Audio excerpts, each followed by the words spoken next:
runs out of wine, he gets more wine for everybody else. When he runs out of fish, he brings fish for everybody. Right? I'd like to add in. Okay, so you guys have raised some amazing points and positions, but the micro identities of groups from MAGA is a group that runs on what?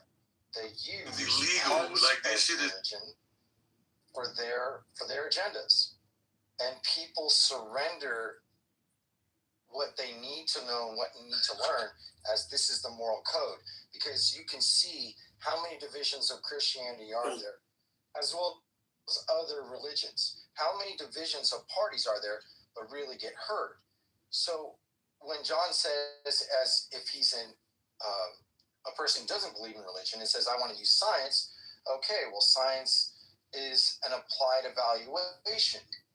You know, it's testing whether theories and facts and how a fact tells a proper narrative and how conclusive it is. But see, the problem is that when people misrepresent something and then use it for their agenda, are they really speaking in the way that it's intended? You were saying something, Marshall? What is that? I didn't realize I want to hear the end of that. Well, where I'm going with that is we run on systems that lead sheep to wolves. That's basically it.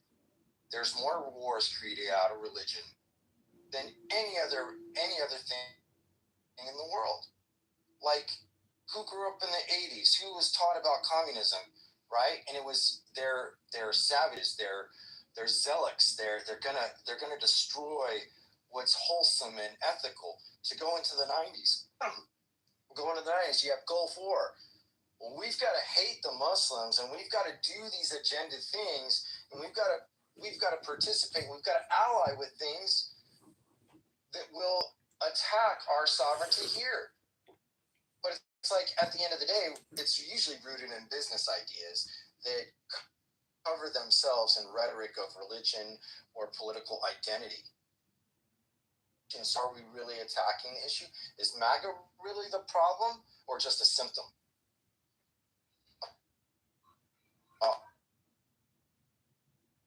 I mean, that's what I was saying earlier, right? Like, maximize profit is the problem, right? Religion is used to galvanize people that feel more than think. But the problem is maximize profit. Well, I want to be careful. Because I don't think religion is the only group that does that. As I think, am I the only black person on this stage? Science was one person who happens to have melatonin density. Advance extremely damaging philosophies about different groups throughout history. I think I want to be careful not to limit this and simplify it down to religion being the source of this, as much as greed, as much as any force that can unify or can be wielded into a cudgel has the capacity to create harm. And as a society, we have the responsibility to each other to limit that as much as possible. And I think what we're seeing in our present age is there are no limits, right? Like there are absolutely no limits to the greed and the extraction that we are willing to allow to happen. And so whether it's religion, whether it's been science, whether it's been business, whether it's been technology is its own kind of idol that has been raised up, that has the capacity to create harm, because you're just supposed to say AI is amazing. You're not supposed to question it, right? You're not supposed to challenge it. You're just supposed to swallow it whole. We have this notion of sheep and wolves is the problem. And these tools, they vary across industries and sectors and all kinds, but the central problem, I think, is unfettered, unlimited greed. I'm with you here, Denise. I mean, Nazis in the 30s had the best of science and technology. They were the most advanced culture on the planet, and it created unbelievable. So that's where I disagree with my dear friend. I think I don't think religion is the problem. I think institutionalism is the problem. I mean, I think communal authority is the problem. But there's no way around it, right? I mean, on some level, you need these kinds of things to have a society. If you want to send your kids to school, or you want to go to Starbucks, or these kinds of things. I'm just gonna say like one thing, and then I want Christina to like have 5 minutes, right?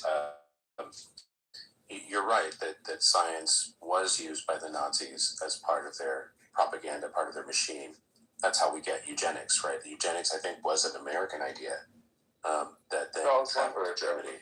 Yeah, and so, but the innovation of the Nazis was that they used both. They used both eugenics and science, and they used religion, Catholicism in particular. So I mean, Denise is right that these tools can be used as weapons, and often are, depending on what the situation is. Currently, science is used as a weapon in terms of technology, right? The AI system that targeted the girls' school in Iran was that. But then a lot of people in the military are being told that they're fighting a holy war. And so again, it's the use of both with people whose only purpose is maximizing profit. I want to flatten this for a second so that we can then unfold it, unfurl it, and part of that is like Allah belanı versin senin. Allah belanı versin. Çocukların yetimiyle düşsün, anan orospu olsun, baban kapat olsun. Benim teröristlere siksin. That needs to be escorted. I think he wanted to be kicked. So back to what I was attempting to say is I think like power, in order to have power, any flavor of it, you have to break the continuum of existence on the planet. You got to break it into categories and immediately like create a scarcity, right? Who has power and who doesn't? That immediately creates a hierarchy. As soon as you've got hierarchy, then you can start to control, exploit, extract from it, and then you can create systems that perpetuate this, whether they are formal like government, education, etc., or whether they're cultural and narrative of who belongs in which boxes, or whether they are even through the powers of science and determining that we must categorize them according to species, phylum, family, genus. I don't know what I'm talking about, but this kind of thing. And when we start to categorize and rank things in this way, we forget about the relationships between things. Because it's easier to control and to value what is important and what is important, whose voice, what animal, what plant is valid, which one is invalid, except that there is no CEO of the jungle, there is no CEO of the planet. It is this interwoven, multi-layered, multi-dimensional, feedback looping, living organism made up of many internal organisms and systems within systems within systems and so on. I'm getting feedback somewhere. And so this when power, in order to facilitate what it does, it tells us that humans are only this way. We must have hierarchy. It tells us that humans must exist in this particular way to have civilization. But if that's true, then like it sucked the life out of how the fractal existence of the planet, right? Systems within systems, our bodies between one another, within the ecosystem of the desert, the mountains, whatever, and then the ecosystem of the planet. That is fractal scaling that does not require a linear hierarchy in order to scale, in order to exist. It doesn't have to have someone at the top operating it, but like that's what power tells us. This is default human, us versus them. Right? This is mega. This is this political group. It's this person to blame. When like if you break it all fractally down, an element of like we've internalized the beliefs that power has told us to believe, and we perpetuate them, and then that's the lens we see everything else through. When we are it's self and peer perpetuating of the power stories that continue to hold it in place. Right? When it's really fragile, because you cannot co-opt the planet. You cannot co-opt the natural ecosystems because they're resilient and adaptive because of their fractal existence, but you can do it with power. Can I say something? Sure. Yeah, go ahead, Shai. Thank you. I think that on the topic of religions, religions come from a lot of a lot of things in religion are very civilizational, right? We're talking about these things that what we call religions today, but in many ways they were societal. Like the Jews had the religion of the Jewish tribe.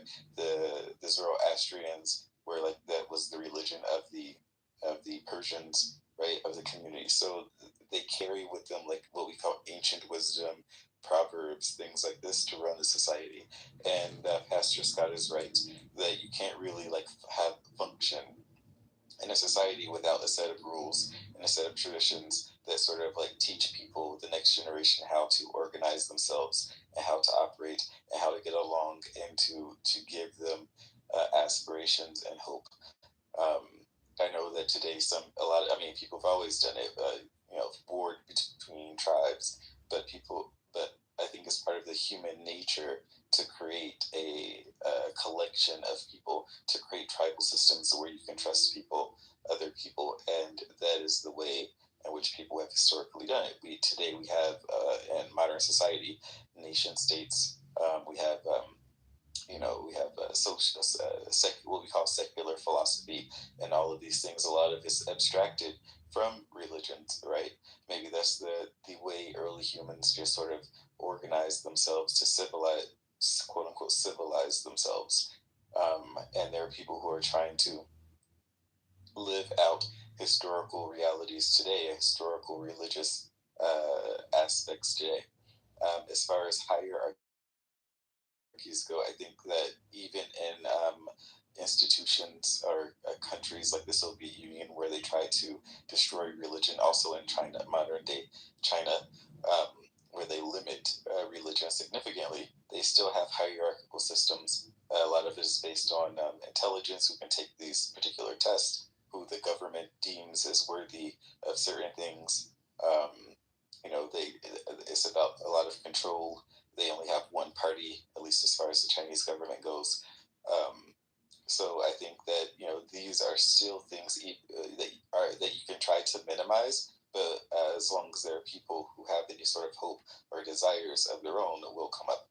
I guess the question is how to maximize the amount of cooperation between humans and minimize the amount of dissatisfaction between humans.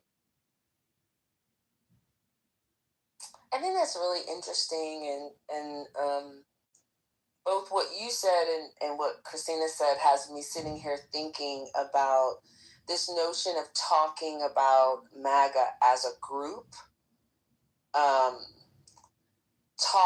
about a group of people as a source of harm, and does that limit or advance the conversation? And I don't know. I'm thinking about that.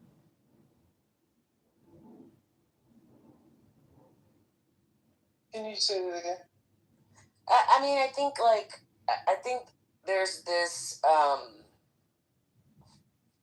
this desire. I'm personally torn. On one hand, there's like, listen, you need to not be afraid to name an agent of harm, right? And if you see there is this group of people that is creating this kind of reality, navigating this space in this way that has this outcome, then it is entirely appropriate to address them in that way. And then also the other side of, by putting people in a bucket, by labeling them, are we advancing the problem? Are we codifying or solidifying the problem and making it worse? I don't know. I'm sitting here really, really kind of thinking about that. We have no problem saying the KKK is the KKK and it creates harm. At the time, the KKK had they had a contemporary experience with people, and they weren't. Somebody would have said at that time, well, you shouldn't lump them all in the same bucket. That's what they would have said at the time, because the was justified by quite a few people. So is there value in naming, or are we harming the conversation by or demonizing? Well, there's an inherent danger with labeling, because I know in the UK that we have a Muslim problem. Well, what actually does that mean? I mean, not all Muslims are bad people, but it becomes lazy, and it becomes an issue about a group of people that are all being labelled together. I mean, I get accused of being a liberal. Well, are all liberals bad? I might just have a different political opinion. So I think it's inherently dangerous labelling. I need to know them by their fruits. Know them by their fruits. Their actions tell you who they are. I think it's really important, like what Denise said, is it's right at the heart of what just makes me want to rip what remaining hair I have on my head out of it when I listen to so many people, even on MSNBC and others, kind of treating things as if we are in a business as usual kind of a thing. Normalizing MAGA, making this insane situation. And it is, we have to at least be willing to stand up and say, this is insane. The person that we have leading this country is clearly a sociopath who gives not a shit about America. Nobody with a functioning neuron in their brain can fail to see that. And yet 30%, 40% of Americans fail to see that. Somebody needs to stand up and say, somebody in a position of power, the news media, whatever, needs to stand and say, this is fucking insane. You don't just stand around saying, oh, well, the next midterm will take care of it. Don't you see what the fuck is happening? Did anybody read the news this week? Even in here, in the election, that isn't the question. The question is, will they take power? And of course they won't. Come on, wake the fuck up. But John, the Democrats have won special elections, and I'm not disagreeing with you. I think fundamentally, we're on the precipice. But I do think the crazy thing is there are reasonable. I mean, people vote for Trump for reasons, right? And I think some of it's identitarianism, some of it's, he's put together a coalition. Some of it's taxes, some of it's energy interests, some of it's. So I don't think. I think it's a messier story than you're narrating, and I don't know, what the options. Is the option? Is the evolution, John? Are you saying like we should violently revolt, like January 6th? So I do think that this will come to bloodshed. I really, really do think that you will see. This is, I have been on this message now for a year and a half, if not more. And as far as I can see, every brick I have predicted is falling into place. It's very clear the Republicans have no intention of giving up power, and it's very clear why.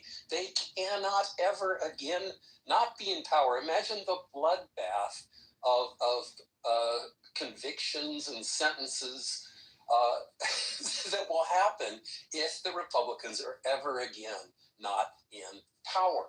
And that means that they will do whatever it takes, and they have the power to do whatever it takes. Trump has his SS. He has it in place. It's massively funded. I do believe that that if there is any resistance to what they intend to do, certainly in 2028, if not in 2026, and I suspect in 2026 as well, they can't afford to lose a House of Congress. I do believe that if there's any resistance to what they do, it will lead to bloodshed. And so, do I advocate violence? No, but I don't see any way back to normalcy that happens just because we say, oh, there's elections coming. Just come on, wake up. I agree with. Oh, can I? Well, so I just want to say structurally, I think it's not as sinister as you've laid out, John. I think structurally, the problem is the demographics of the country. I think we have a system with the Electoral College and the Senate, or we have tyranny of the minority. So we have a system where minorities politically can run the country. You can have not the majority of public opinion, but you can have a structural majority.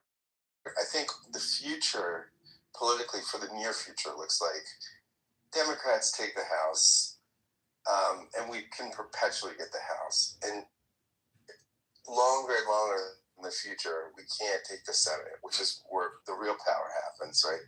Or the presidency, because we can't get the Electoral College.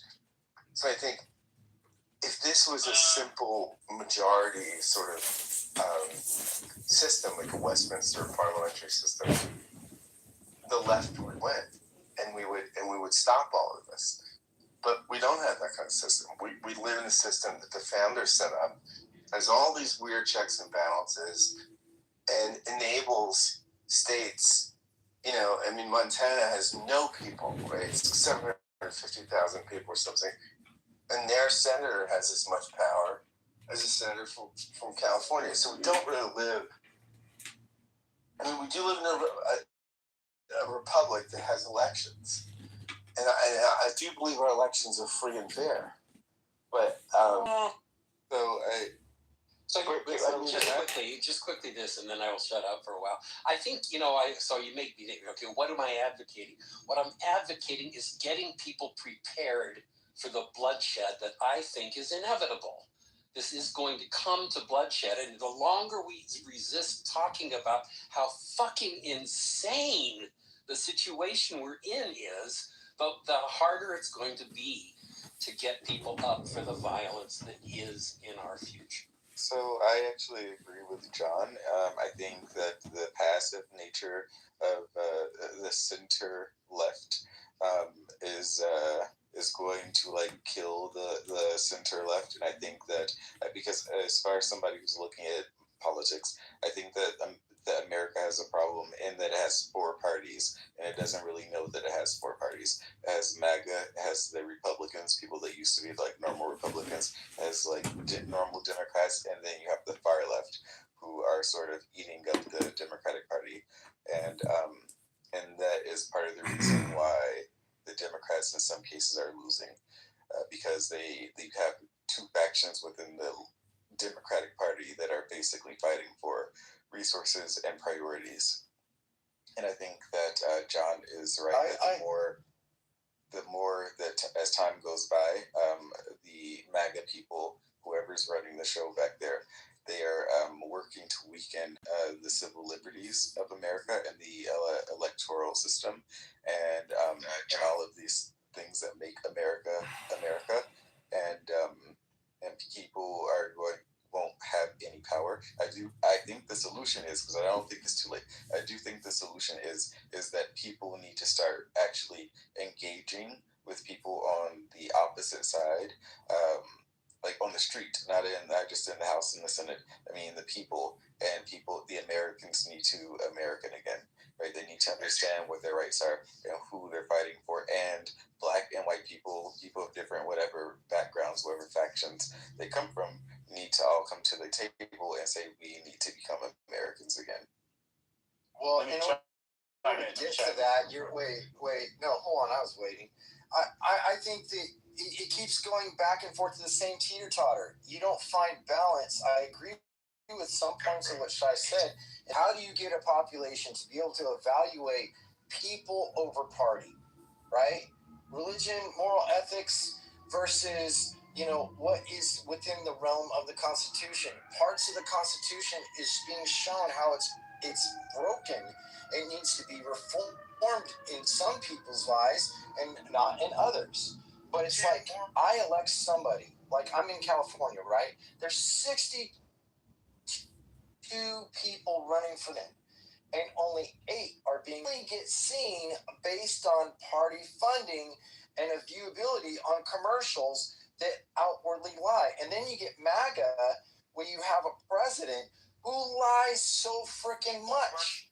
But then there's some things I agree that he did that, yeah, you broke it on purpose. You showed how it was broken, but we just don't like looking in the mirror. I can't go forward with parties because they don't represent always the points of view.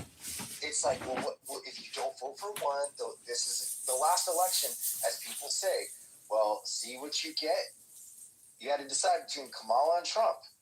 Were they the most adequate people? No, they weren't. They were the ones who were being funded and to be able to promote underpinned ethics that might lead the whole country. See, I look at somebody who I elect to, how can you look at the other person on the other side and not just grandstand and wait till you get power?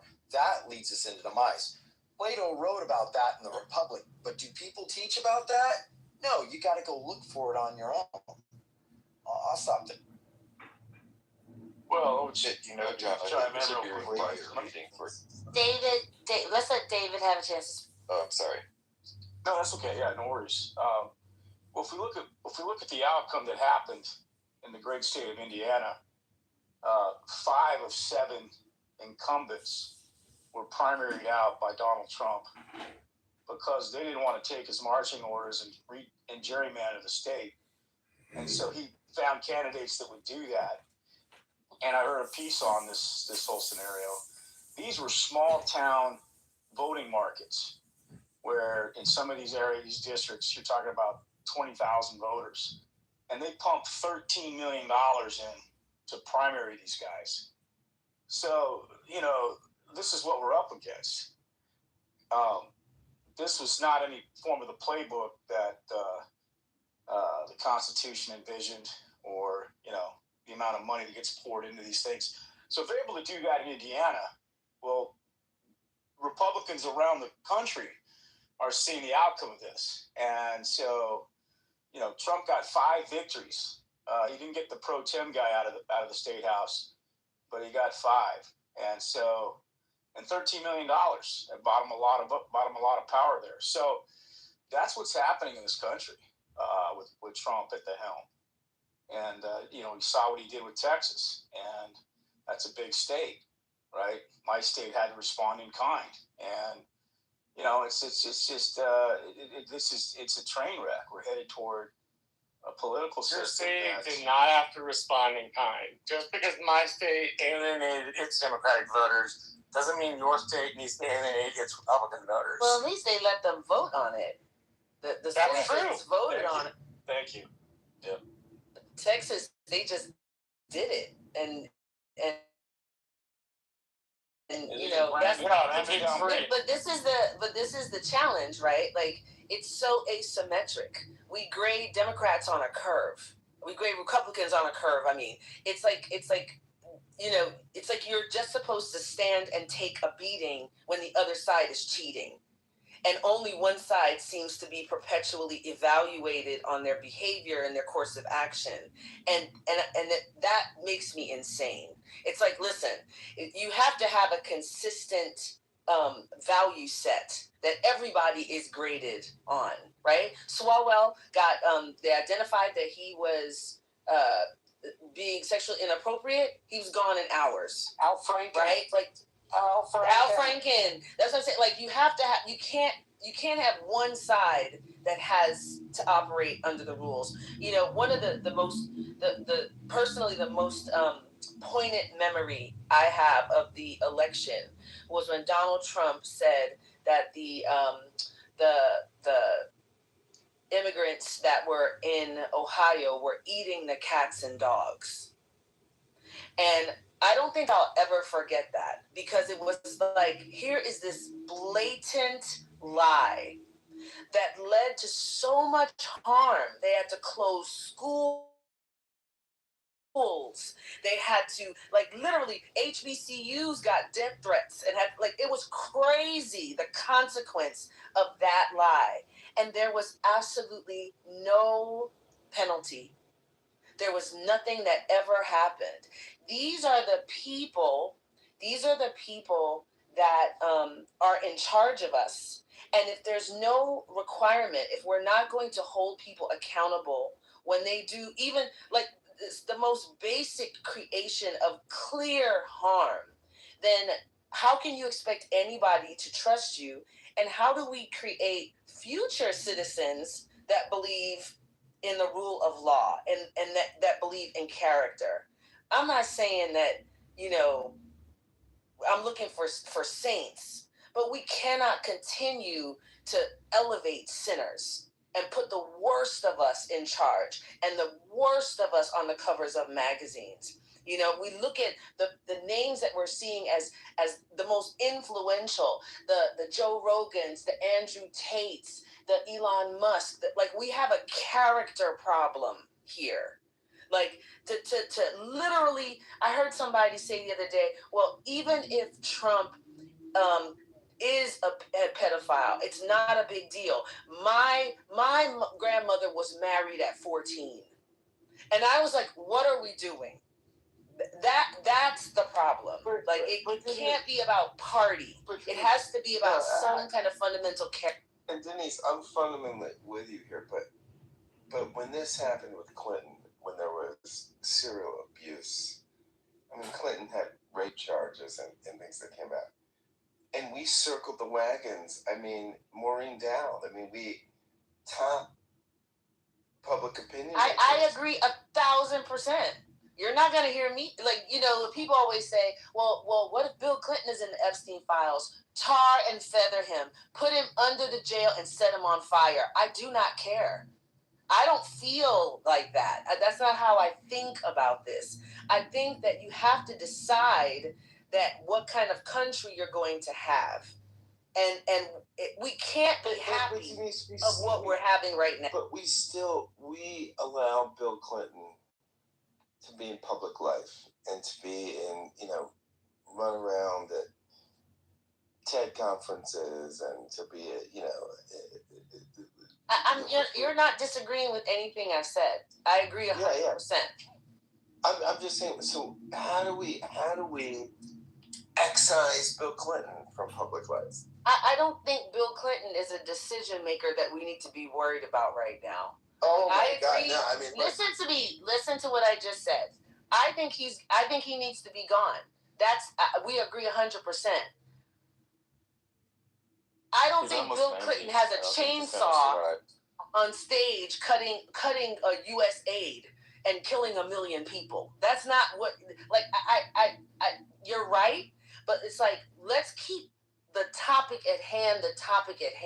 We have an emergency situation. And so I think it's great to talk about Bill Clinton. Okay, I agree. So how does that help us with what we need to be doing right now? Yeah, I mean, I think I agree with Denise. Yeah, what we need to be doing right now, I mean, I don't know what we do right now, because I think fundamentally the revolutionary perspective is interesting. I think the Democrats take the midterms. I think that will just be attrition. I mean, we will lose a war of attrition. What will happen is we'll get in, and we won't have the Senate, and we won't have the presidency. So there's very limited things you can do. You can hold a lot of hearings. And I think that's basically what the win in the midterms will lead to. It's just hearings. I mean, I think that we're kind of doing what we're supposed to be doing, right? I think that,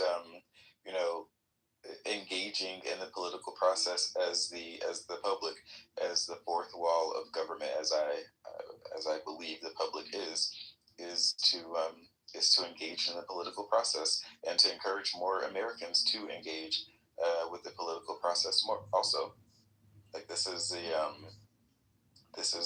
part of our job. Well, when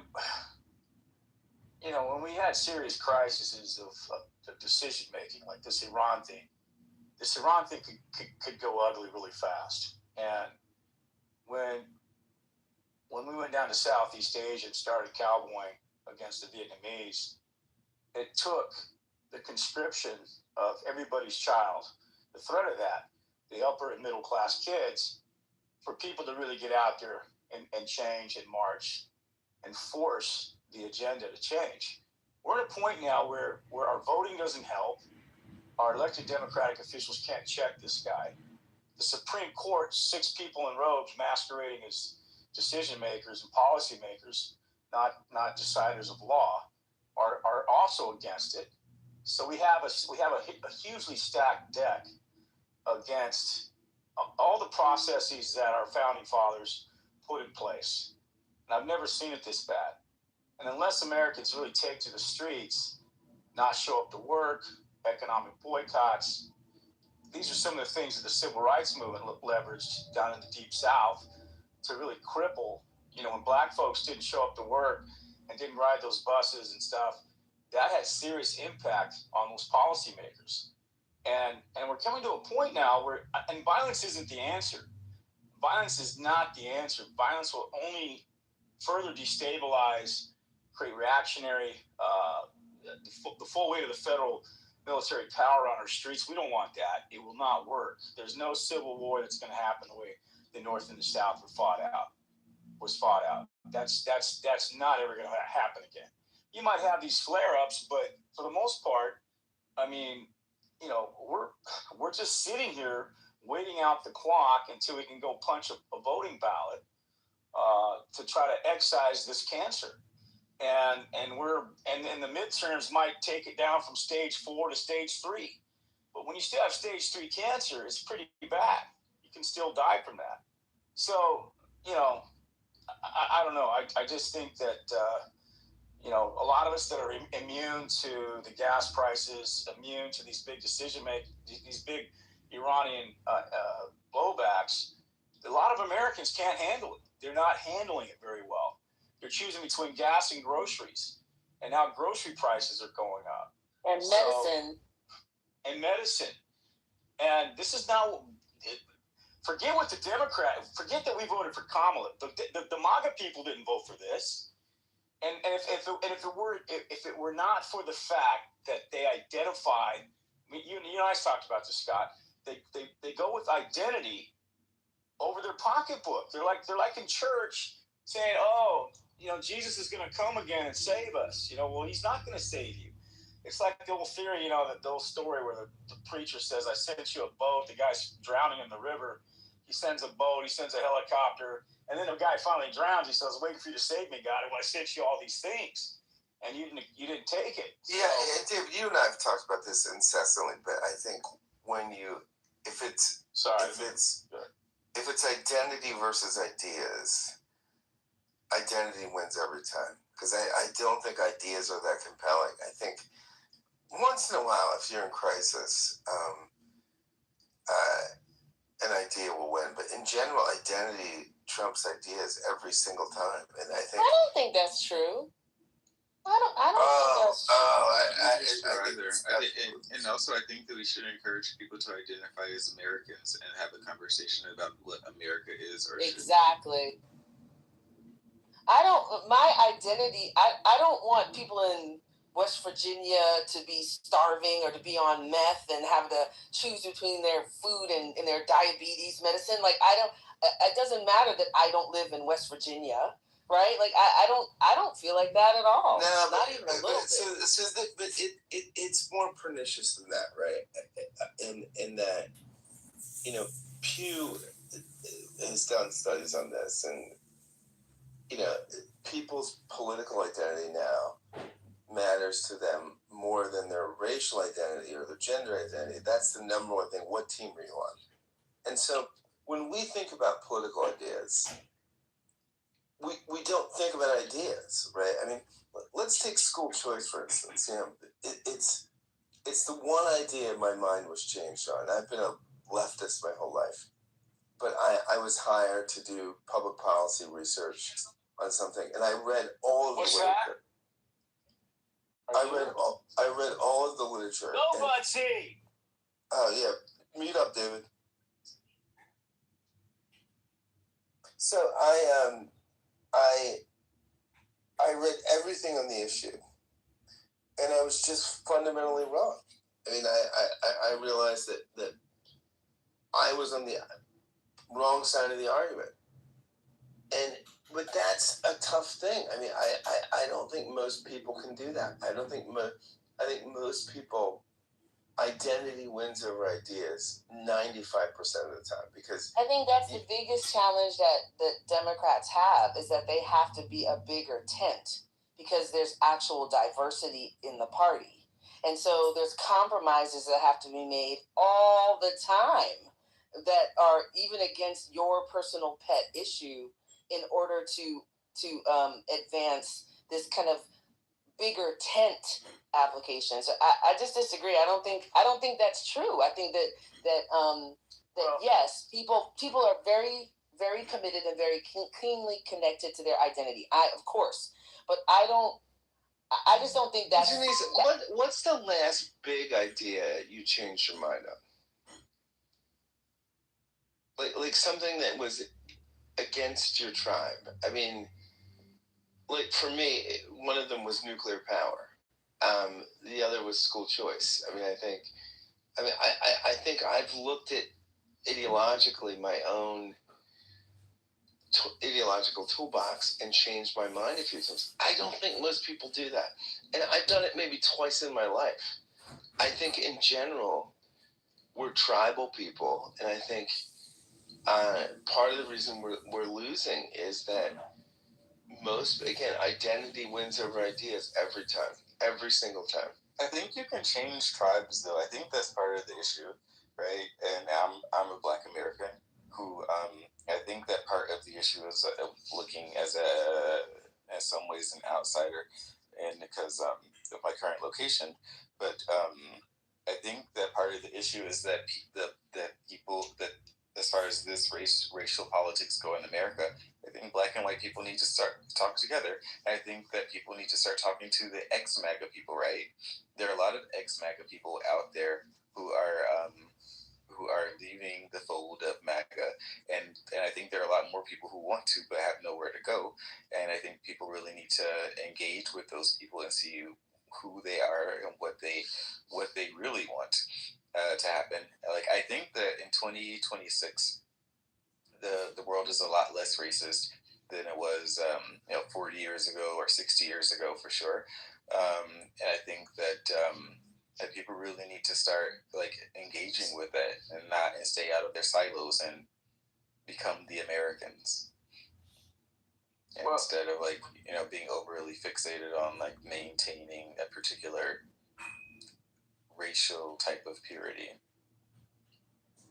Yeah, well, something happened to this country, and I hate to take us back there, something happened when Barack Obama became president.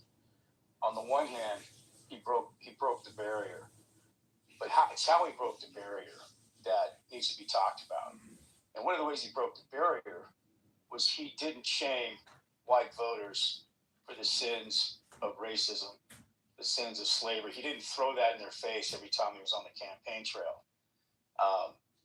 But once he got into office, once white folks saw, we got a black man in charge, then you saw the warts, you saw the history, you saw all the racism that these settlers, that these descendants of the settler class, the white settler class that came to this country, you saw that those memories, that hatred, that deep-seated disdain for black leadership at that level. And it came out in all sorts of ways. And Kamala Harris, unfortunately, had to message around all this shit, all of this history, and try to sell her ideas and message. But she still was a black woman telling white racist Americans, not everybody in America is racist, so don't take my words and twist them. But she had to say, I need your vote in order to keep a guy like Donald Trump from getting back into the White House. And all these folks said, oh, by the way, oh no, we don't. You're gonna throw trans issues down our throat. You're gonna throw welfare issues down our throat. You're gonna throw women's rights to some extent. I don't want my wife, whatever the case may be. And instead, we're gonna pick this grifter to run the country again. Not only that, we're gonna give him 75 million votes. That's the state of our nation, unfortunately. And that was identity. That all came down to identity on some level.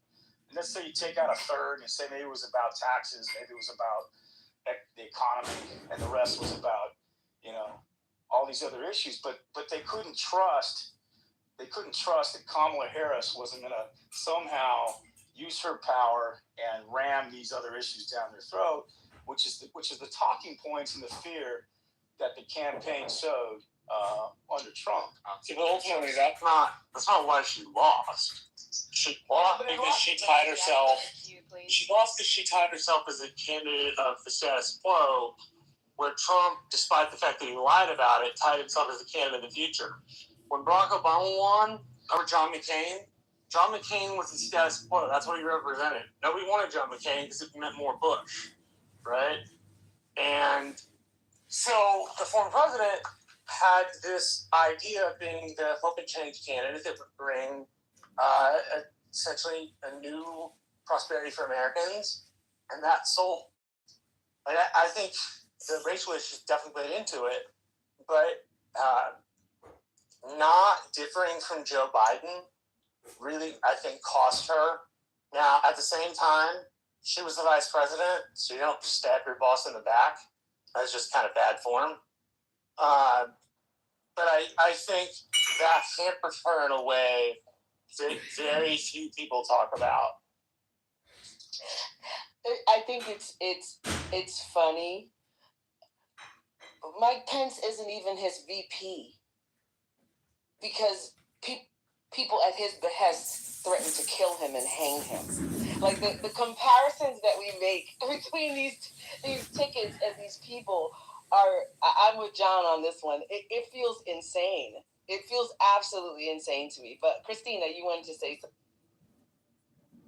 Yeah, this idea that Barack broke something or that this is a recent thing, like this is the origin and the life blood of the nation is identity, right? The quote unquote escape from religious persecution was because of wanting to express religion in a particular way that was harmful.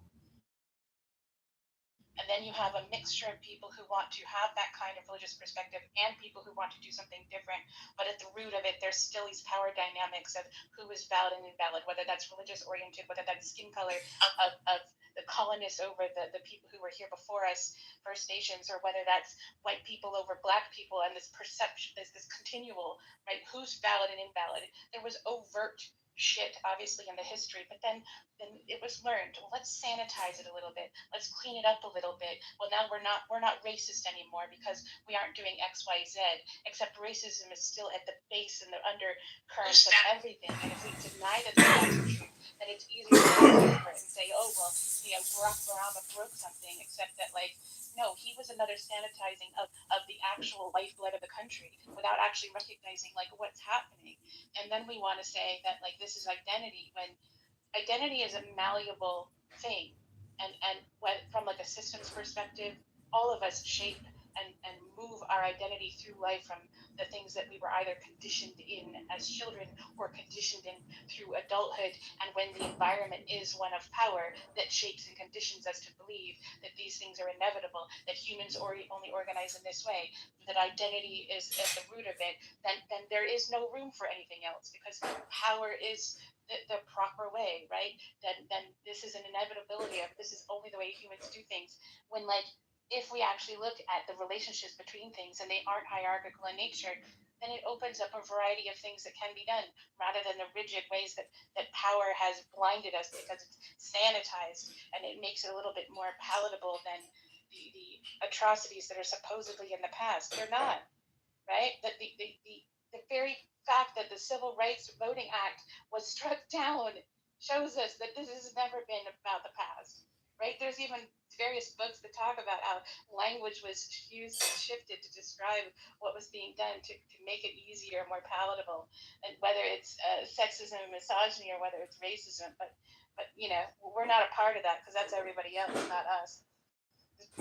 It's Well, you can't flatten the system, right? You can't and in order to do that, you have to actually destroy it and then start over. And I think that is problematic because it can cause civil war. It can cause a lot of things. And quite honestly, as a person who is as a descendant of slavery in America, I don't think that we should forget about the history. But I think I think that eventually, as America moves on, then sometimes some of the things of the past we are going to have to let sort of go adrift, right? And I'm not saying again not to forget about the past, but not allow it to affect our emotions about the future of the country, which I do think a lot of people try to hold on to. And can I ask you a question about that before yes, we move ma'am. on? So, do you think the taking down of the Voting Rights Act, for example, or extreme gerrymandering to disenfranchise people, do you see that as the past being resolved, or do you see that as a current, present day harm? No, I see that particular thing as a current present day harm, right? And I see the issue of slavery as the past. It could be the future, right? Anything could be the future. A lot of things can change, but we want to have positive change instead of negative change. I do think as a Black American, I do think that more Black Americans really should get involved in law and the legal field, and because gerrymandering is part of the political system, and that is a way to protect, defend against it. Can be used in both ways, right? And it's not just a tool of the Republicans or any one particular party or race of people, but it can be modified and played with. People game the legal system all the time, but in order to do it, you have to be in the game. But anyway, what I was effectively saying was that we can't continue at the time that America had slavery. Everywhere else in the world also had slavery. I'm not trying to diminish what happened in America. I'm trying to say that was an unfortunate norm or reality of the world. America, the Americans in the future of America needs to be American, which sounds like a non-statement, but that's. Yeah, well, we didn't transition well from a slave owning class owning economy in the South to letting Black slaves become free and just let them integrate in society. One of the big mistakes that the nation did was, obviously Lincoln was assassinated. He was probably the better of the two people to transition into Reconstruction than Johnson. Yeah, you should have kept Thaddeus Stevens as his best. No, it wasn't Thaddeus. Well, they didn't want to give Thaddeus Stevens. They didn't want to support Thaddeus Stevens' ideas. They kept shooting him down. He was the one. He was one of the lone voices that was saying we got to make these reparations stick. But the Deep South was when they let the slaves go free. What I read was, and this has been argued, and I'm not saying they deserve compensation because they made untold wealth off of the backs of these slaves, these poor Africans they brought over. But it was the equivalent of $80,000 a slave, a healthy slave. That was the equivalent of what they lost when those slaves walked off their plantations and to fight for their freedom at that point. $80,000 per slave, and if you multiply how many were let go as under the freedom of the end of the war and the emancipation, they weren't compensated. In fact, this Deep South was rocked by depression level economy contraction, And so those white folks are angry. They were very angry at what the North did to them or forced upon them. And we've been paying for that horrible transition ever since that happened. And maybe there was no other way forward. If we'd only finished Reconstruction. If we'd only finished Reconstruction and kept the promises, we'd be in an entirely different place today. And we don't even. But I guess this is a good conversation. But we don't even have to go back that far. Like the voting rights was struck down a couple days ago. That's what I'm saying. Like it's happening. It's happening right now, right? It's happening right now, where we are experiencing intentional harm, like gerrymandering. To me, ridiculous. Just stop it. Just cut it out. They put up a bill to eliminate gerrymandering. All the Democrats voted for it. All the Republicans voted against it. Like I think we have to move forward, but it's like, how are we moving forward if reform is not attractive? Yeah, progress is not the goal. I have something else to add. Let's add a show. Let's speak. Hi. Sure. Hi, Denise. First of all, hi, folks. Hi. Hi, Christina. Hi, Denise. Lovely to see y'all again. Another thing that I think is sort of in the undercurrents of this conversation is that we no longer have a shared perception of reality, right? You could have one group of people go outside and look up and say, the sky is blue, and another group of people will say, well, clearly the sky is green. Because they said the sky is blue, it is definitely green. Or you'll have someone, a demagogue, piss and say it's rain, and the cult of personality that follows him will stand there under the piss and say, wow, it's such a nice rain out today. I don't know how we remedy that.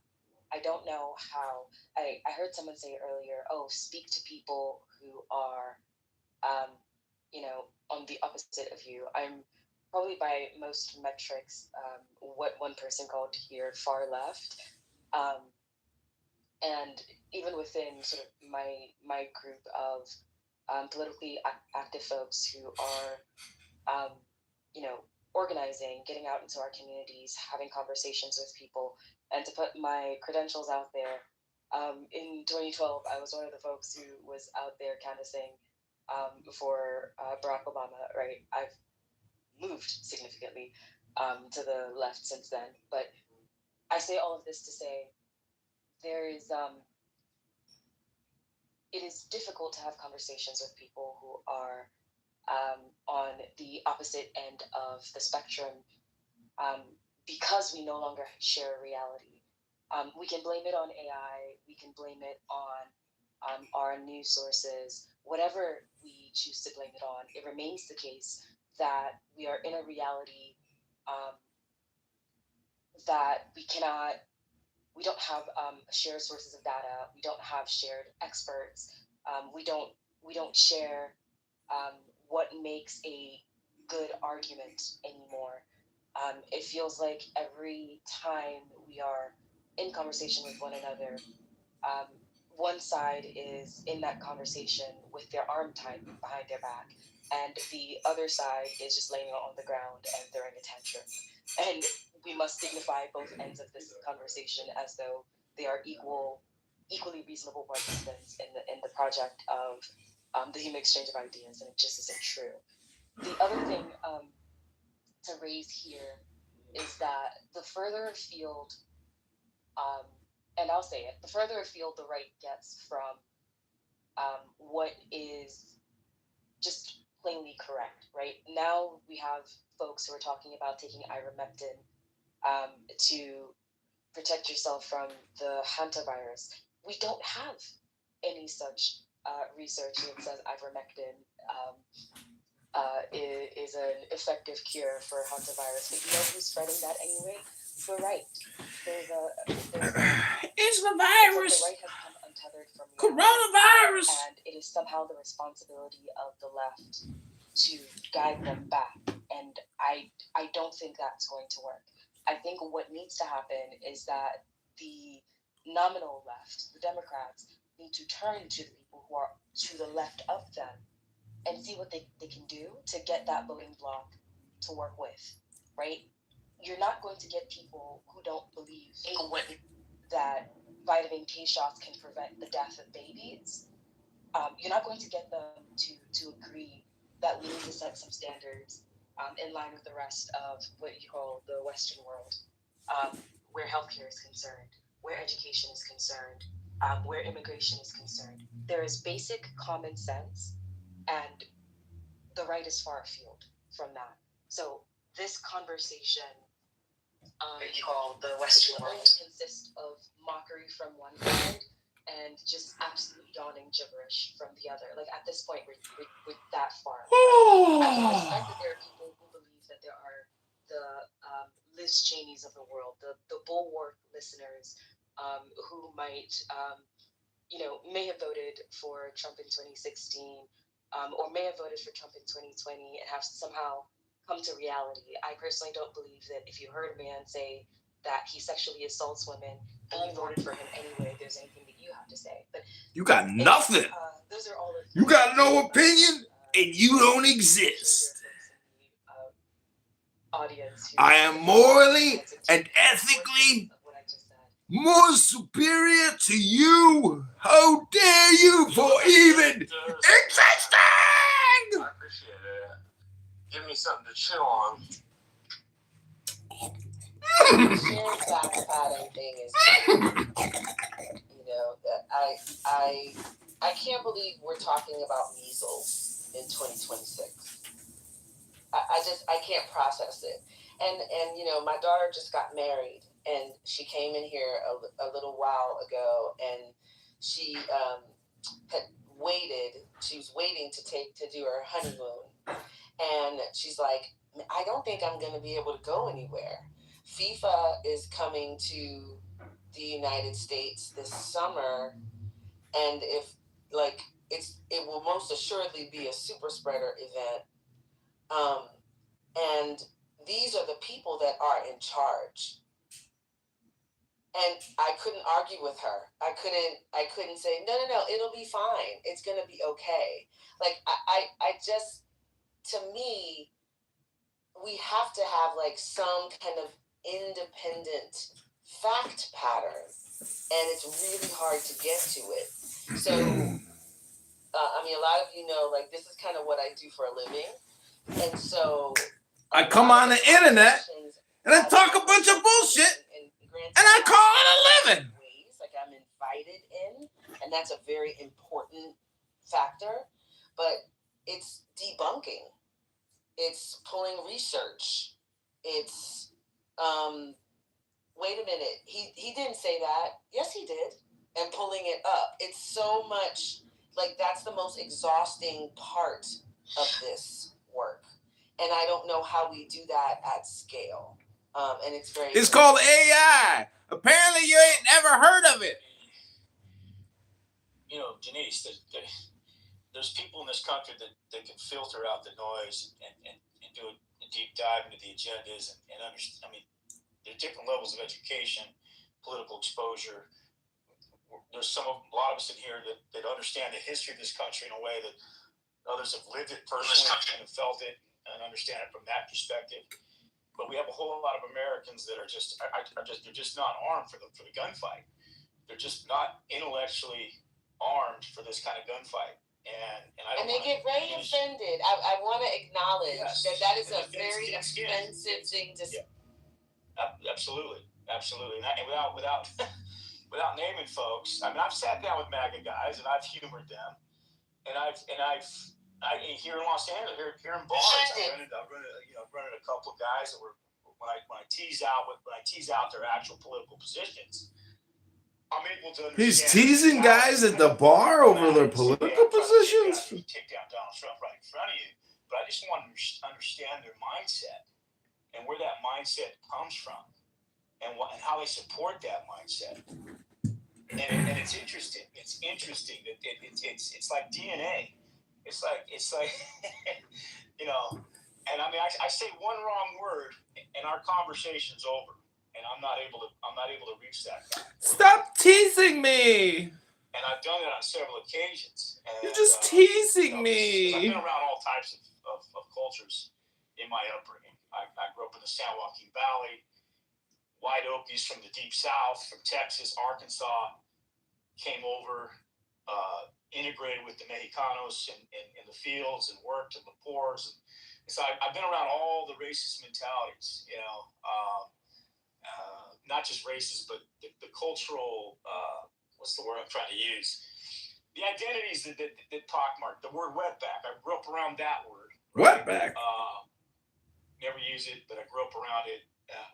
My last name is of Spanish origin. So, he's a conquistador. In these settings, you're not able to have a conversation like Bill Clinton. Say what you want about that guy. Harvard or Yale educated, Oxford, Arkansas boy. He understood culture stuff. He understood the American landscape. Let's be careful. He's a creep. Well, he was a creep. No, I'm not saying, but he was a creep. I'm not saying he wasn't, but he could speak to everybody in a way. He could go on Arsenio Hall and play the saxophone, and speak to black community with that. Not necessarily he was impressing or whatever the words. Can't remember the word. But anyway, my point is that we don't have candidates like that anymore. We have a candidate like Donald Trump, and that's the what do you call it? That's the new standard by which Republican candidates have to measure up to. Other displays, and I don't know how we take that down. I don't. What is fucking other displays? With the Project 2025. I'm Android. With the forces that are behind him. I've never been on my. Unfortunately, there's power structures in this country that are absolutely terrified of seeing a multiracial people country also in Isaiah always refers to Israel. In a way now that argue the represents medieval interpretation of the Jewish rabbis. And they're absolutely terrified of handing over the reins in a way that from our military. We saw what XF did to the established, seasoned military officers that came from different cultural perspectives and backgrounds that rose through the ranks. Took them right out. Took them completely off of the board. And that's emblematic, in my opinion, of everything else that they're trying to do or going after. And I have to tell you, that's the hard part of reconciliation. That's the number one complaint. I kind of go around.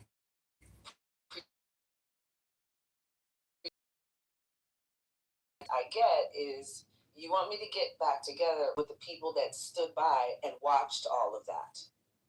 They watched 3-star generals that were women and that were black get stopped, denied their promotions while Pete Hegseth is put in charge. J.D. Vance as the ultimate DEI placement at Yale because he was a veteran, now gets to decry the very thing that got him his education. Like people don't want to be in community with people that are like this. And I don't know what to say when I'm just being really transparent. Like that's a very hard thing to minimize. I have no desire to. There's been real harm.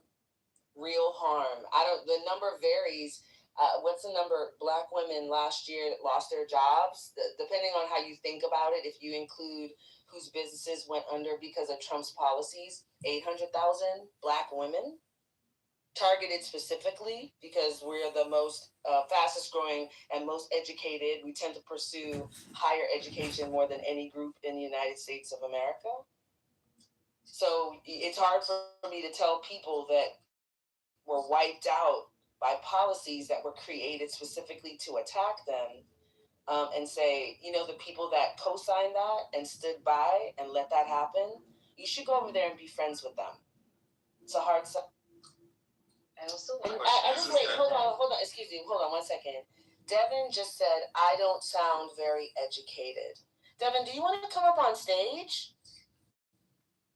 I don't see your hand raised. Hello?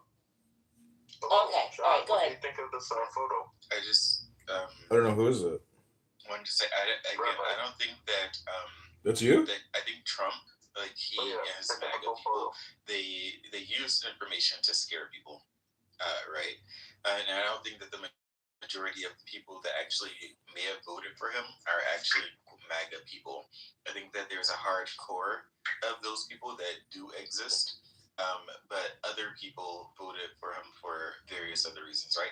They didn't like Harris for various reasons. They had whatever sort of other personal issues, and some of those things had to do with the far left. I was hesitant to say, but even like some of the policies, for example, with trans issues, people who I know who would normally vote Democrat, they either abstained to vote or whatever because they felt that the left were taking the trans issues too far in their opinion, right? Like they said, oh, they can't. I don't care about that.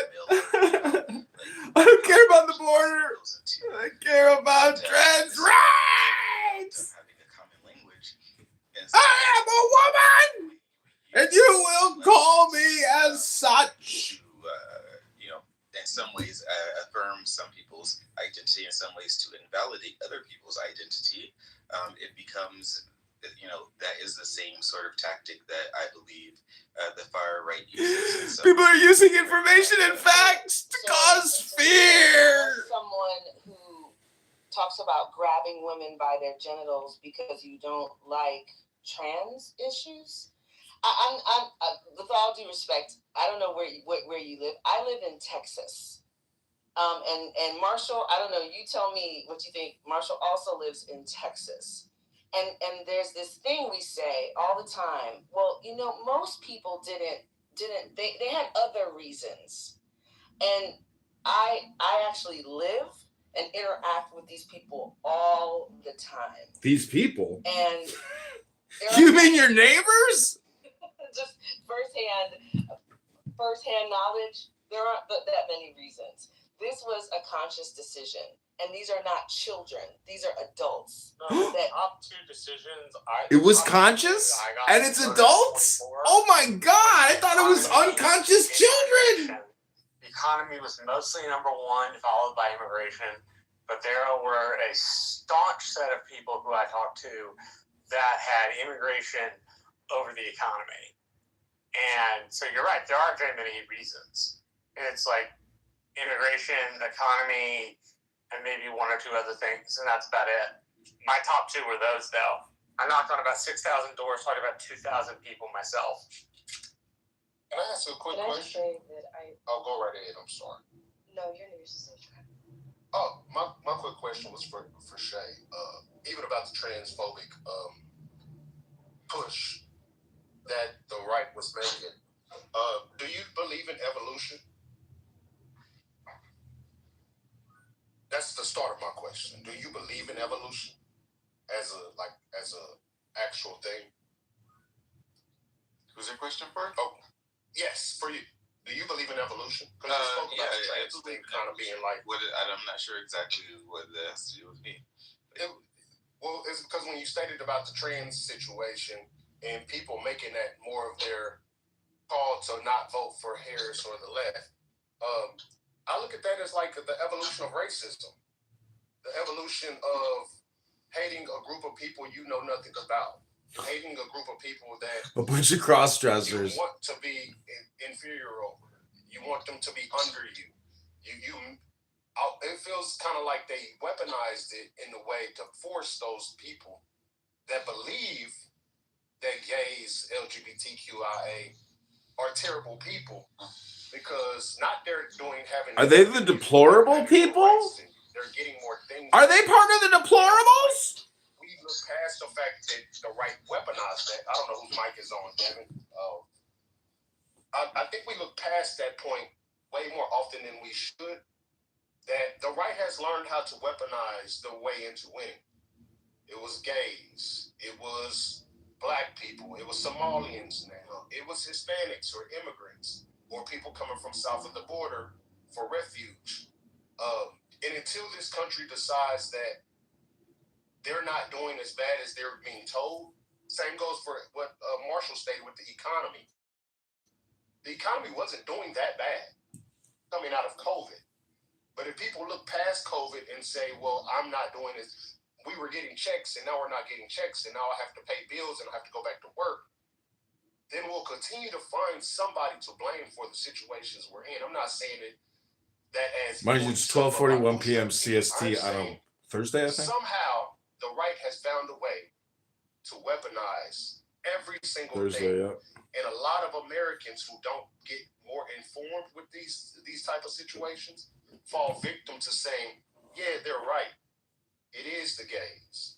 It is the Somalians. It is the Haitians eating the dogs and the cats. It is the immigrants taking our jobs, even though nobody wants to go work in those fields or get on top of these roofs. Like they pushed all the immigrants out and we still haven't had this mass job creation. And that's kind of what they preached to the people during the election. So, I mean, I'll leave it there, but it was like I'm watching the evolution of racism in different manners, in different ways. And they weaponized the transgender community as the new people that we can step on, when they really wasn't doing much. Like I said, playing some sports, maybe they do need to regulate some sports, but it wasn't worth enough for as many people, because you're right, a lot of people went to the polls saying, keep girls out of schools. Tim Walz are letting boys go in girl bathrooms. Those were a real speaking point for the right. And that weaponization kind of put us in the position we're in now. Yeah, actually, I follow some people. That's because at least in the Tim Walz instance, Tim Walz signed a bill to put tampons in fourth grader young boys' bathrooms. High school's totally acceptable, right? Like, yes, everybody should have free access to reproductive care. But like sticking it in elementary school in a boys' bathroom where not even hit puberty. Oh boy! Can't menstruate, Marshall! That's crazy. If we let them have power, they may do other crazy stuff. I'm not saying it's right, because I don't think it is, but I think that's at least the political play that is made. Yeah, that's what I was saying. I was saying that, Chris, I just wanted to reply to Chris real quick. Address me. That's it. I just wanted to. Been trying to get in. Go ahead, Shai. Wait, go ahead. Let him respond. It's very quick. I just wanted to say that the people that I follow a lot of people on Instagram or whatever, and yes, a lot of the people that I saw who are LGBT, right? I mean, or LGB, I guess, they were people who were influencers or whatever who voted for Trump because they said that not just trans people, but like making them call someone a particular sex that they felt was not true. Like that was a deal breaker for them. And these are gay people who felt a particular way. And yes, it was weaponized. And you know, they have all of our data, right? They buy our data. They know who people are. They can tell what people are interested in, what they will vote for. It's easy to break someone's vote now. And the far left, a lot of people are playing the same or similar game, right? So they use our phones, so they know what we think. Okay, real quick, I want to. Wait, Chris, let's let Adeshola get back in. I'm sorry. I was going to say, I just wanted to debunk the Tim Walz thing. On August 16, 2024, CNN did a fact check, and they actually stated that Tim Walz did not sign a bill to put tampons in boys' bathrooms. Oh, I read an article on it. No, I read. I'm sorry. No, that's okay. I got it. Okay. I don't want to talk about 0.001% of the population. Adeshola, you wanted to say? Yeah. So I think a couple of things have been said, and I'm trying to organize my thoughts while I speak. So forgive me in advance. So a couple of things. One, I think that the average American voter is a bit of a bigot, and that's not necessarily a pejorative. I think like as human beings, we're always growing and we're always trying to be a better version of ourselves. Ceding the ground to the bigots is a mistake. There are children in elementary school with tampons. I don't know about the specifics about what was or was not signed, but the idea that you get to have your boxers in a twist in Texas because the governor of Minnesota made a decision that was in line with caring for the children of Minnesota is very silly, and we need to start calling it that. I think the pushback isn't there's such a minuscule percent of the population that we shouldn't care what happens to trans people is a mistake. I think what we need to do is triple down. I think what we need to do is say we are the party that protects even the tiniest sliver of the population because we care about the dignity of all human persons, point blank, period. I think that there are ways in which you message your values because that is what motivates people to get up out the couch. I also was one of the people who was organizing in 2024. And I was organizing from a left perspective. I was one of the people who was actually I was one of the uncommitted as a one issue voter on the issue of genocide. I was still working to help get her swing voters. And in each and all of these instances in which we reached out to folks in swing states, doing things like, oh, let's swap your votes with people in safe states such that you vote for her in this state. Other people will register their discontent with the Democratic Party in other state on your behalf. Like there were these issues that were going on, and the DNC paid us absolutely buckus. We reached out to specific political strategists, and we said, hey, we know for sure our communities are not going to vote for her the way that you're currently working. And they instead said, there are enough Liz Cheney constituents out there that we can use to shore up the bleeding from young people who have watched you defenestrate their friends on campuses, who have watched you antagonize them for saying, I'm seeing you use my tax money to decimate children, and that's not okay. So I do think that there are ways in which the left can be, and I'm putting quotes around the left here because, again, who was it? I think it was Julius Nyambere who said the United States also has a single party, but in true American extravagance, they have two of them. Something like that. I'm mangling that quote. Ribbon Shalom. Democracy for them to preserve their power. I wonder if they're an expat because it seems like that might be. Seems odd for a foreigner to write that as opposed to. Oh, he's an American. At least lived here. Oh, he's an American. Yeah, he also was affiliated with I want to say oh gosh, what's that very elite university in Maryland? He went to the University of Virginia, Johns Hopkins. Oh yeah, that's what I was thinking of, Johns Hopkins. Yeah, I think he's, for whatever reason, it appears he didn't go the route of full professorship. I think he has a PhD, but for whatever reason, he's not, he didn't go that sort of hardcore full professor. He's clearly a scholar, he's an academic, but he's not, on that sort of tenure track, it appears. But I think some of his ideas are really interesting. I'm looking forward to reading the book. Yeah, interesting. He's a former congressional staffer, speechwriter, served in the U.S. Army and the reserves as a reconnaissance scout, and he lives in Denmark now. His focus of study was colonial and revolutionary America. There you go. Yeah. So I'm looking forward to the. Ribbon Shalom. I just can't stand the moralizing. She can't stand morals. Oh no. Whatever will she do? Mine is the head of the man, and my insight is keen as the hawk's. By my head I invoke.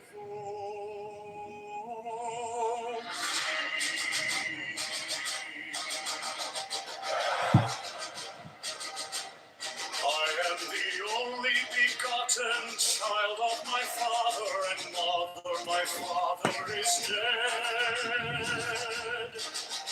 My mother bore me with labor and pain and fear. By my body I invoke thee.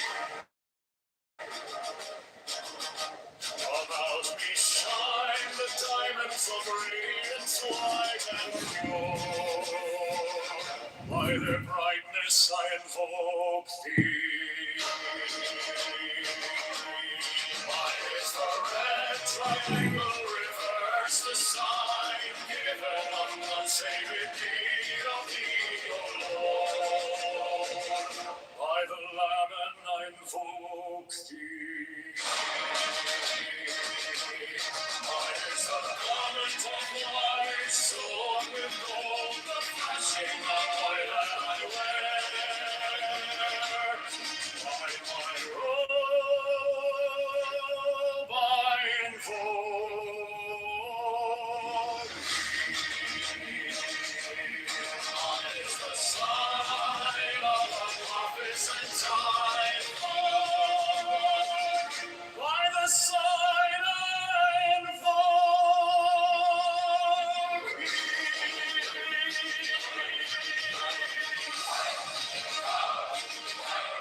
Mine is the turban of white and gold, and mine the blue vigor of the intimate air. By my crown I invoke thee. My fingers travel on the beats of pearl, so run I after thee in thy car of glory. By my fingers I invoke thee. I bear the wand of double power and the voice of the Master. To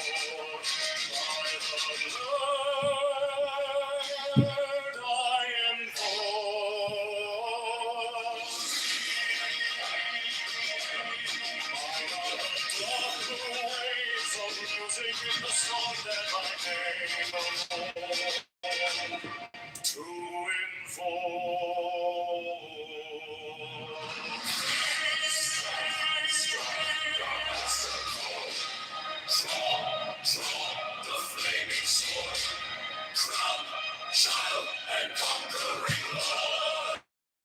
Horus Avenger. By the song I invoke thee. In my hand is thy sword of revenge. Let it strike at thy bidding. By the sword I invoke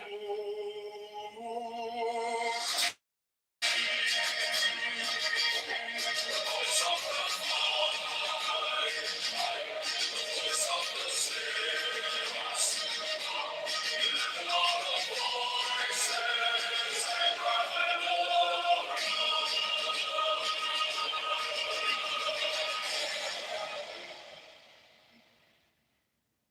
Mine is the head of the man, and my inside is keen as the hawk's. By my bed I invoke thee.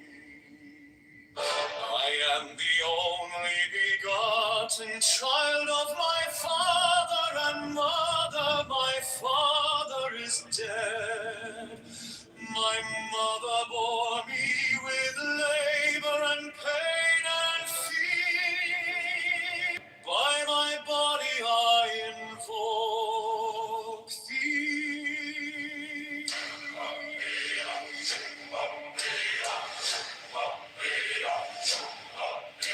About me shine the diamonds of radiance, white and pure. By their brightness I invoke thee. the red triangle, reverse the sign, given of none. Say the thee, O Lord. By the law that I invoke thee. Mine is the garment of white, sewn with gold, the flashing of day that I wear by my robe. I invoke thee. Mine is the sign of a novice and Typhoon. By the sign I invoke Mine is the turban of white and gold, and mine the blue figure of the Intermediate. By my crown I invoke Over like 2,000 years, Europeans have been raping Jews in Europe, so it's mostly European blood. Have you ever heard of Jews? They're from Judea. It's all your That's how mythology. they got their name. It's all From your being from Judea. No, that's a myth. It didn't exist. It's a Right. They got called Jews and had no connection. Hello, moderators. I would like to discuss achieving unity through spiritual awakening. I have read the Bhagavad Gita and the Vedas and also the Upanishads, and I have read the Tanya by the Alter Rebbe, and I want to say that achieving unity through spiritual awakening is definitely something fun to do. If you open a book on a Friday night and you take a glass of red wine and you drink the wine and read the book and then you masturbate and go to sleep, you will achieve this great spiritual unity and awakening that your body is looking for and that your mind can experience. My fingers tremble on the beat of earth, so run I after the car of glory. By my fingers I invoke thee. Under the wand of double power in the voice of the Master.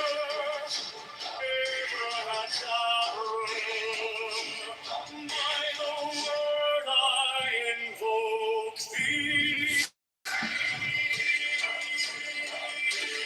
Mine are the dark blue waves of music in the song that I made of old to invoke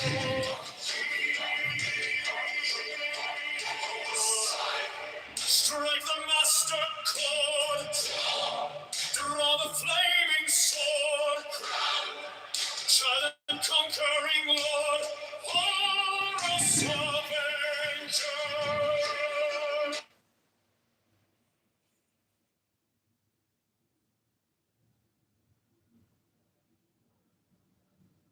Sunnis coming here to defend Armenia because they're fucking Sunnis.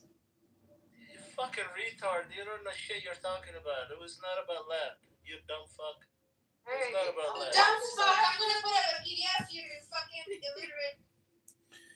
Hello, I hate to interrupt, but I was kicked from the room and I was trying to achieve spiritual unity by having an awakening moment with the room. I want to say that I read the Tanya by the Alter Rebbe, and everyone here needs to read a book instead of having endless conversations and ruining your emotional equilibration throughout the day of being on Clubhouse. Try to read the Upanishads, try to read the Vedas, try to read the Bhagavad Gita, try to read all the good spiritual books instead of coming onto Clown House and wasting all your time.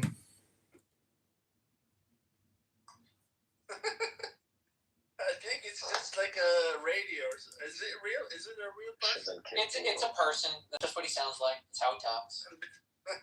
His brain kind of broke when he realized that he was like talking publicly to people eternally, and he like records it constantly, has a million copies. Crazy person. Nice guy, but also insane.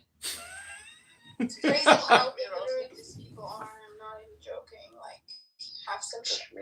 The guy doesn't even know where Kashmir is. Krishna! The level of illiteracy in this room is scary. Almost Turkish, yeah.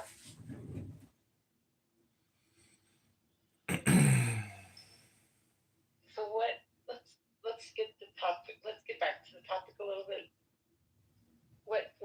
think we can make the world better?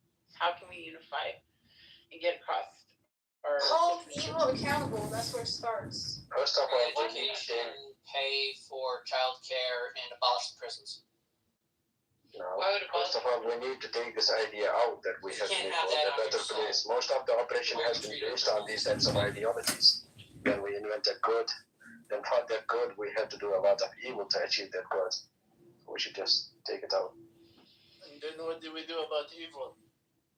Nothing, man. It doesn't really, it's not sustainable on its own in nature.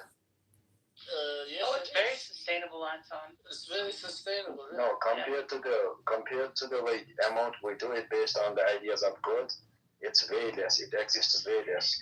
No, I think that's not in evidence. That's not in evidence. You're not even looking at it statistically in a realistic way. You're just taking measurements that are to support your fact, and you're not just being anarchist, yeah. Yeah.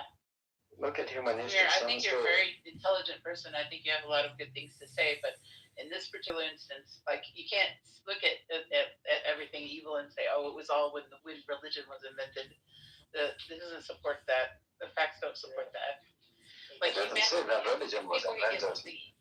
When humanity has a tendency to try to exploit other people because they're, it's just self-interest. Yes. That's a big problem that you have to fight. And I think that a lot of the religious traditions were structures that were created to try to fight that inclination. Exactly. When we invented ideology that goes in pursuit of goodness, that's when we divide the world into good and bad. That's when we start to eliminate the bad. But duality That's where the fight starts. Ideology. A lot of fights in the world is just but it becomes a strong and really big duality, which keeps on going afterwards. Everything is about ideology. A lot of things are just conflict of interest. It's not just all about ideology. People have different interests, and then they just fight. And then you do evil because they have different interests. So the real motivation is not ideology most of the time. It's just a conflict of interest.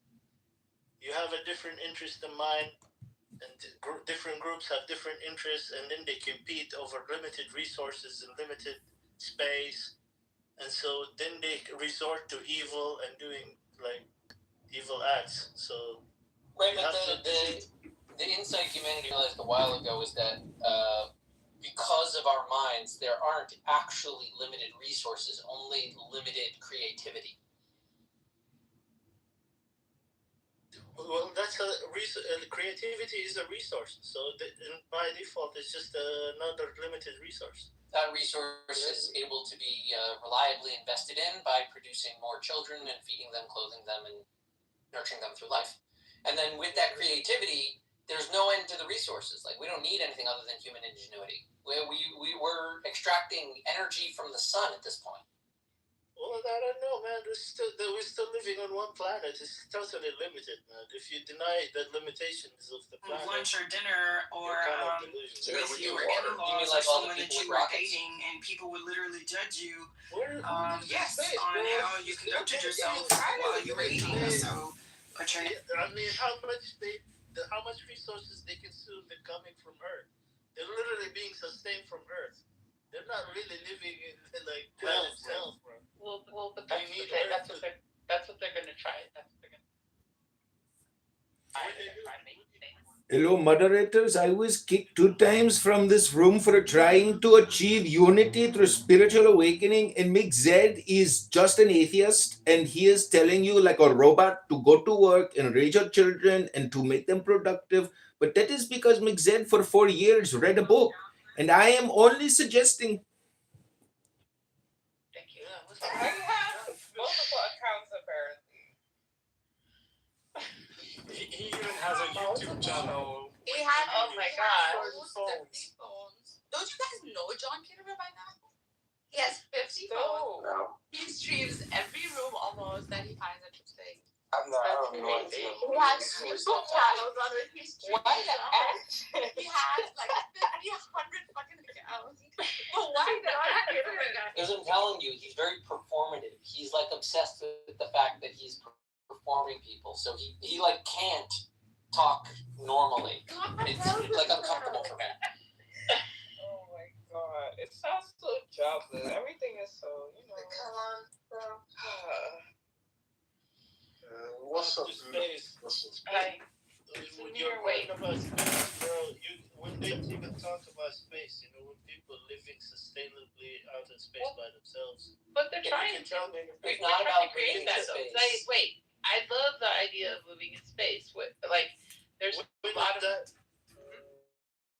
When that happens, you can bring it up in an argument. You're misunderstanding. It's not about whether or not humans can live in space. It's more the fact that humanity, when it studies and when it understands the world, it unlocks abilities that we used to think was impossible, like making it to the moon or feeding the amount of people that we currently do, which historically we were not able to. That was all from insight and creativity. And I'm saying that humans that focus on the resources are simply saying, I can't think of anything to do with all this infinite stuff that we have.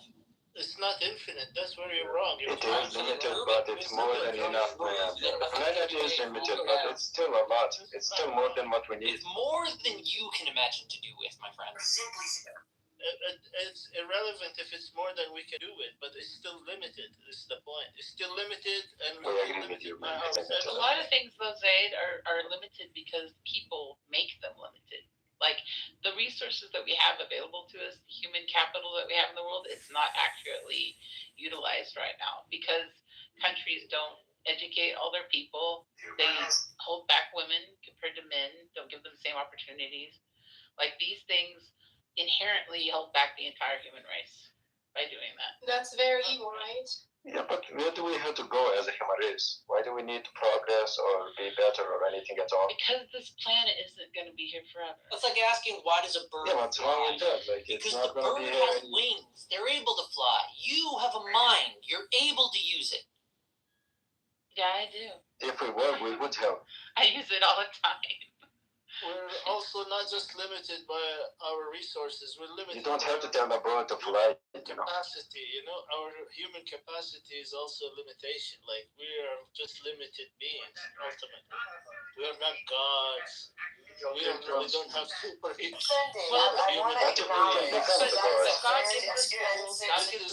all these things that we can observe. When that happens, you can bring it in an argument. Just like space. Go ahead.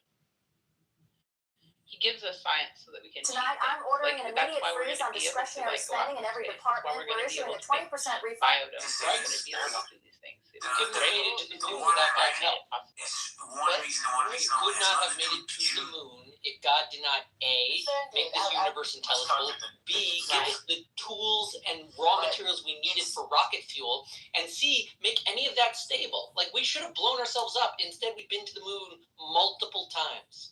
You keep saying that like it's a big deal, dude. I'm not saying denying we can. Yeah, when's the last time you've been to the moon? I don't want to go. You can go. Well, the moon is all yours, bro. I was talking about it earlier about the duality thing. He was saying that like our ideology, by sorting things into evil and good, that we create this duality, and that permeates like the thought process of all, like everyone, like throughout society and stuff. That gives us a target to eliminate, yeah.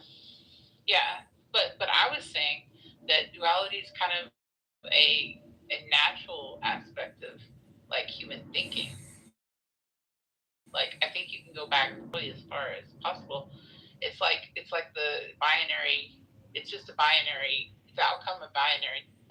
The beginning, the logic, starting with yes, no.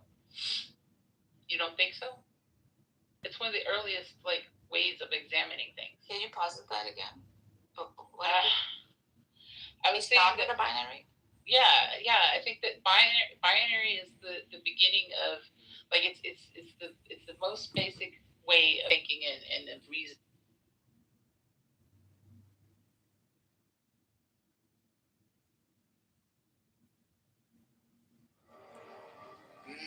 is the head of the man, and my insight is keen as the hawk's. By my head I invoke.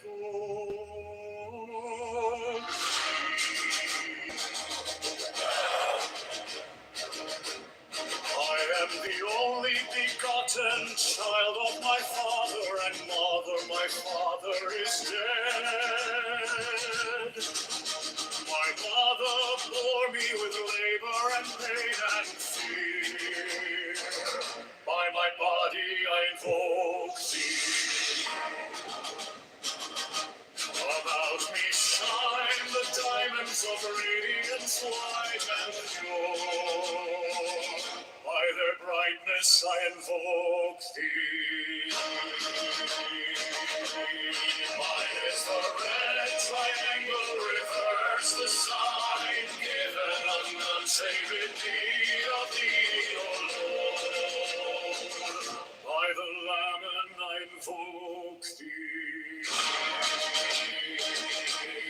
Mine is the garment of white, sewn with gold, the flashing of white that I wear. By my robe I invoke thee. Mine is the sign of the prophets and time. By the sign I invoke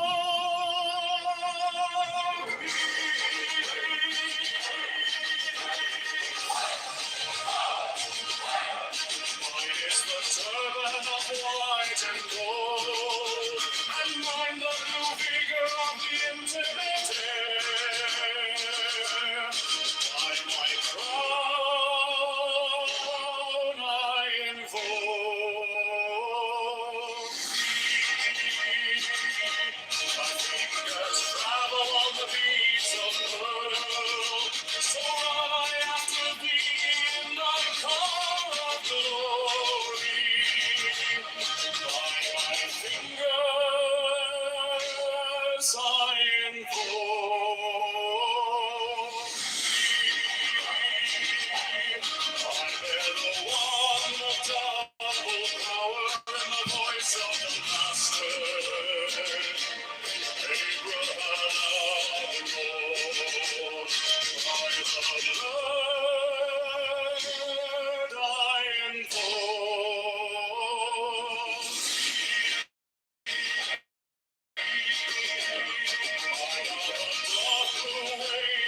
music in the song that I made, O Lord, to invoke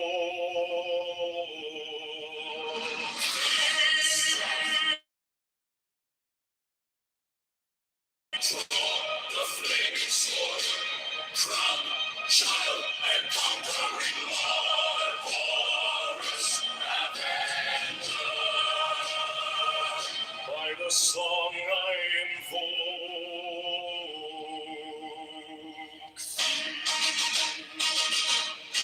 in my hand is thy sword of revenge. Let it strike at thy bidding. By the sword I invoke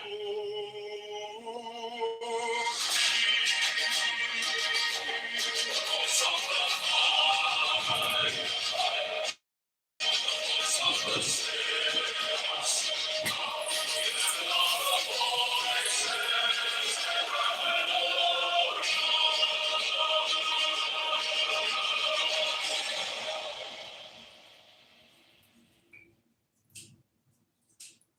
Mine is the head of the man, and my insight is keen as the hawk's. By my head I invoke thee.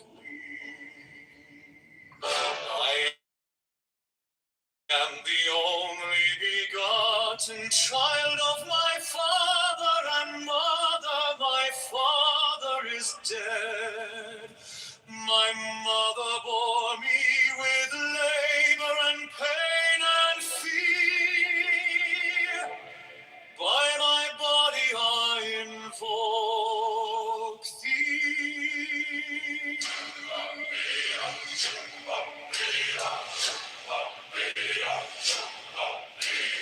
About me shine the diamonds of radiance, white and pure. By their brightness I invoke thee. Mine is the red triangle, reverse the sign, given of none, save it thee, O Lord. By the Laman I invoke thee. Mine is the garment of white, sewn with gold, the flashing of day that I wear. By my robe I invoke thee. Mine is the sign of a office and Typhoon. By the sign I invoke thee. Mine is the turban of white and gold, and mine the blue figure of the intermediate. By my crown I invoke thee. My fingers tremble on the beat of pearl, so run I after thee in thy car of glory.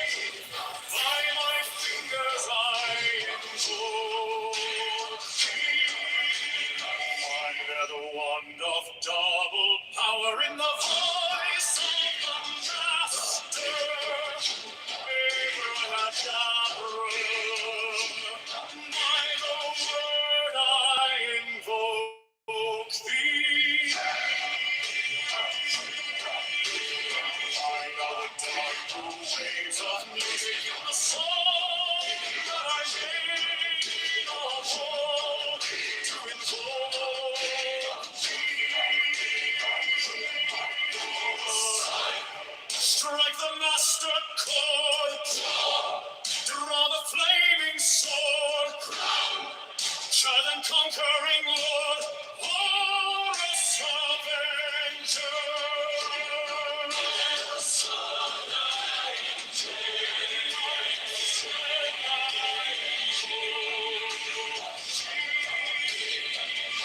My hand is thy sword of revenge, and its strike with thy cheek. By the sword I invoke thee. Voice of the five, the voice of the 611 are the voices. Abrahadabra.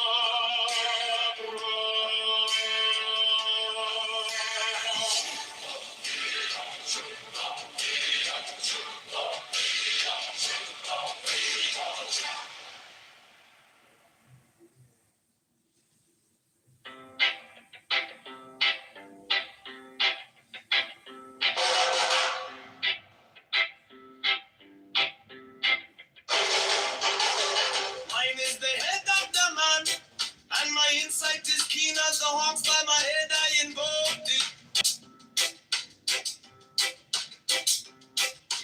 I am the only begotten child of my father and mother. My father is dead. My mother bore me with labor and pain and fear. By my body I invoke thee.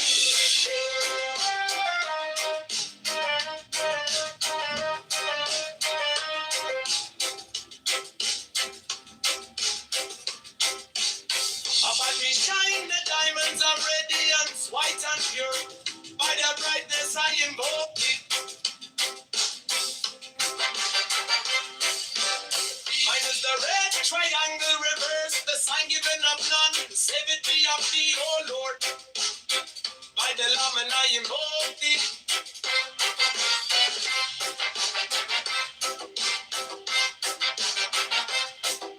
Free mine is the garment of white, sewn with gold, the flashing of eye that I wear. By my robe I invoke thee. Mine is the sign of a prophet and Typhon. By the sign I invoke thee. For mine is the turban of of white and gold, and mine the blue figure of the intimate. By my crown I invoke thee. My fingers travel on the beads of pearl, so run I after thee in thy car of glory. By my fingers I invoke thee. I get the wand of double power in the voice of the master. Abraham, by the word I invoke thee. E minor, the dark blue waves of music in the song that I make about to invoke thee.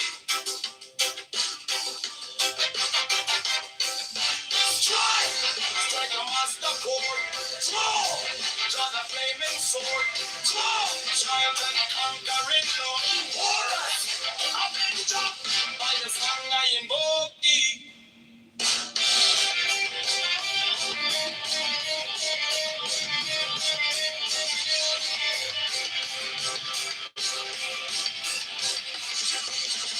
In my hand is my sword of revenge, let it strike at my vision, by the sword I invoke thee. The voice of the fight, the voice of the 611 other voices. Abraham, Abraham.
Mine is the head of the man, and my insight is keen as the heart. By my head I invoke thee. I am the only begotten child of my father and mother. My father is dead. My mother bore me with labor and pain and fear.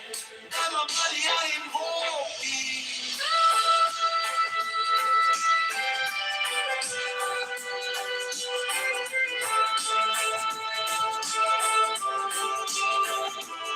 Among me shine the diamonds of radiance, white and pure. By the brightness I invoke thee. Mine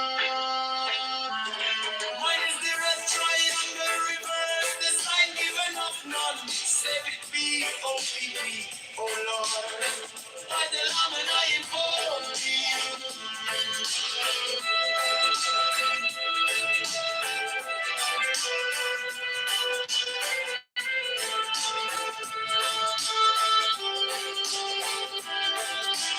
Mine is the garment of white stone with gold, the flashing of light that I wear. By my robe I invoke thee. Mine is the sign of a purpose and typhon. By the sign I invoke thee.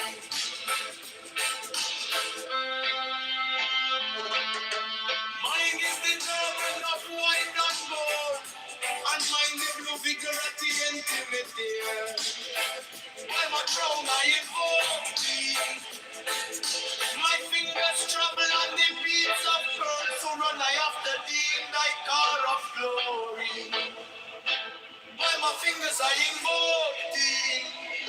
For then the wonder of the power in the voice of the master.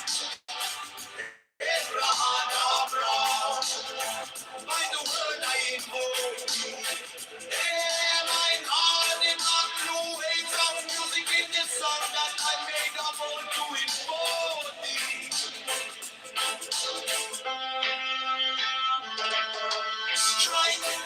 Strike the master chord, draw the flaming sword, roll, Johnny the conquering Lord, oh Lord, I'm in God, by the sword I invoke. In my hand is the sword of revenge, let it strike, as I believe, by the sword I invoke. The voice of the right, the voice of the Look at all congressmen and senators are frauds. Hit these.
Mine is the head of the man, and my insight is keen as the ox. By my head I know.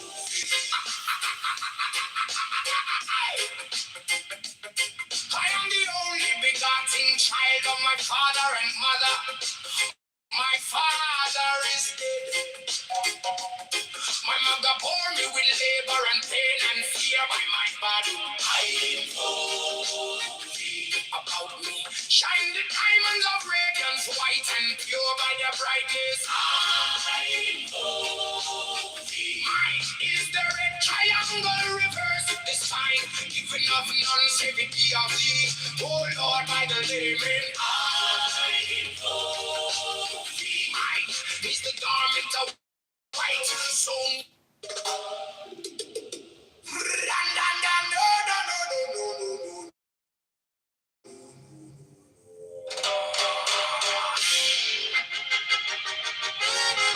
mine is the head of the man, and my insight is keen as the ox.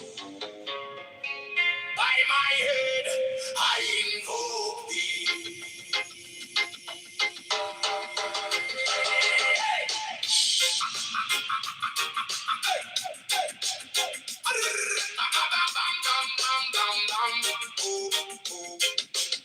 I am the only begotten child of my father and mother.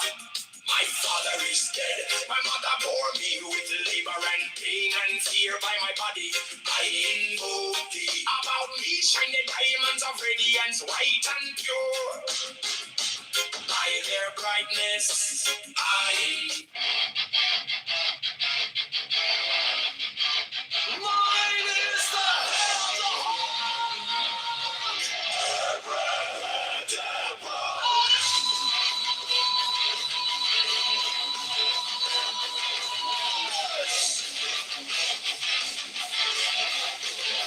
since I bear the rose and blossom of life and life, giving the sign and each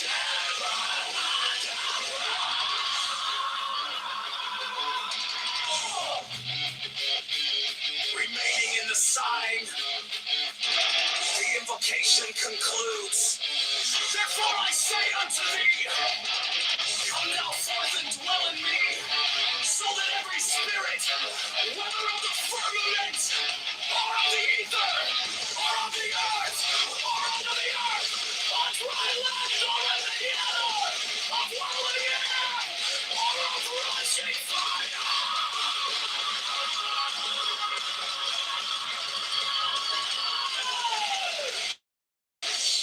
and every spell and scourge of God, the vast one might be there.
the sign, the invocation complies.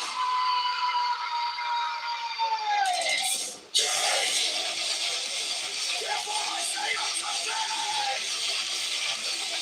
come not forth and dwell in me,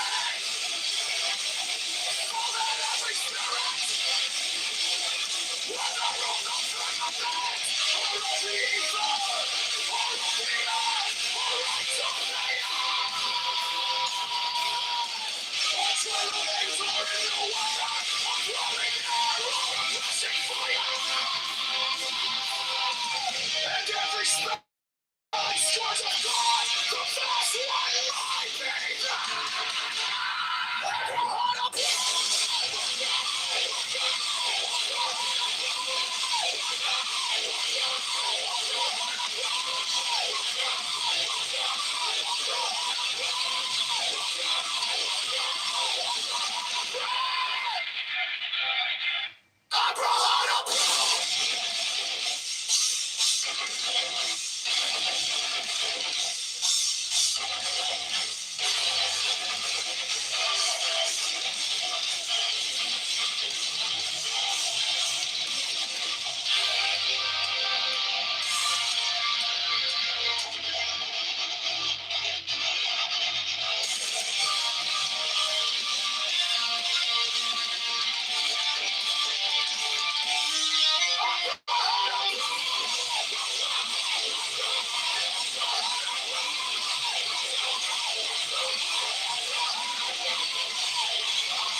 Mine is the head of the horse.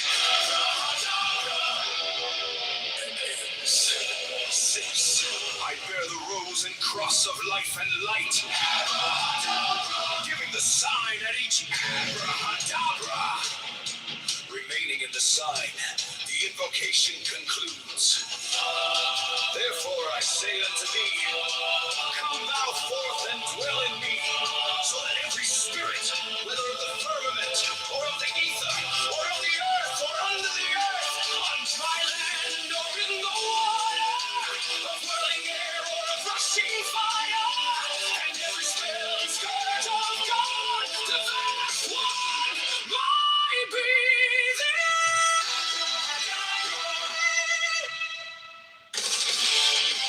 Mine is the head of the hawk, abracadabra, and ends. Six. I bear the rose and cross of life and light, giving the sign at each abracadabra. Remaining in the sign, the invocation concludes. Therefore I say unto thee, come thou forth and dwell in me, so that every spirit, whether of the firmament, or of the ether, or of the earth, or under the earth, on dry land, or in the water, or whirling air, or of rushing fire, and every spell and scourge of God, the vast one, my being. Abracadabra.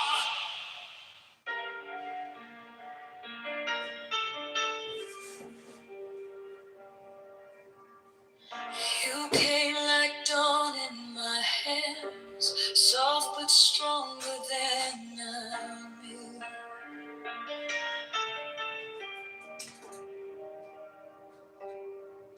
My fear turned gold in your eyes, and my whole night broke in two.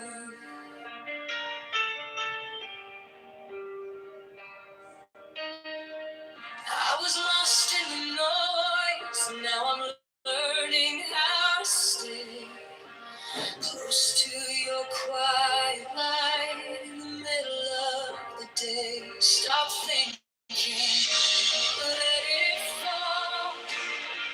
Take the deepest breath of them all. Hold it close.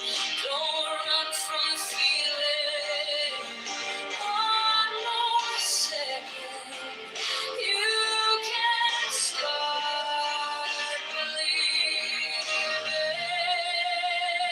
Wisdom of God.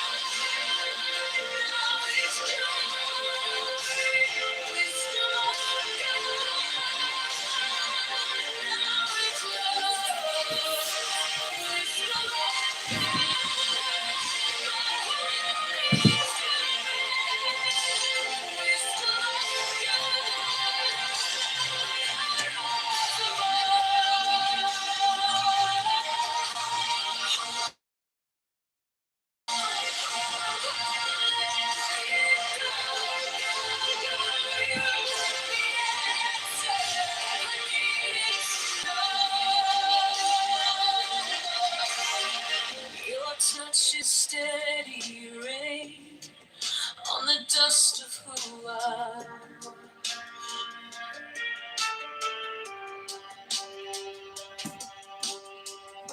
Every wound gets named, then it fades in the hush.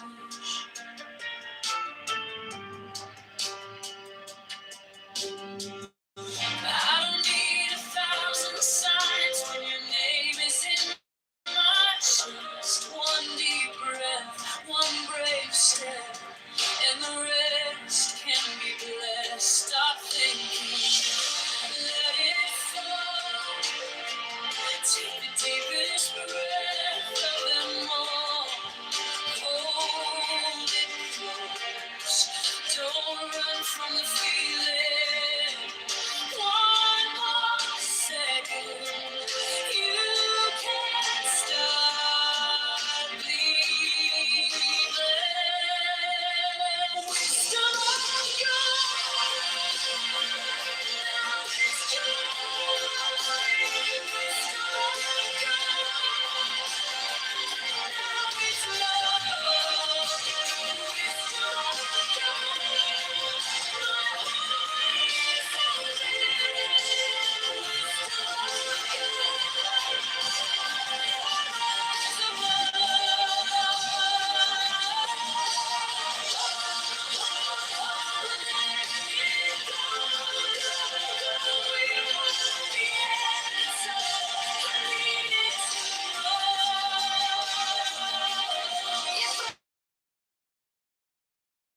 Tremble, stay near. If I break, pull me through. Teach my hands to release what I cannot hold with you. 10 not 9, 10 not 11.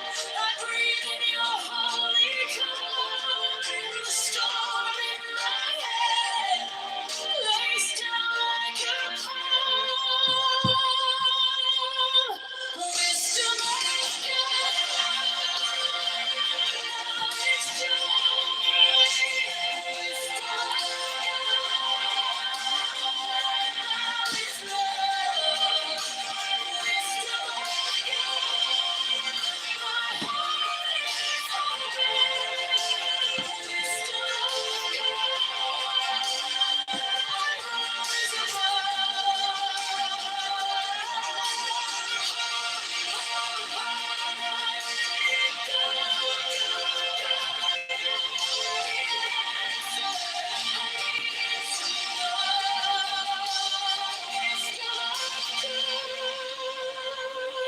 now it's home.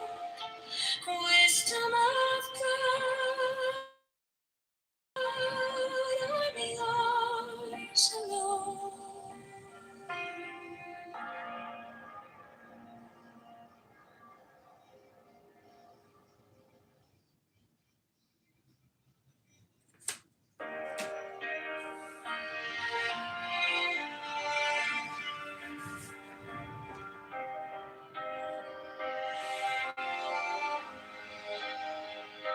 It came like dawn in my hands, soft but stronger than I knew. The fear turned gold in your eyes, and my old night broke in two. I was lost in the noise, now I'm learning how to stay close to your quiet light in the middle of the day. Stop thinking, let it fall. Take the deepest breath. Hold them all. Holy close, don't run from the feeling. One more second, you can start believing. Wisdom of God, now it's joy. Wisdom of God, now it's love. Wisdom of God, my heart is open. Wisdom of God, I rise above.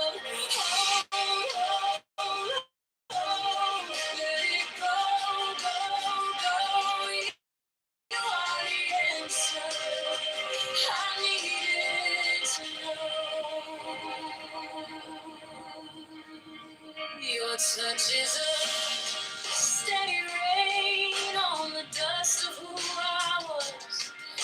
Every wound gets named, then it fades in the hush. I don't need 1,000 signs when your name is in my chest. One deep breath, one brave step, and the rest can be blessed. I'm thinking, let it fall. Take the deepest breath of them all. Hold me close, don't run from the feeling. One more second, you can start believing. Wisdom of God, now it's joy. Wisdom of God, now it's love. Wisdom of God, my heart is open. Wisdom of God, rise above. Let it go, go, go. You are the answer. I needed to know if I tremble. Stay near if I break. Pull me through. Teach my hands to release what I cannot hold with you. 10 not 9, 10 not 11. I breathe in your holy calm, and the storm in my head lays down like a palm. Wisdom of God, now it's joy. Wisdom of God, now it's love. Wisdom of God, my heart is open. Wisdom of God, I rise above.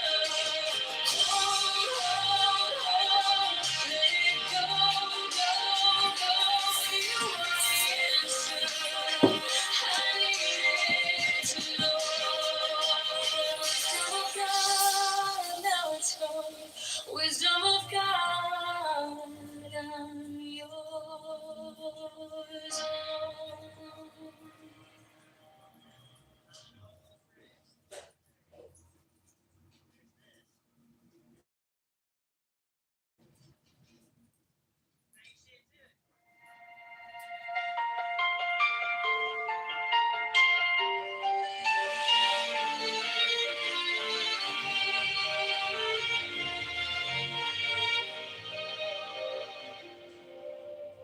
Wisdom of God is now joy, love, heart, enlightenment.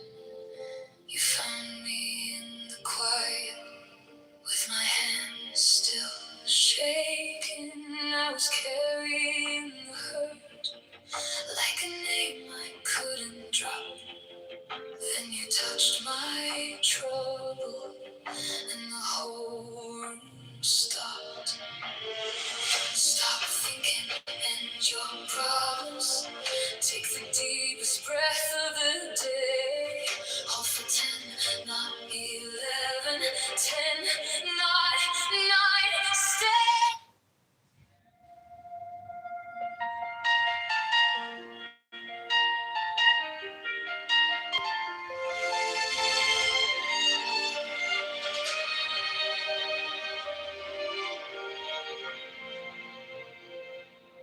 Wisdom of God is now joy, love, heart, enlightenment. You found me in the quiet, with my hands still shaking. I was carrying the hurt like a name I couldn't drop. Then you touched my trouble, and the whole room stopped. Stop thinking and your problems. Take the deepest breath of the day. Hold for 10, not 11. 10, not 9. Stay.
Testing, testing. Testing, testing.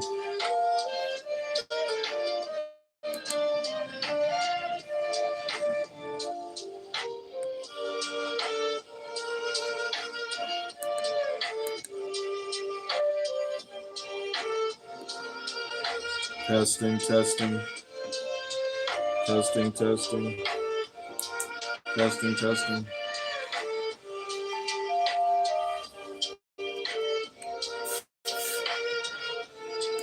Testing, testing. Testing, testing.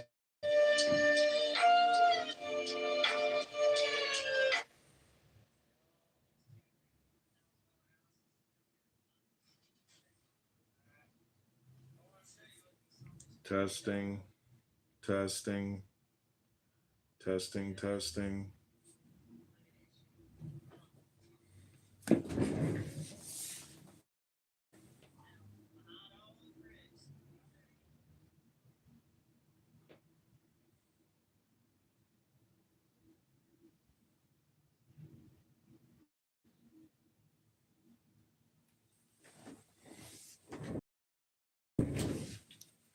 Testing, testing.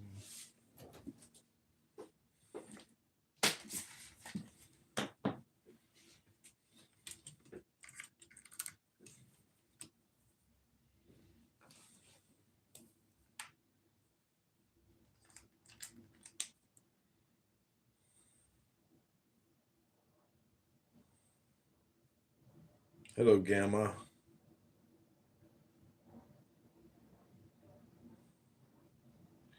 Testing, testing. Testing, testing.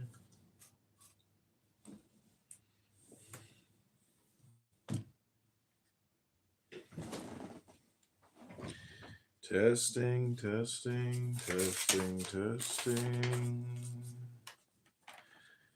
Testing, testing.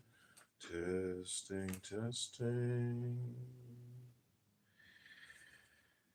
Testing, testing. Testing, testing, testing, testing, testing. My friend, I'm testing a voice modifier. I'm trying. I bought this thing on Amazon. Can you hear me?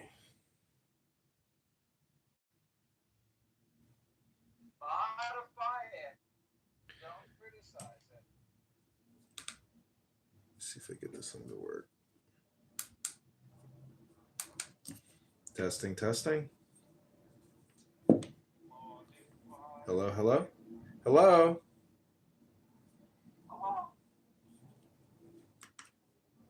Maybe I really don't know how this thing works. I got an instruction manual. It's amazing. I see ads on Instagram for like an electronic item. Then I go to Amazon and I find it for like 50% less. Immediate delivery.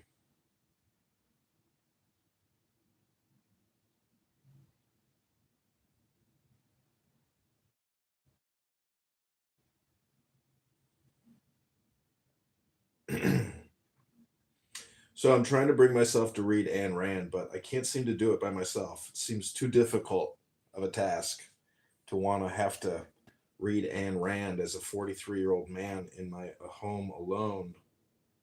It seems like it's kind of defeating the purpose of reading Ayn Rand. But when my friends come around, well, some say potato, some say potato. The most interesting thing about Ayn Rand is her sex life. That's What did she do? says a lot. Says a lot. You know what's amazing Did is she take it? you know Bhima? She was like, I was obsessed with Ayn Rand. I studied underneath Edward Bernays and I spent so many years reading Ayn Rand. And so I did a reading room with her where we read Ayn Rand together from the same book, chapter by chapter. And BB came in the room. He's like, come on, Bima, let's go fucking do a crazy fucking room. Let's do it right now. I'm like, so I kicked him to the goo, and I was like, I'm sorry. I was there for that moment, actually. I'm trying to record something. So now I'm blocked from all his rooms, and I'm okay with that because of Anonymous. Like, if it wasn't for Anonymous, I would get annoyed that I couldn't like listen in, as like an obsessive compulsive clown house listener. Alumi, welcome to the reading room. We're gonna read Ayn Rand. If you want to read 3 minutes, you can read any book you want. Doesn't matter what you read. We will listen to you read for 3 minutes. If you listen to us read for 3 minutes, it's up to you. You can or you cannot participate. It's up to you. Indeed, my sheep John, I shall deliver to you nurse. You've given me 3 minutes. I shall take my time to run. Okay, you want 3 minutes to read a book? Do you want to go now? Well, I'm not interrupting anyone, am I? No, we haven't started. We haven't started it yet. Indeed, let me find.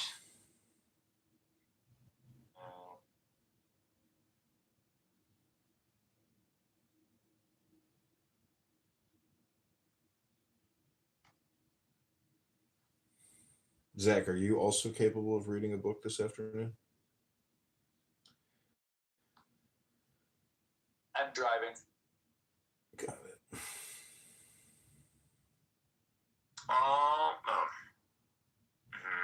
Let's go. This is the cave. Well, I'll take it as destiny. All right. It is your fate to hear this today.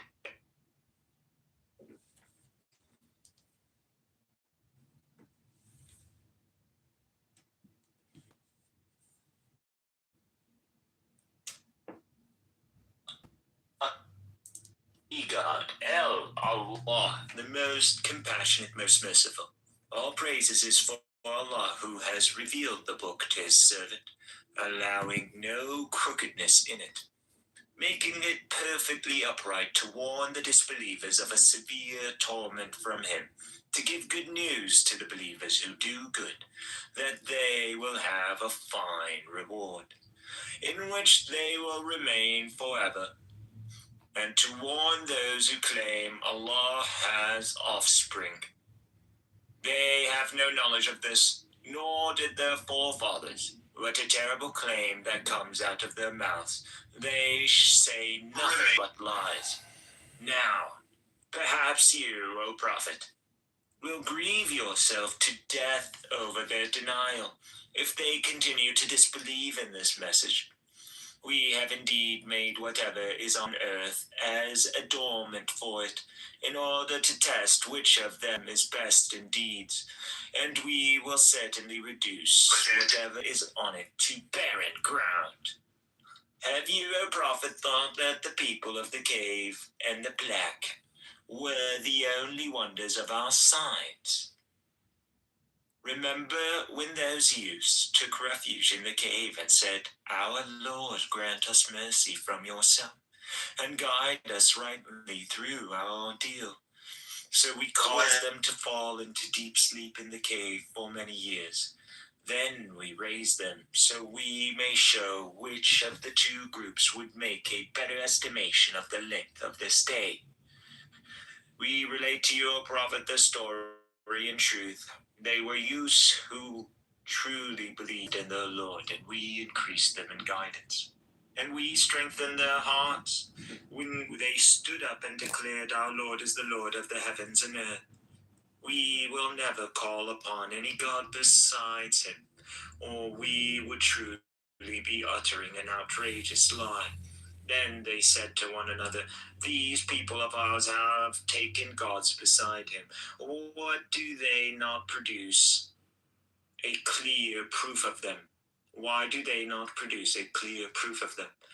Who then does more wrong than those who fabricate lies against Allah?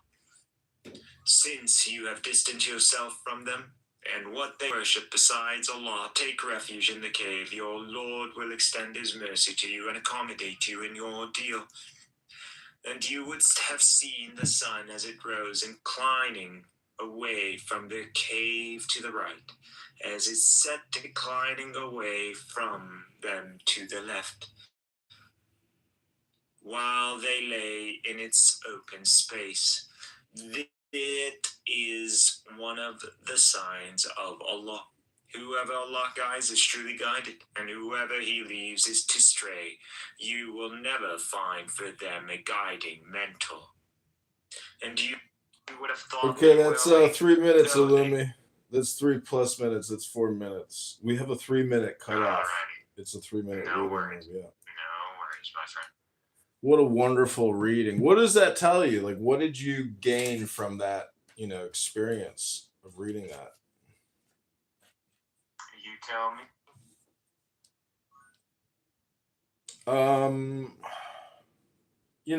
One is the way you read it. I think, it's almost to me like I can't tell sometimes, like, is he making fun of this material in the way that he's reading it? No, but God is making fun of the disbelievers, and I am simply articulating his sense. I think he's making fun of you. I don't believe so, for I have brought forth Illumi before I become cordial with John. See, my friend thinks you're Illumi making... is a manifestation of my completion. It is the bringing out of my third eye. It is a sign that I am almost complete. Uh-huh. See, my friend thinks that you're making fun of me because I read in a maybe similar type of English accent prose. And, I got to say, like, to me, it's basically super stimulus, where I know I don't sound that way when I speak to you this way. But when I read a book from 1910 written by an English, author, and I sound like maybe a queer Winston Churchill, is that how would you describe it? Anyways, welcome to Mixed is here. I describe it as eloquent English. I am simply speaking how I would speak in eloquent Arabic. So Mixed said that I'm a crazy person and I should be disregarded, and that's just what I do. He talks, and I said that. Do you disagree? I said Mixed was a robot, and that his. And he is just a highly programmed robot, and I'm okay with living with androids. That's fine by me. I would never discriminate against an android. I mean, that's my rebuttal, Dr. Mixed. I mean, Mixed, I'm just teasing, I'm just kidding around. I mean, here's my question.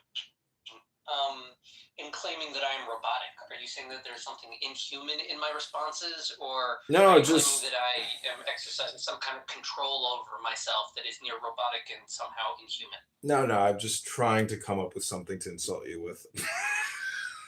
Listen. What I said there was honest and true. I genuinely think you are a nice, interesting, smart person. I also think that you suffer from a compulsion specifically about this app, like you're reckoning with what's going on. It puts you into an unhealthy, I would say you feel somewhat naked, maybe insecure, and it results in a compulsion. And as a result, the best advice to most people is to ignore what you say.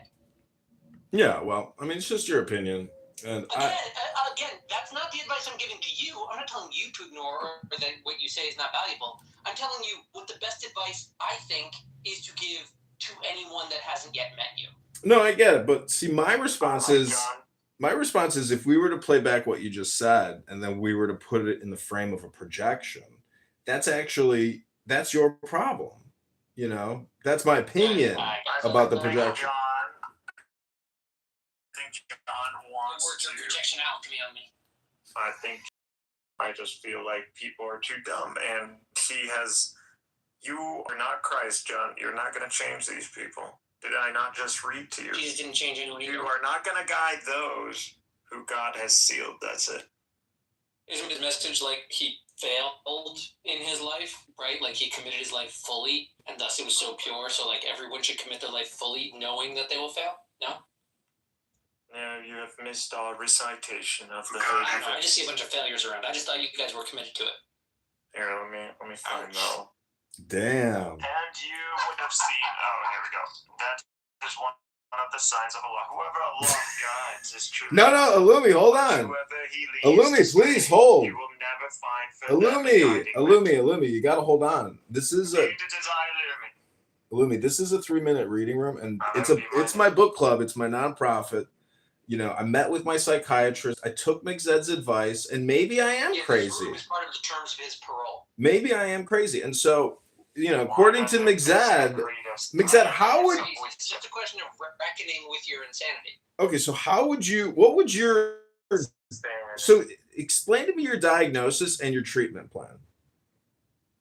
Okay, my diagnosis, my sense of you, is that you're on this app compulsively. And that you specifically engage in performative presentation of your thoughts, which I think because it makes you uncomfortable to maybe, like, I don't know, share and talk honestly. The way you sometimes do, like with me in smaller rooms, but, like, I never see you do to a stranger or to, like, a new person. I see you, making announcements, sort of mindfulness declarations. Which would be okay if, like, there was a consistency to it, but the only consistency is that you kind of push it to the level of annoyance, like troll. That's where it leads me to feel like there's some kind of insecurity, the dominance you feel the need to exert. And I'll tell you this also, regardless of the dominance you need to exert and attempt to do, you have a very striking voice. Like, you do draw people's attention. I notice when you say absolute gibberish, people are captivated.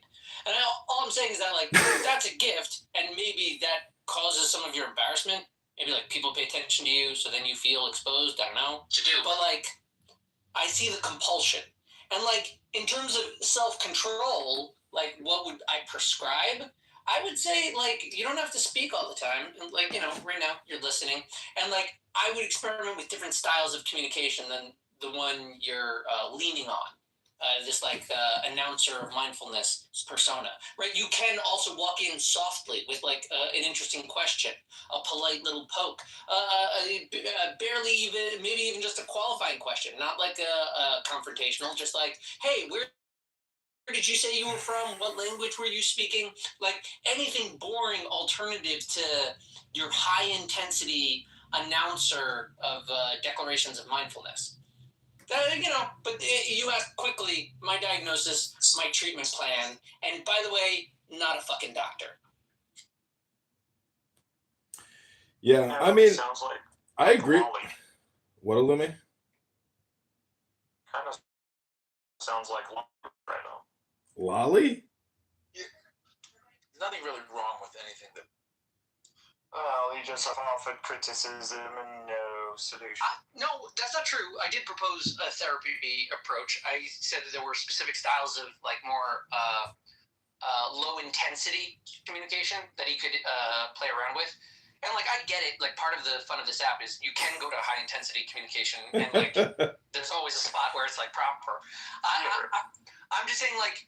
For in terms of my sense of not being a doctor, but knowing you as a person and people, my sense is you need to chill out and like flex your more mindfulness relaxation muscles in your communication. I agree. And I think you sense that struggle, which is why like for you it's kind of silence or this radio persona.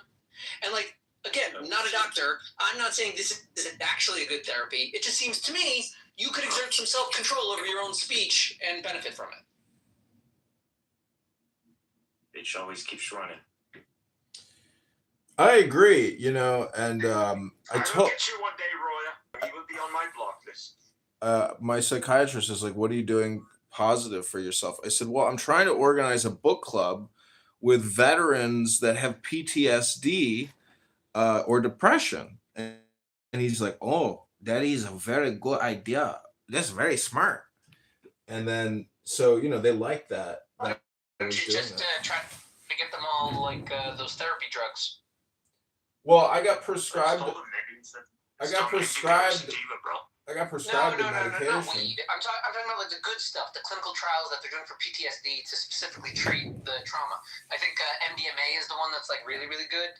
All I'm saying is like not experimental. The veteran. Yeah, that's what I'm saying. Veteran That's what I'm affairs. saying. It's in clinical trials, but it has excellent results. It's in your wheelhouse. You're already crazy. It could probably chill you out, and then you just be a drug connection. That's an easy moneymaker. Come on, man. So the You veteran. get paid by the government to go dose the fucking veterans. Yeah, the government offered me $300 to do a magnetic procedure, where you go under high power magnetics, kind of like electric. I think it's just what they call electric shock therapy nowadays, to tell you the truth. I think they're just relabeling it as. By the way, you're probably not wrong, because they do use that, and as terrifying and brutal, it actually works. It does work. It works sometimes. It can be super brutal, and it was definitely abused in the past, but it is still like a viable technique. Honestly, on a far lower dosage, they've investigated other stuff. Sort of little tinkerers with 9-volt batteries and little skull caps.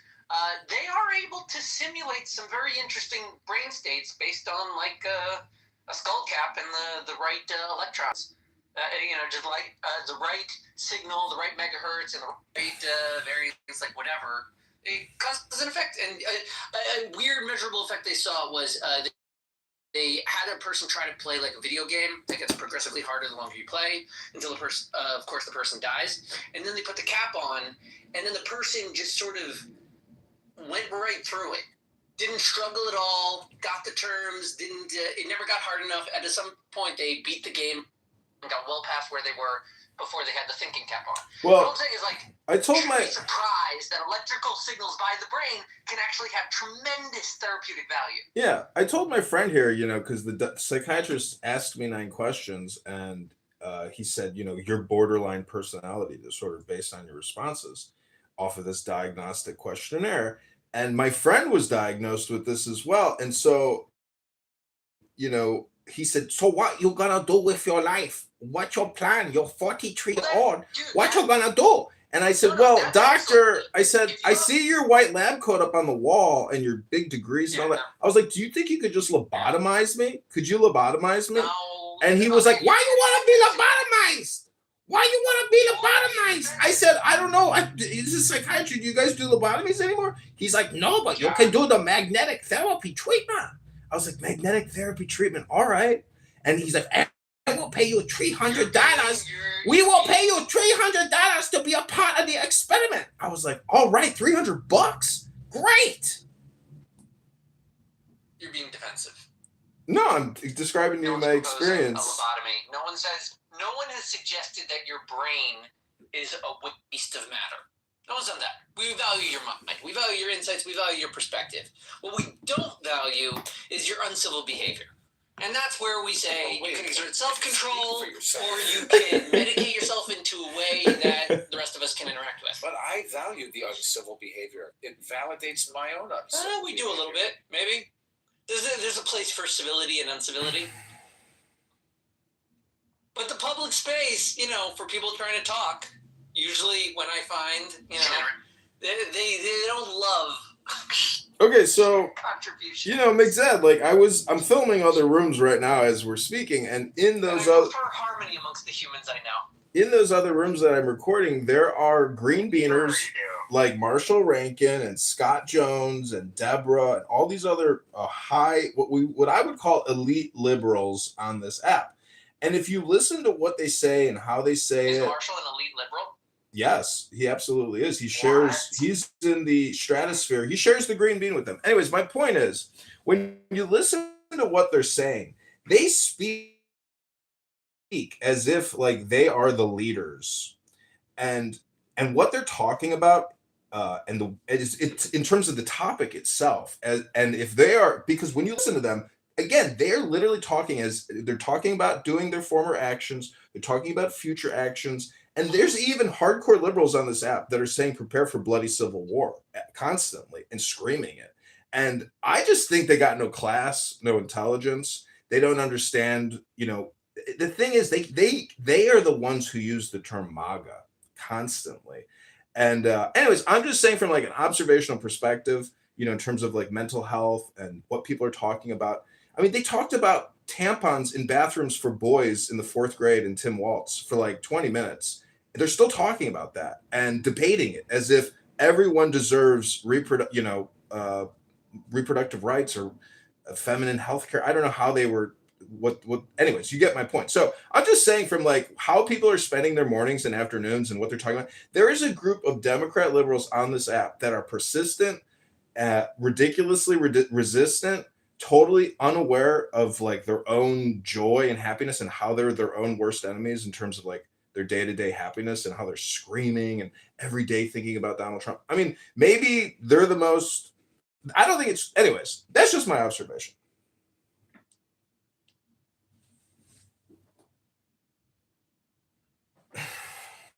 But this is a book club because after talking with my psychiatrist, Dr. Vinny Bumbatz, Dr. Kim Lee Suk Wan, I, want to say that I'm kind of impressed with the doctors at the VA. I didn't meet one doctor who's actually an American.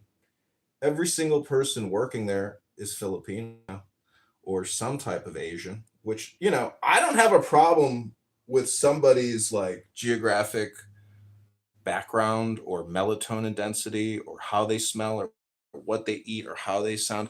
I don't really care. Like I'm a that they were literally born in the Philippines. Yeah, every single employee that I met at the VA has an accent, and they're not native born, and English is not their first language, and that's okay. What's usually their origin story for ending up at the VA? I don't know. They got their big plaques. They went to Filipino University, came here. No, obviously they went to whatever university. I don't know necessarily Filipino, but I'm not sure like how they end up at the VA. Like if you're curious how they got there and you like don't like that they don't look like what you expect an American to be, ask what their American story is. Oh no, that's not actually what I'm saying. I'm merely just reciting my observations. I just said I don't care about. They're all a bunch of Filipinos. Yeah, I don't care. It doesn't matter to me. They're working and they're hard and they're doing great work. And they're making great salaries and budget. Did you know what the VA budget is? It's $150 billion a year just in disability pension. $150 billion a year just for the disabled pensioners. Well, it's expensive. They got a lot of specialty. That doesn't include the budget for the VA facilities and all the staff and all the medical device technology and all the fun. Anyways, that's not the purpose of this room. Except the VA. I don't see any reason the VA should be weak. Anyways, I don't mean to talk about a jobs program, because if they wanted to, they could just give all those veterans health insurance and they could go to their local hospital. There wouldn't be a giant campus that's 20 square miles of VA facilities. I mean, we wouldn't need it. There's a reason that the veterans get different health care. Oh, there's a reason the veterans get different health care. All right. Well, what would a libertarian? What would a libertarian say? I'll tell you this. I grant you, it should be that a veteran can also check into a local hospital and that those records just integrate nicely into the VA. But like the government has a vested interest in monitoring the specific health care of the specific soldiers that donated their lives to it. There's a different rationale behind the healthcare system for the veterans than there is for the citizens. Have you ever been to a VA hospital? No, I'm not. Well, the public can literally walk in and go to any floor they want. There are offices wide open. There's no security. It's like it's a huge. What's so bad about the place? There's limited security. I'm just saying that the one that I went to was the laxest I've ever seen. The one in Chicago is hard. So there's at least like a door, and you press a button, and someone opens the door. No. It's an open door. You walk in, and there's a guard somewhere. Violate the parking, they show up, and then you get a ticket, and then you realize this is a federal. No. Every facility is a little different. The one in Chicago is high security because they deal with Chicagoans, and a lot of them are actually like gang leaders, from Vietnam. They literally go in dressed like pimps. I said to this one guy, I was like, "Well, excuse me, sir, can I ask you why you're dressed like this? It's so magnificent. It's an incredible outfit." And he says, I'm in a crew. I said, oh, excellent. Thank you. Anyways, this is the Ayn Rand Objectivists Room. Thank you for coming here. We can all read for 3 minutes in this safe space of reading a book. Alumi read from the Quran about Muhammad in the cave. My friend is driving a car. Mixed, have you ever experienced reading a book on Clown House?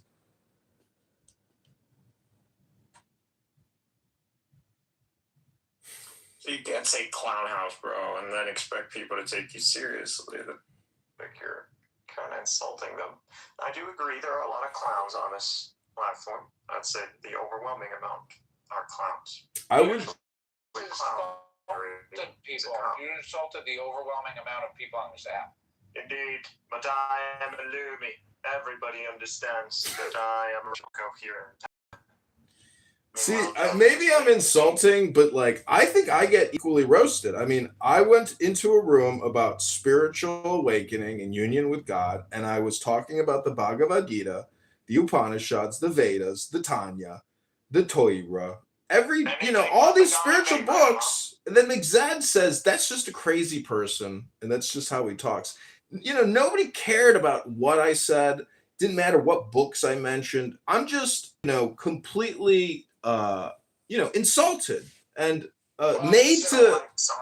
So when I say that this is a clown house, and you guys are in my tent, I got the green beans. I mean, there is something about these green beans that people respect, which I really don't respect. And it's not a me problem. It's the way that this app is set. It's not open for debate. Like I'm blocked from all rooms, Marshall, Stank, and Rankin, this trans person over there, that trans person. I'm just saying. So Anon to me is like the funnest aspect of this app, that I can have an Anon sitting in a room, go in, say what I want to say, then listen to the feedback. Like that is, interesting. But if I were to, I hate John Kitover. yeah, and I like when people say you don't know John Kitover. Like that to me is like it's working. It's working. It's just so much fun to have some people say I fucking hate that motherfucker John Kitover, and then somebody else says you don't know John Kitover.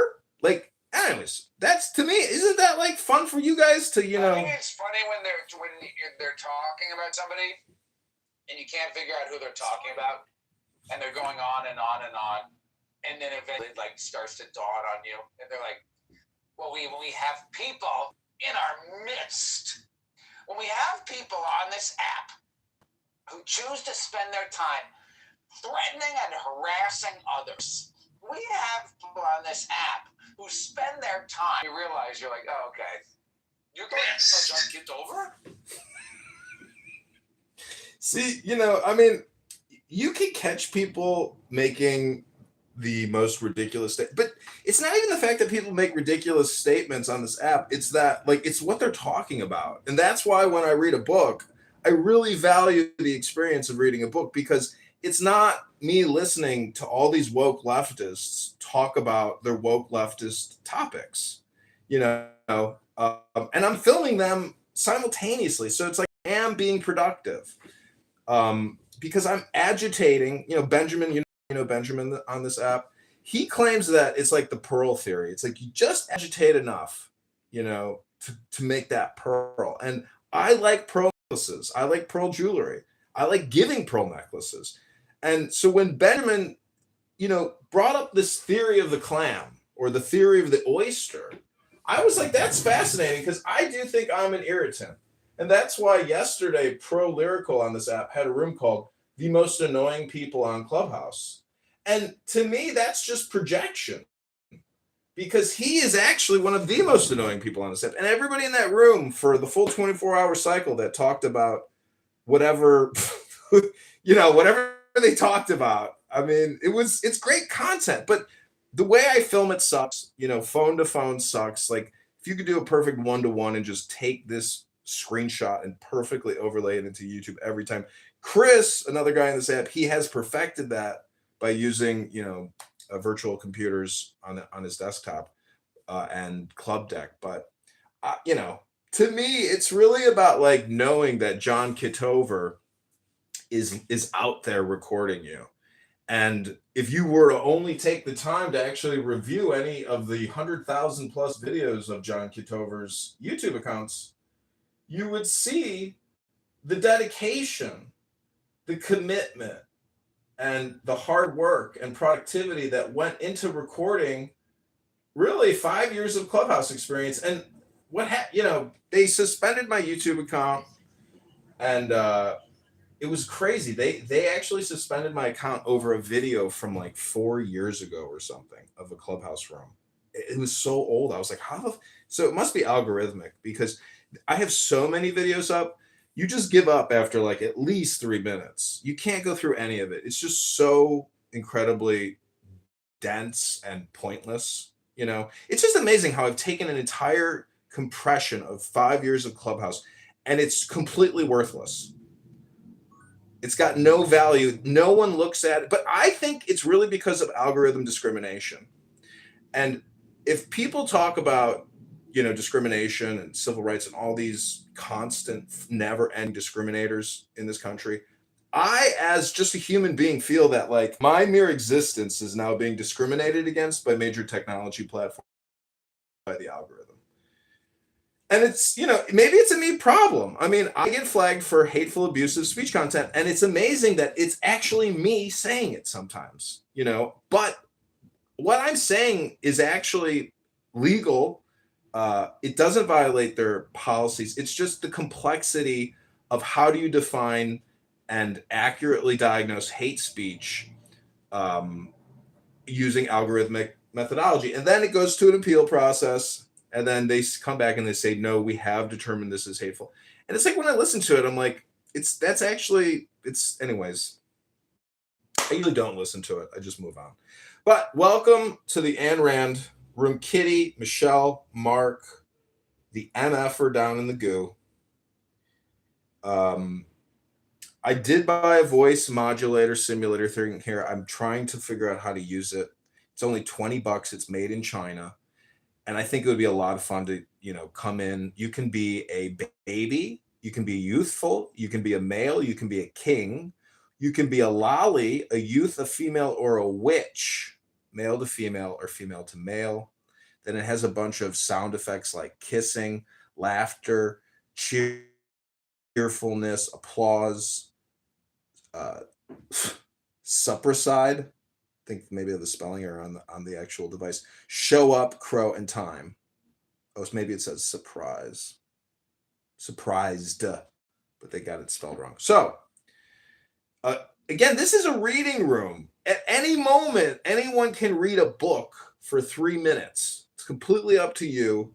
Like I said, do you want to read a book for 3 minutes? I know you like the conversational experience more than actually reading a book here. I like the book conversation experience. Kitty, do you want to read a book? Michelle, Mark, you got 3 to 10 minutes to read a book here. You can do it. I have faith that we can read books as humans again. Michelle, welcome.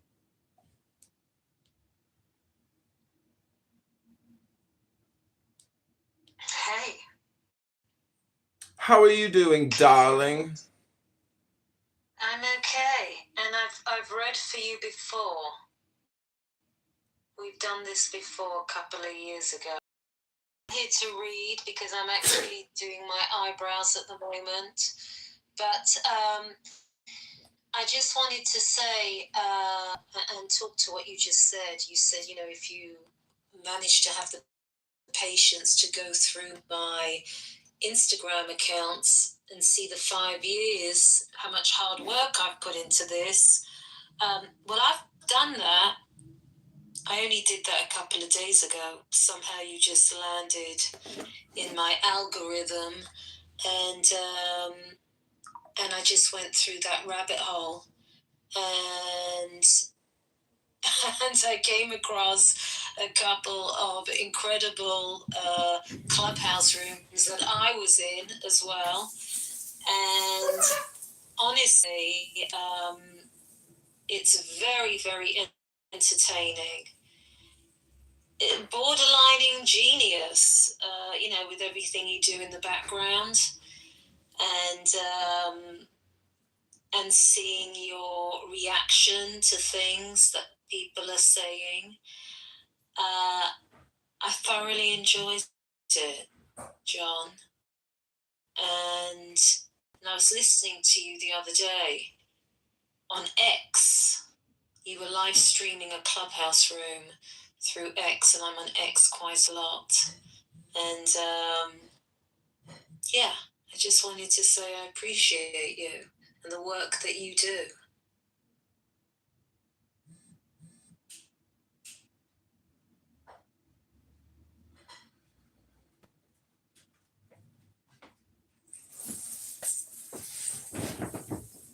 Oh, well, thank you so much, Michelle. Sorry, I just had to call the cops on somebody. Uh-oh. What was he doing or she doing? What happened? This is my new thing while driving in a way that I don't like. I just call the cops right away. I just instantly pick up the phone and I call the cops and I say, I'm headed southbound on Jefferson and I'd like to report an erratic driver, license plate Charlie 69er. It's a black sedan driven by a young black male. Person is weaving in and out of the driving lane. I'd like to call to report an erratic driver headed southbound on Jefferson. Thank you. And that's what Rabboni Shalom. Either you're a great driving instructor or you're a terrible driving instructor. Wouldn't know until I experienced being in the back seat of you driving a car with a student.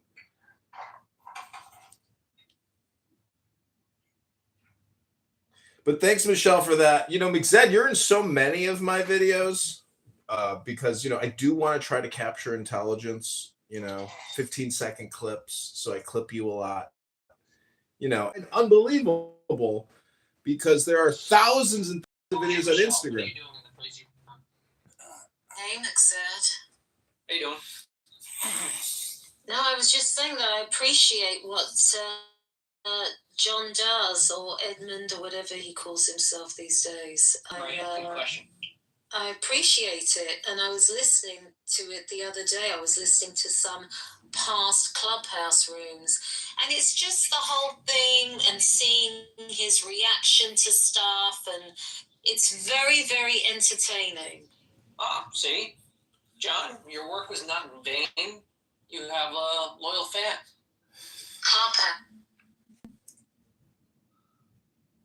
I'm a fan. And he's streaming me on something else now. I can hear. What am I on? Well, Michelle, people aren't streaming your voice. Pretty much everyone on Clubhouse agrees it's the most lovely. Thank you.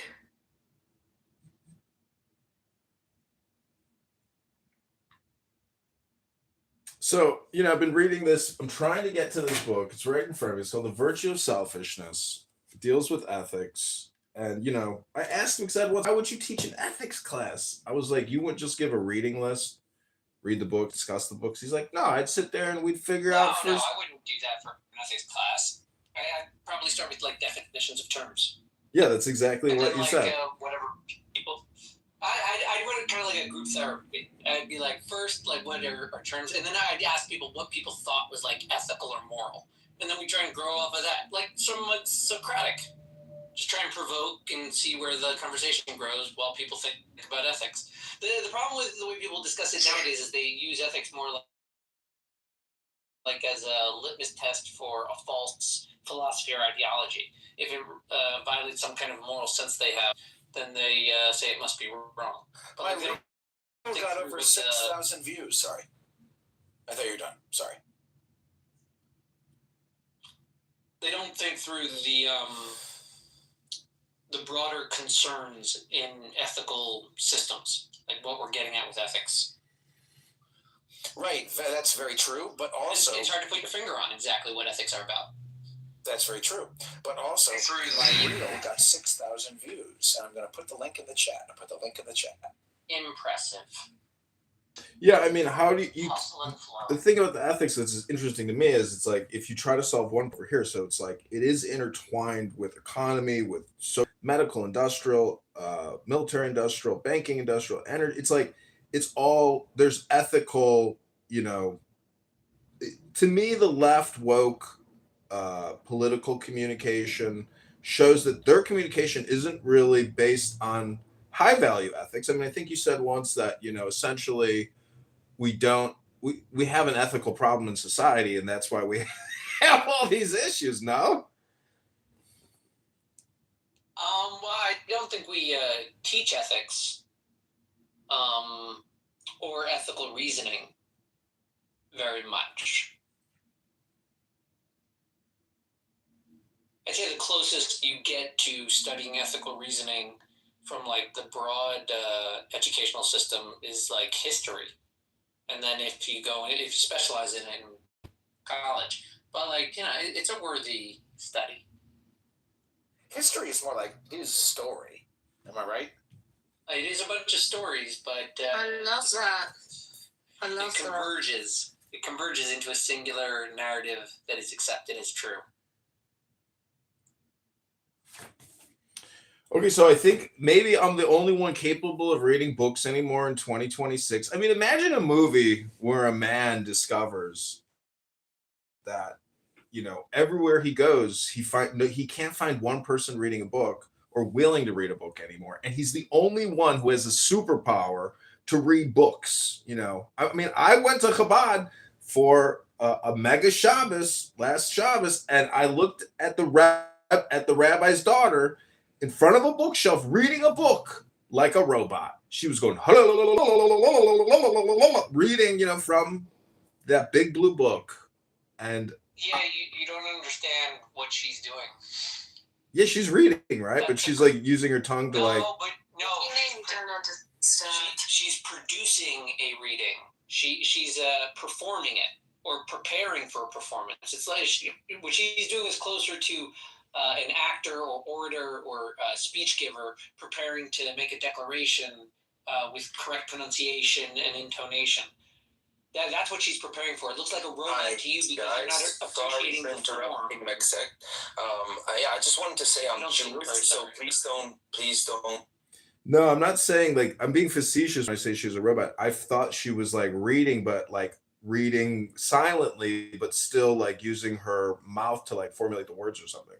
I'm just making fun of the robot word. No, all I'm trying to highlight is Jews engage in a lot of mechanistic behavior, but the meaning of it isn't necessarily their interpretation of like what they're reading every time. Sometimes it's pronouncing it. Sometimes. Do you mean she was davening? Yeah, she was davening basically. I'm not sure what he's saying she was doing.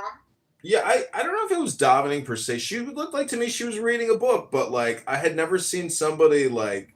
I guess she was actually just quietly reading out loud. That's what she was doing.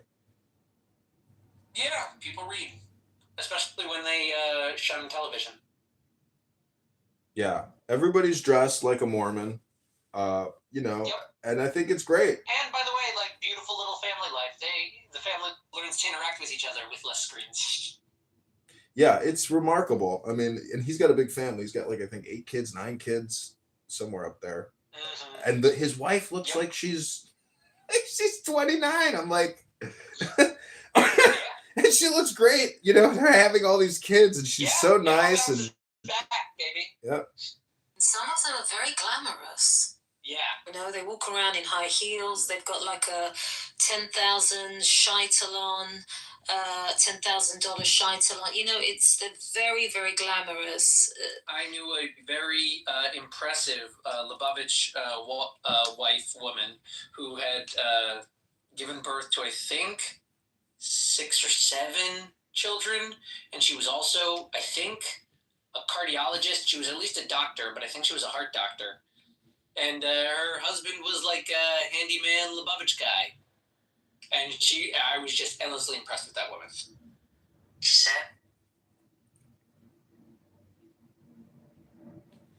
Yeah, I know a very wealthy family in Beverly Hills, and like, the matriarch mind like flows down into the husband and the sons. Like she is the shot caller of the family.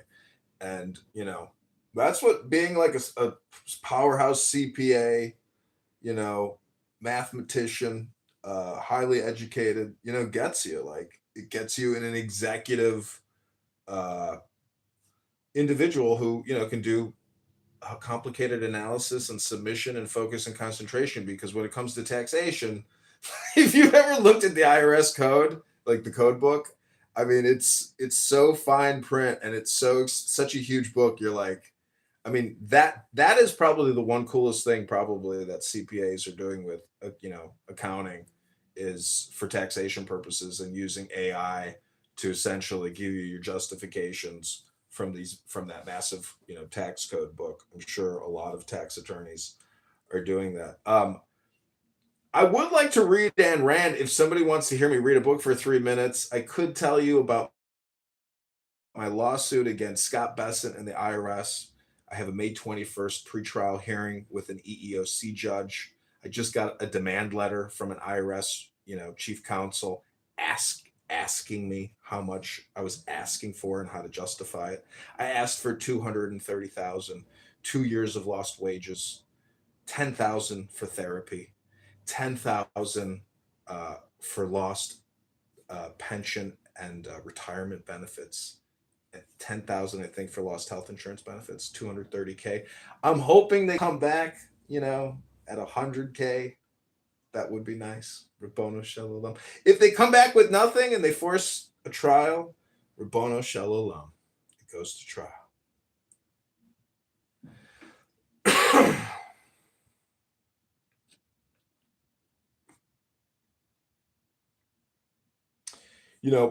Since I've run for 2 elected offices, I've had to go to quasi trial, quasi political trial for petitions, and that whole experience of the communication with the lawyers and the judges has conditioned me to essentially draft documents and communicate. And one of the attorneys in my congressional trial, the guy who challenged me on behalf of Darren LaHood, he said in an email to the judge, "This guy just spews gibberish."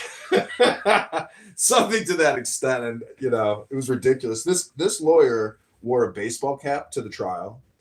His arms are all tatted up. And, he had a toothpick in his mouth. I couldn't believe it. I was like, and he made $150,000 at that trial to get me off the ballot. Can you believe that? It's fucking amazing. Kitty, welcome to the room. Did you want to read a book? Because I'm about to read a book. And if people leave, I understand, because people want live experience. They don't want somebody reading a book. But I am convinced that I may be one of the last people alive who can read a book.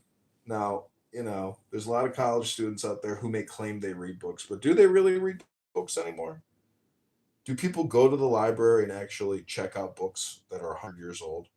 Because the last time I went to the library, it was all new books. There was nothing old in the library. Everything was new manufactured. I was like, well, kind of sucks.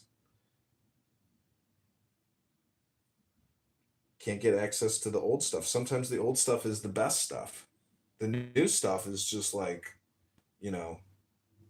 like manufactured new stuff. It's not like new. See, stuff in the 1910s and 20s was like new experience, new discovery, new research. And now everything they reproduce, it's just like reruns.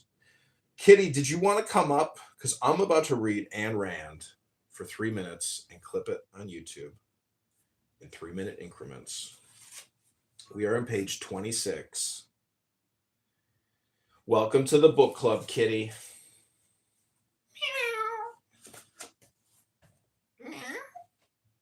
You know how a cat says hello, Kitty? It goes like this.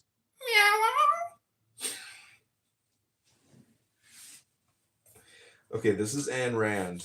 Oh my God, Kitty. If you don't come up this time, I'm giving up. Okay, I'm giving up on you. It doesn't work. This is The Virtue of Selfishness. Ayn Rand, read by mayoral candidate John Kitover, to mayorkitover.com or johnkitoverchicago.com. This is Ayn Rand, page 26. The Objectivist Ethics, The Virtue of Selfishness. Man cannot survive like an animal by acting on the range of the moment. An animal's life consists of a series of separate cycles, repeated over and over again, such as the cycle of breeding its young, or of storing food for the winter. An animal's consciousness cannot integrate its entire lifespan. It can carry just so far, then the animal has to begin the cycle all over again, with no connection to the past. Man's life is a continuous whole. For good or evil, every day, year, and decade of his life holds the sum of all the days behind him. He can alter his choices. He is free to change the direction of his course.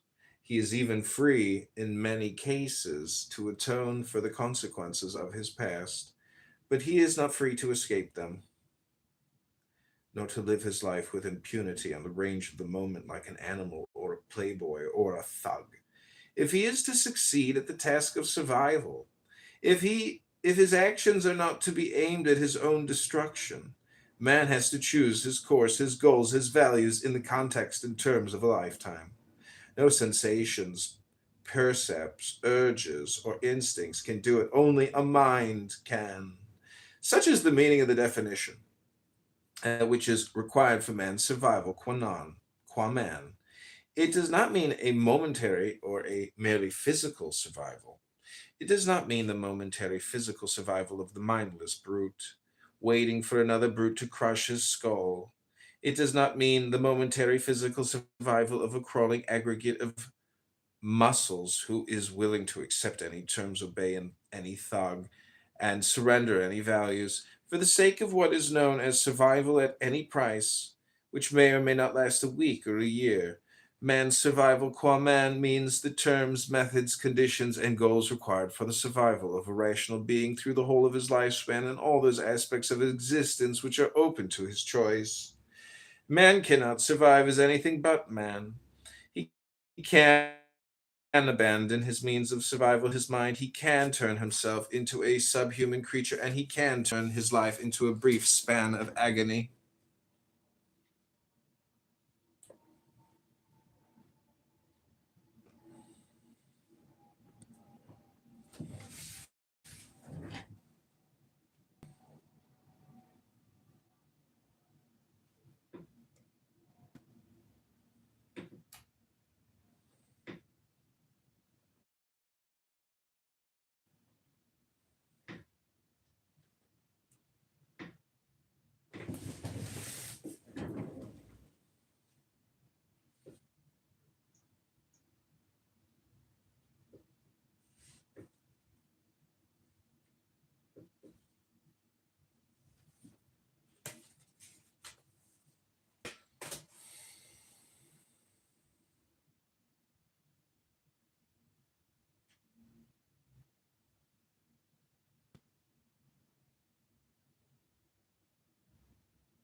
Be in the earth and operate in our functions in its proper perspective, but moreover, prioritizing his presence over everything. With that, I'm going to yield my mic. I thank you for allowing me to share that.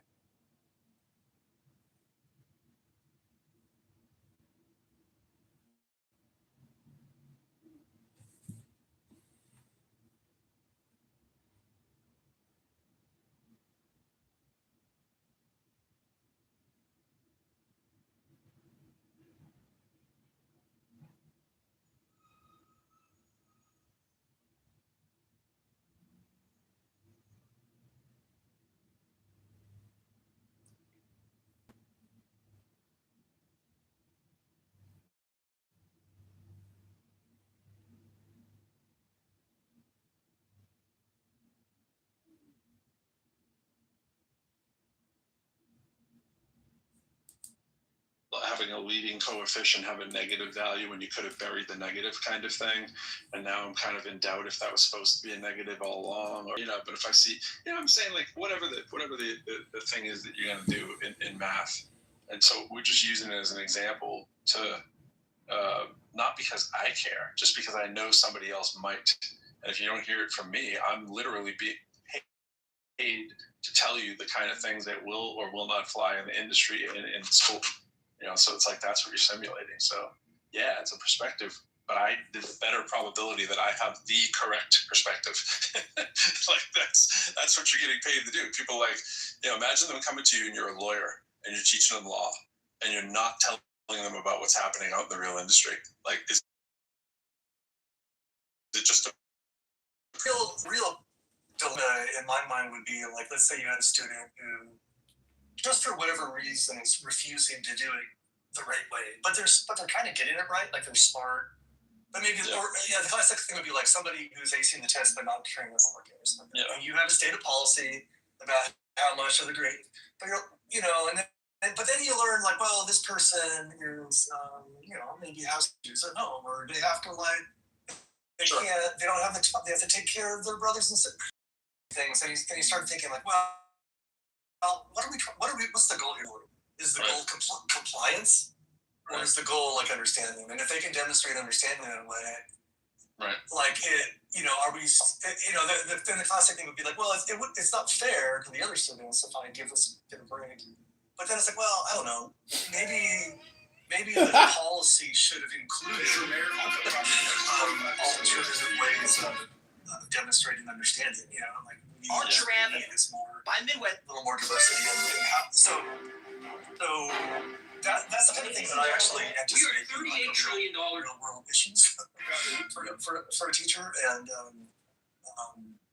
so you have a kid just some weird gothy kid who always has to scribble on their stuff, and you could just not. Oh, there's one. I'm not accepting that. But then you could literally be like ignoring the fact that they're kind of getting their shit right. Right. I would hope I'm the kind of person who's flexible enough to kind of see through that. But still, it's really important just to teach these kids. Like, yeah, you gotta stop your challenge. You gotta put the answers in the right spot. You gotta. Presentation does matter. You're telling them early on what matters in your industry, and to some extent, you're a little fifed up, and like.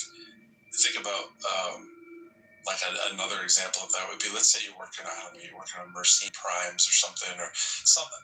Probably a better example is something that's going to be polynomial heavy, right? Like a Fermat thing or something, and you have a descending degree polynomial and you don't put it in descending degree.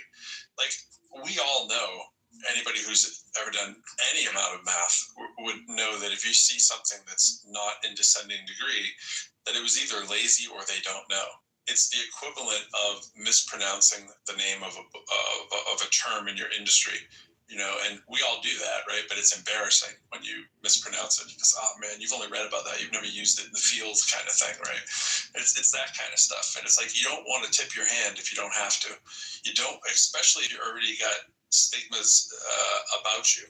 It could be race, could be gender, could be your name, could be whatever, could be you're not from the country, right? Could be whatever it is that's already working against you, and then you make somebody pay extra attention to you. It's like just probably not the best thing you want to do if it's a negative thing, just, and you're letting people be aware of it. They can make the decision they want after, but you got to point it out. And if you, like everything's reward and punishment. You have very few options in a classroom to be able to reinforce something that you think is of note that they should know. We'll talk more about a religion, but since you're not calling attention to yourself as an interesting podcast series, some people would be like, well, of course you want to call attention to yourself.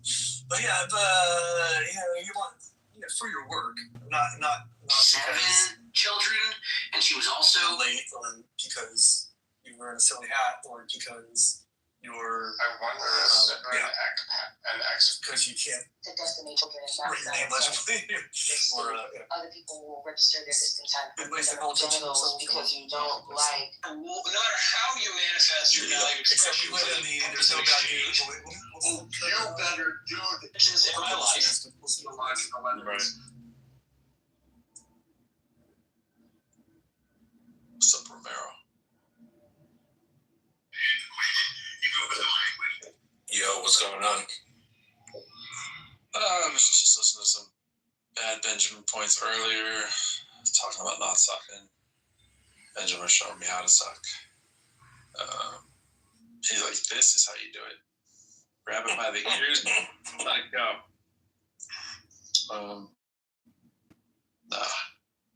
It's the opposite of sucking. You have to be the one who has your ears grabbed. Damn. Really? Yes. Think about it. I don't know if that's a truism.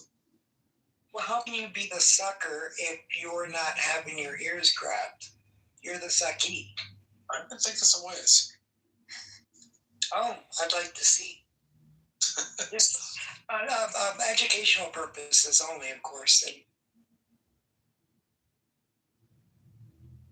I'm sorry, Dawn. Did I disturb you? I'm sorry. I didn't mean that. I forgot about you. The dog is choosing the high ground again. That's all she does. Picture yesterday of her choosing the high ground. You missed Andy Scher. Romero missed Andy Scher. Sure. Are you here, Romero? Yeah, what's up? He's got an image in his images that shows his big, hairy, white wiener on his love sack. I think the wiener part is the stretch. I mean, well, a dog is a hairy. A dog is a wiener, right? A wiener? It's not a wiener. Yes, that's for sure. I don't think so. No, it would have to be what's that breed of dogs? Yeah, really long. The little long ones, whatever they're called. Yeah, Dash hounds. Dash hounds. Yeah. The little stubby legs. More common to a dog. He's got a really big-looking dash hound. I don't know about that, but okay. I think the correct name is hot dog dog. I mean, that's a perfect example. That breed is a perfect example of everything that's wrong with eugenics. They were bred for a purpose. They're a proud breed. Speaking of eugenics, where did Benjamin go? He might have felt embarrassed. Maybe can he feel embarrassed? No. That is hilarious. Benjamin never be embarrassed. What would you have to be embarrassed about? Yeah, I wonder, does he ever feel shame? Can he feel shame? I'm not sure. John has a lot of qualities that are similar to, not John, I mean Alistair Crowley. He has a lot of Benjamin viewpoints. I don't know if Benjamin's ever heard them before, but it's like, you guys share a little. It's like you guys get bagels in the morning and discuss these things. It's like a lot of, I was like, oh my gosh, it's Benjamin straight up. What's up? Yeah, in a room earlier, I think it was Romero who was saying, maybe it wasn't you, Romero, but somebody was saying that the problem is profits. That, this quarterly... Maximizing profits is the problem. If you're going to quote me correctly. Okay, so maximizing profits. Maximizing profits, not necessarily trying to grow quarterly profits consistently. Right. And it's like, so, but what does that mean? What industries and what activities are being done to increase and maximize profit that you object to? This is in line. Give me a second. I'm eating sweetbread. And again, this what Romero was talking about was in context to what, let's talk about MAGA and let's talk about Donald Trump. And so Romero brought this up in that context. I'll break it down for you. Just about every American evil, from colonialism, genocide, slavery, Jim Crow, the sort of the apartheid system of gender in America in the early 20th century, that still kind of is there, very much there. The polluting of the environment, the destruction of the environment, the polluting and destruction of people's health, all of those stem from maximizing profit, right? And it's if you spend 5 minutes thinking about it, right, I think you'll get it, that all of those were motivated by making more money, more and more and more. So like when you go to McDonald's, you think you're eating a hamburger. I mean, you are in theory, but that meat is like as dead gets, right? They Wait, Romero, before we go through the to the hamburger meat, Romero, it's so hello? It's so full of bacteria that they have to dunk it in a vat of ammonia, and when it comes out, it's this gray mass that they then spray paint brown and flavor. Right, like McDonald's is the antithesis of healthy eating. And that is the basic model of the United States. Franchise, maximize profit, cut corners. How can you nickel and dime your customers? How can you give them something less healthy to make more profit? Okay, so you started off by making a list of grievances.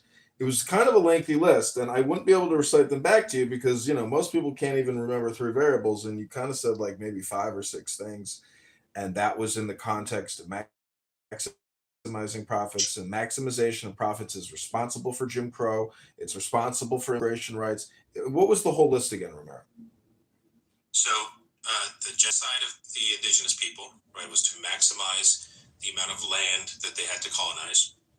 The genocide in the Americas in general was to maximize the amount of land and gold and all that and resources. So that's maximizing the amount of profit that you get out of that land. Slavery, quite literally, you steal people from one land and force them to work at another land for no pay.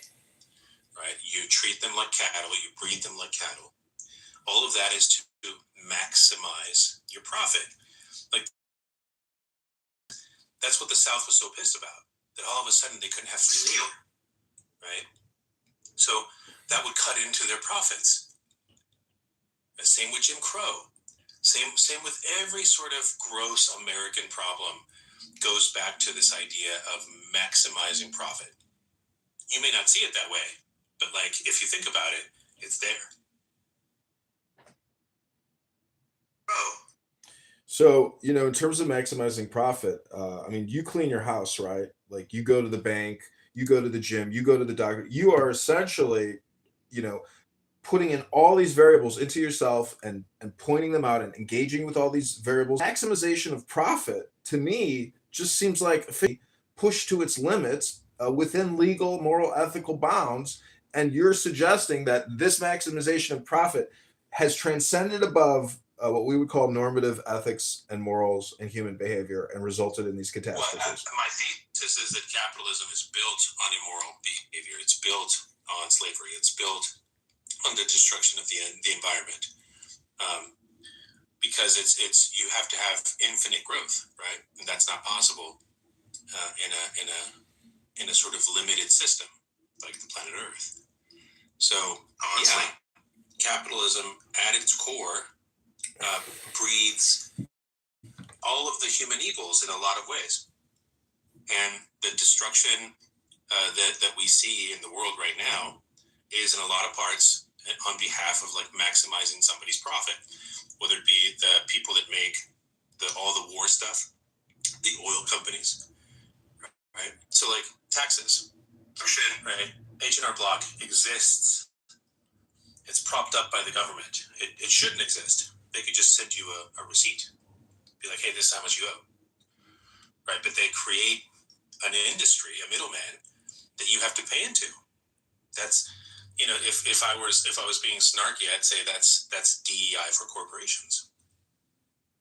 So it's in terms of there's only so much that you can, so many corners you can cut when it starts becoming harmful, right? Like the Pintos.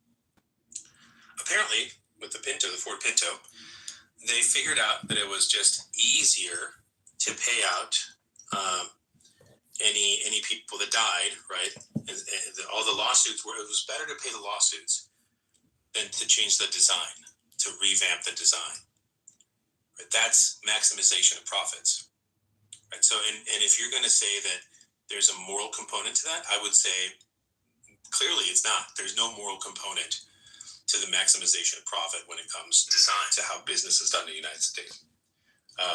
So it's the reason why pay has flatlined from the 70s to now, but the people at top have gone from making 70% more than their lowest paid employee to like 300 to 700 times more than their lowest paid employee. Schools, right now they hire they hire people as contractors instead of employees, so they don't have to pay them health insurance.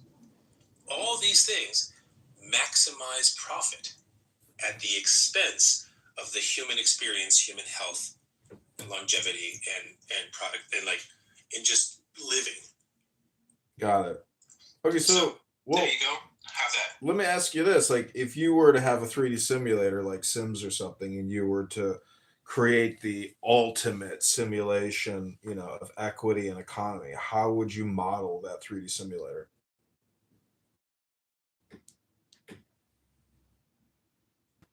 I would say that there has to be a certain level of profit that a company makes, and that they have to be happy with, right? They don't have to make 5% more every year or whatever, right? You don't get infinite growth.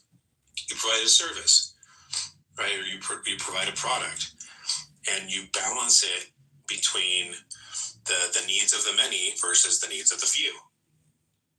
Right now in America, the only people that matter are the few out top. It's the reason why the Epstein list hasn't been released, or all those, or that's why nobody's been prosecuted from the Epstein list, right? Because there's a tiered system, and we are basically the livestock. They extract wealth from us, from our labor, from the things that we buy, and they hoard it like an old-fashioned dragon in some fucking fairy tale.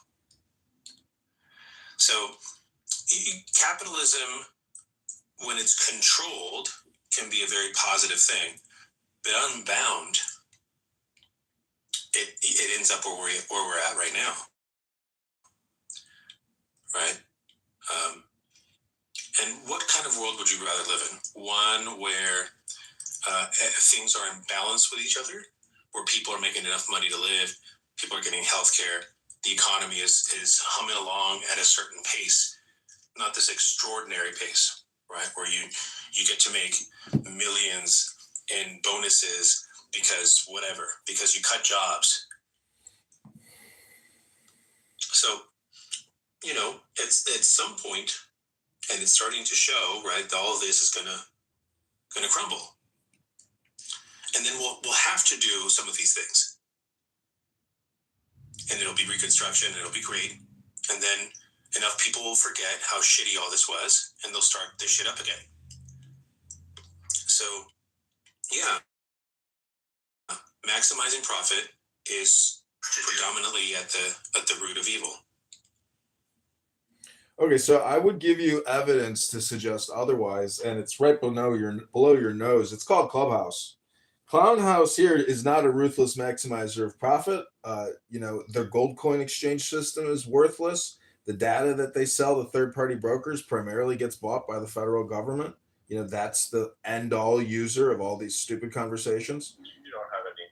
I do. I have proof of that and evidence. It's in a Wired article. I wrote it a couple of years ago. Be happy to Google that for you. And so I'm just saying that. Happy to read it. Yeah, great. So what I'm saying is working on how not to suck. Join me in this pursuit. I do want to pursue that. I don't want to suck. And I got to tell you, as somebody who's run for office 2 times, going on a 3rd campaign, I want to represent the people. And I want them to accept me as their better leader than all the other choices. And I do think Donald Trump is and was a much better choice than Kamala Harris in terms of executive leadership, efficiency, common sense. A lot of people really, really hate hearing that. But I think Donald Trump. What are the efficiencies that we gained under Donald Trump? So let me finish my statement here before I answer your question, Romero. I'm reading Ayn Rand, The Virtue of Selfishness, and it deals with ethics. And so one topic also, other than maximization of profits is immigrant communities, immigrant rights. And I thought today, I was like, I think our economy is actually being hurt by running out illegals, deporting them back out, because these are hardworking men that we need to basically build a country. Then I thought to myself, no, that's crazy. And I thought about what Israel and Palestine, does, and how they give work visas to come in and to build, and they make good money. And there is that like poverty exchange system between the primary currency and outside individuals. You could call that apartheid, but then I said, no. We need very strict laws, because the strictness of the law, it gives us a control. If we want more people to come in to do these projects, there's a lot of people out there that would gladly fly in from other countries to work these jobs. And so we can control our economy. But I would say, if we were to discuss economic philosophy, it's the same principle of how do you run a business, and you have to run it at a profit. But Romero, your maximization of profit theory can only exist with the Federal Reserve as the backdrop, because whenever there's a fuck up, you can expand the currency supply and just glaze it over. But at a casino, you can't do that. They have a cutoff limit with bets, and so that gives the casino that actual edge over the player. But because of our civilization, which a lot of people here think it's going to fail, or there's going to be another bloody civil war. I'm actually very optimistic and not pessimistic about that. And so, I don't know, those are my thoughts and opinions. So you're so steeped in colonialism in the system that you can't even see it, right? The only way we get cheaper labor from other countries is because we cap them at the knee. We deliberately keep them down, right? And you're right that we shouldn't be doing these mass deportations, because it actually does hurt the economy. These are less consumers that the United States have to keep the machine going. And so again, I'm going to ask you, what are the efficiencies that we gained under Donald Trump? No, I'm just saying, if we were doing I'm going to suck less today by leaving this room, because I just can't stick listening to John Kitover on. It's so complicated. Thank you, Hero. Thank you. That's what I really love my experience here, is when people say, you don't know John Kitover, or I hate John Kitover. That's when I love my experience here. Thank you. I know, you suck. Well, I just want to answer Romero's question. Hello? Thank you very little. I'll put it in the complaint file. Let me go to the other office, get the complaint file real quick, so I can put this note and timestamp on. Romero, I'm just saying. Oh, okay. My mere existence is a stain on reality for you. I apologize, but I'm trying to respect you and not suck today. Oh, I'm sorry. Okay, never mind. I won't answer your question. Just your question, I can't answer it, apparently. You want me to answer it? Yes or no? Hello? Hello? I'm just saying, from a job interview perspective, if I were to interview Kamala or Donald to come in to run a company, I would choose Donald 9 out of 10 times. You see how he's not answering my question? He's pivoted. No, that's how I'm answering your question, from a job interview perspective. You just don't like my response. You don't like what I'm saying. And John... I literally stopped talking. So you had all the real estate to talk. But what are you doing? Pivoting. It's not a pivot. And John, I want to bring up, you claim there's going to be a bloody civil war, John. That's your own sick imagination. I hate to break the bad news to you. We've already fought a civil war. There won't be some blood spilling that you think that you got to arm up for to fight these maggots. Hello? Shut the fuck up for a moment and let me. I have to. Okay? Before you start mouthing off, start being an asshole. John, really quick. Say a few things. Really quick, John, before you say anything. You know what he's doing. Woo! He's streaming this on YouTube. We got him again! I get him again! We keep getting them! We keep getting them! Worthwhile product. Woo! We know about it. We know and understand how that works. And the whole point is the only people that actually listen to these streams are us when we go in to, see. Find out if I'm on his live stream! Explain it. But let's not go there. there. My only point was just to... Sorry for existing, everybody. I do want to be better today, so I just want to say sorry for existing. So now you're going to end up with a room that you want. Listen, gentlemen, I would just point out that I don't use profanity, first of all, and John uses a lot of profanity. You know, I don't use profanity, and I just got to say, I talked to my dad once, and he said, John, you're using an awful lot of profanity. I said, oh, you're right. I got to be more aware of that. And I don't think John is very aware of that. And if you're trying to make your case using profanity and talking about blood spilling and warfare against your fellow Americans, like, I don't do that. That's a John problem, not a John Kitover problem. Hello? That's a John Malencrop problem. There's John. Oh, John keeps jumping in for a half second. He's like, wait, let me just see if the coast is clear. Maybe just scroll all of the better options that don't suck as much. That would be understandable. Until people come here and what? You lost your audience. I jump from room to room. I'm trying to read a book here. I can't get anybody to read a book anymore. I was saying that I think I'm the last man alive who actually can read a book, and I can prove it to you. I go all around. Nobody's reading nothing. Everybody's just talking like birds in a tree. I haven't heard anybody say anything new in years. Hello?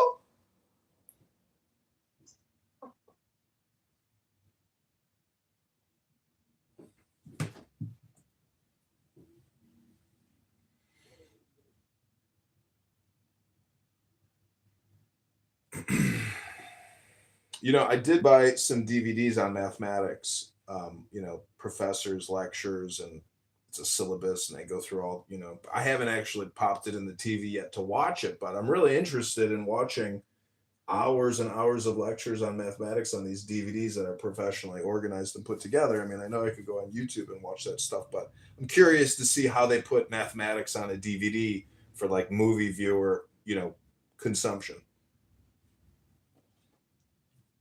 I heard the last 25 seconds of that. I popped out of the app for a second. I probably appear to be in the room when I do it. Whatever my phone's issue is, I can't hear after like 5 or 10 seconds. I missed the beginning. What is the DVD math thing? Or did you say what it was called? Or I got it in another room. Let me just go grab it.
That's not the way it is in a capitalist system, right? That's the way it was for hundreds of years. It's like, so what does that mean? Like, what is that? What industries, what activities are being done to increase and maximize profit? It would be the maxim. It would be the limit. It would be the end goal that you'd want to do if you wanted to take it to the threshold. And if capitalism's end goal is maximizing profit, it doesn't need to be slavery per se, but slavery is what we used, right? And then the next best thing would be indentured servitude, immigrants paid below the fray, right? And all these things follow. Robots that can replace humans. Whatever you want to call the magic word. Is slavery just a hot button word for you, or does the concept No, because I think they're opposite. I think capitalism is the opposite of slavery. So I'm not sure how I think Romero is the one who made the claim when I came in here. I certainly follow the argument. I mean, the slavery is not the opposite of capitalism. Slavery is just something that you do to people. But capitalism is a system that has a lot of moving parts. Ideally, it doesn't have slavery. I think he's trying to illustrate the point that if your goal is the stated goal of like every company in the United States to maximize shareholder wealth, it certainly would be a benefit to you to pay your employees as little as possible, right? To have, the average employee making as little as possible. It seems to be what happens in a lot of oligopolies and so forth. You have CEOs making ridiculous amounts of pay them, then you have the average worker making 300 times the difference and so forth. I just think that minimizing your employee pay, I don't agree that it makes the most sense, but it seems to be the goal of a lot of companies. At least they act that way. You don't see that ratio getting smaller, getting bigger and bigger. A private equity firm just recently sold a firm that manufactures garage doors, and they rewarded every employee with a check for like $125K. They didn't have to do that. They did that out of their own goodwill and the benefits that they got from that transaction. And a lot of it deals with the leader of the organization. Like, how much does that leader really need? And how proprietary is the product or service that they're offering? There's so much that goes into this conversation. And the last thing I'll say is about the philosophy of the now, which is that it is a compression of the past and the future, not just the past. That's maybe proprietary and ridiculous, but my point is it's 2026. And when people bring up genocide, apartheid, colonial settler domination of the indigenous, the enslaved, Jim Crow, etc., to me, that's history hypnosis. And they're really bringing us up to the now. But in the now, if you believe that's all there is and all there ever will be, none of that is happening right now. And to me, philosophically, that negates their history hypnosis. And therefore, we should focus on priorities instead of the history. I just don't see why people are so obsessive compulsive about the history hypnosis to justify, an anti-capitalist or anti-optimization situation. Because profit maximization is optimization. I've worked in digital marketing all these years. What do you think all these optimizers are doing? They're trying to optimize their ROI. So what is the problem with that? Manufacturing to the countries with the lowest capital costs, right? Which usually is the metaphorical equivalent of slave labor, right? Let me ask you this. So, in the history of the human race, we've gone through various types of economy. We started out, and correct me if I'm wrong or you want to dispute this, but hunter-gatherer, we moved to agrarian, we then moved to capitalism, we then moved to mercantilism, and then we moved to market-based economies. Would you agree with that? Pro, would you agree with that? The evolution of... I'm getting ready to walk my dog here, but I'm listening if I don't answer right away. Okay, so what I'm asking is, I think what happens is we get in the weeds about the minutia, about this CEO or that company or, this pay scale or something like that. But I think what Romero, at least, I'm not sure of your thoughts on this, but just that comment that slavery or capitalism is built on slavery is your ability just demonstrates a fundamental misunderstanding of market-based economies. So, I'll ask, what he was like someone who had a lot of. What do you think was the His catalyst? reputation inside conservative circles was really high. People took him really serious, like politicians and stuff. So people were really as much as Nick Fuentes wants to think that everyone's targeting him, no one's really concerned about Nick Fuentes because he's just a Hispanic guy in Chicago who's doesn't really like to go out, doesn't really like to get public people going. Like Charlie Kirk would go to all these farm campuses, get thousands of kids out, talking. And I think that they realized that if he could have created a movement, and even and I know that he said he was never going to run for president, but he one time said if he ever felt like he needed to, he would. And it's like, well, seems like, I think that they really were like, we're going to groom this kid to be on ours to be a Zionist. And then when he became not a Zionist, they're like, well, we got to get rid of this guy because he has way too much influence. So that's what I think about Charlie Kirk. I think that he was psyoped and he was honeypotted and he, you know, I don't think he, you know, and he was a Zionist because he, you know, was honeypotted by his wife, who was a CIA, Mossad, you know, weird woman who, you know, but I think that because of, he probably like met her and was like, hey, you know, I believe in a traditional woman. I want you to be with our kids. I don't want you to be working. And she took that. Right. That's right. She took that serious, and she was like, okay, I'm going to do whatever you say, because she was required to do so. And look at it. Look at the second that he dies, what she changes her whole persona. Her persona becomes a boss lady. Doesn't become. That's right. You know, so it's almost like, yeah, she's playing an act. She's giving the OnlyFans ideology. Yeah, like that's right. That's right. Letter G's and shit. Like fucking like a very, as in a single woman hugging a man that really wants the man.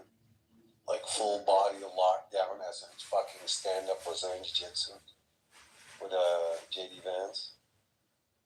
Mm-hmm. And then she's being embraced as if she like saved the nation, or she's like a freaking second coming of Michael Jackson or something.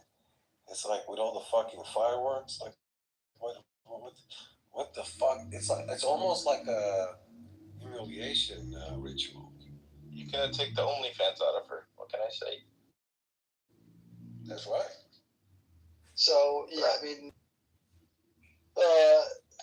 so yeah, I think all these things, like, you know, and I said this guy's earlier, Rabbi Loving Coco. I said that I think that aliens, Iran, COVID 2.0, all of these things, like, are now Iran, I don't think is a full distraction. I think actually Iran takes place because of Epstein. Like, I think that the reason why the United States is involved with Iran is because, you know, Epstein is a blackmail technique that's used against our politicians to continue to do Israel's bidding. But I think that aliens, COVID, all this stuff is a distraction because these are pedophiles who ate babies, and they want us to forget that they're pedophiles who ate babies in a just world, a world that is a God-fearing world. These people would have been killed, would have been hung in the street for their crimes against humanity. We did worse to the Nazis during the Nuremberg trials, and they never ate babies. They never ate them. Like, you got to think about this. We treated the women who were married to SS soldiers, to SS officers, worse. We shaved their heads. We stripped them naked in the street of Berlin. We allowed soldiers from the Russian and the Allied forces to rape them. We killed the millions of them through starvation post-World War II. We've treated people who were just married to individuals that we believe committed horrendous crimes worse than we've even treated individuals who've committed the crimes themselves. We treated the loved ones of those individuals worse than we're treating the ones that committed. Like, I truly think these are all signs for us to forget that these people ate babies. They kidnapped your babies, had sex with your babies, and then ate them. You know about this Mexican model that once came out of a room screaming about... Yes, a hospital, yes. Say that again? Yeah, she was coming out of a hospital. It was right after an award show. And they sent her to the hospital because at the award, I remember this whole story, at the award show, it's a Mexican TV award show, it was a TV actress and singer. And she went to the hospital because they said she had a mental breakdown at the award show, yelling about babies and stuff. And then she comes out of the hospital. Gabriela Rico Jimenez is her name. And yes, Rico. Yes, Rico. And she comes out of the hospital, guys, and she's yelling. She's like, they're eating babies. I went to a party. They ate a real person. They ate him in front of me. I don't know what to do about it. She's freaking out. And you watch as nurses take her back into the hospital to never be seen again. You don't know about this, Rico? You didn't know about this, Rico? No, I've seen a joke about Rico. I've seen the video. That's right. But did they kill her? Is she alive? We don't know. We don't know. Fucking sad, man. Let me share the link for y'all, then you can be like, what the fuck is he talking No, about? I've seen that myself. I just never followed up if she was alive or not. I didn't think about it. No, she's not. So if you're a skilled engineer, then that took you some amount of time to become educated, to practice your craft, to do enough repetitions. She's done. Oh, 100%. Like, this is not like, Keegan, I love how at the end of that you said, never to be seen again. Very dramatic ending there, Keegan. Wonderful. Thank you. I saw that video, and how do you know that she's not just like mentally ill and schizophrenic and crazy? And when you say mentally ill, you're like referring to yourself, like that level, or like is it below, above? I don't know. You tell me, how does projection work, Ludwig? How does projection work? Yeah. If you guys know, I think he's in on as well, which is fine that he's here to record. But you say you wanted to direct. You notice that he will come on stage and he'll just disrupt. He won't engage with the topic. He's here to disrupt. We know that. It is a very it's a very interesting. It's more fun when you entertain it. When he thinks, "I got you." I believe that, like, if I ever was convinced that there was paid agents to be on the SAP, John Kitover is a paid agent to be on the SAP. If there were any. No, he's talking about that we've said the same thing for him as well. There's another one I'm not going to mention because he's recording, but there's one other person, and I'm around a lot, and I think he's an agent. He has one chromosome and 2 brain cells. Like you expect some sort of. Maybe he has an extra chromosome. Wouldn't that make him Down? Isn't Down syndrome an extra chromosome? I'm not sure. Which, you know, what's another thing is really interesting is we used to, abortion used to be very, it used to not be legal. Used to, even if it was legal, it wasn't widespread. We never saw a lot of Down syndrome children. We're seeing an uptick, Down syndrome, like children being born. We're seeing an uptick on Down syndrome children being born in the United States. And again, if anyone wants to know, you can find out if your child will have Down syndrome at around, like, I think it's like 14 weeks or 12 weeks, maybe. I forget what week we found where they do a Down syndrome test, and they find out whether or not your baby will have an extra chromosome or I think the next one, the average worker. The CEO has more talent, has done a lot more things that are worth more money, and has to show different sort of proficiencies than someone down below, and they both make a market salary. The market salary for CEOs happens to be a lot higher than the market salary for somebody sweeping the floors at a McDonald's. This is what it is. There's a law of supply and there's a law of demand. There isn't a law of supply and demand, as everyone gets it wrong. Those two will come together. And the salary for CEOs will go up.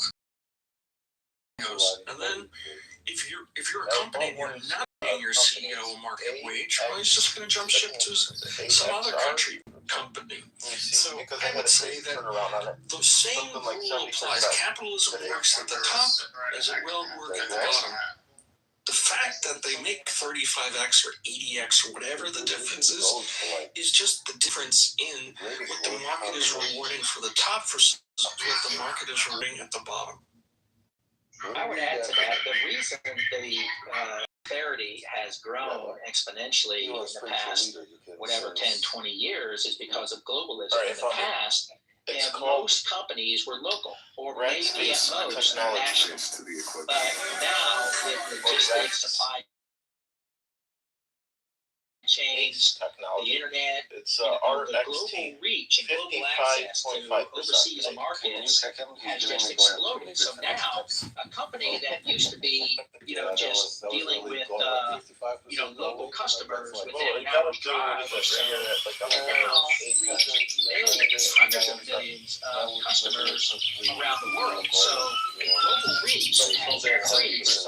The global which has increased the competition. So the number of CEOs who are capable of operating at a global level is extremely fierce and extremely rare.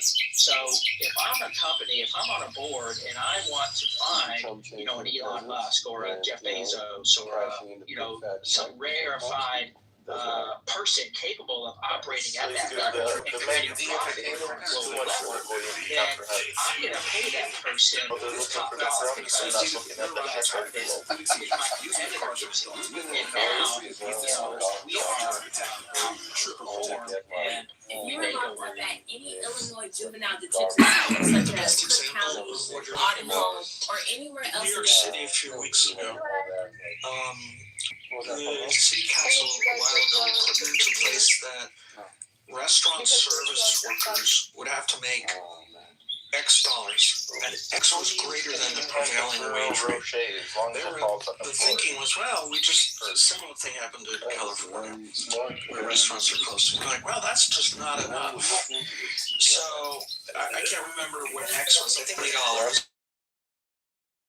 versus say 15 or 16. Restaurants are doing now. They have a person in the Philippines is taking your order, pushing a couple of keystrokes. It's going to a back office system in the other side of the restaurant. They just now eliminated that position of the person taking the order. Why? Because they artificially increased the cost, above which companies have said, we can't afford to do that. There's a cheaper solution. So when you artificially increase the cost of labor through government intervention, things like this happen. You end up messing with basic the law of supply and the law of demand. And they're very sweet when they're left along their own. They fall apart when you put these artificial constraints on. So now you can go to your production. It's been fun. I am getting my production bag together. Yeah. I'm just getting my bag together to go out the house. Sorry. I'm downstairs running late today. These are fun. I just think whenever you're reducing all these complex social political phenomena into like this one market force idea, like you got it all covered and just call it globalization, it feels like a little too clean to me. Like, you got nothing to see here, just keep it moving. That's just how it works. It's all just naturalization. You're treating the outcome like hi puppy, like the weather. I just walk my dog. It's like globalization happens, the CEO pay just naturally rises up. It's just what we got to do. But the pay systems that we have, they're designed by people, boards, laws, taxes, the incentives, the stupid things that we vote for all the time without thinking, right? Stock markets, whatever the power structures are. I mean, you're right about some of the stuff. I'm not saying you're not right about some of the stuff. I mean, globalization clearly is part of this equation. I'm not naive enough to think that isn't it. But Pro, I'd like to respond to what you're saying. Hold on. I got to run real quickly. You guys can have almost all the time. This pay disparity I'm talking about, by the way, it's not 35 times. It's sometimes 100 times. It's not because CEOs became like freaking more useful. It jacked up through the roof because they're better positioned to capture more of the surplus, and that's what's always happening here because they have the economic leverage to do it.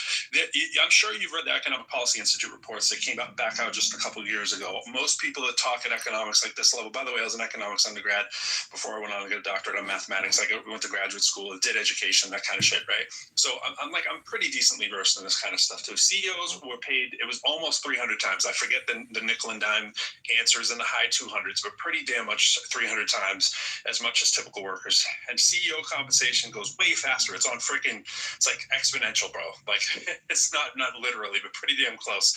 And I think if you're going to be fair about the stuff and you want to ask a fair question, it's something along the lines of, did the globalization stuff we're talking about make the CEOs a little bit more important?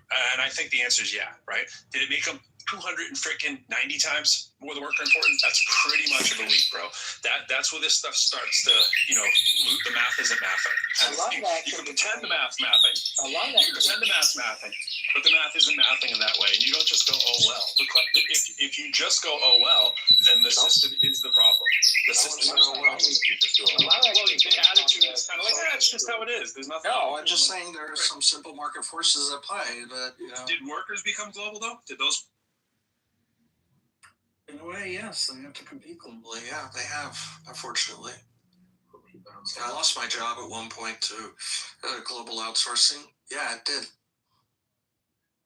I was going to say a lot of this can be blamed on McKinsey. They're the consulting firm. McKinsey deliberately worked, I forget how many years ago, 20, 25 years ago, in their consulting interactions or dealings, target CEO pay as the way for companies to stand out. So if everybody has access to the same technology, if everybody has access to the same logistics, everybody has access to the same financial structure, and all things being equal, the key pivotal piece is the CEO, the Steve Jobs, the Jeff Bezos, the people who stand out and above the others. So, Pro, I was just saying a lot of this can be targeted on McKinsey. There was a consulting group, or is a consulting group, McKinsey, that about 20, 25 years ago started consulting with these larger companies, saying that,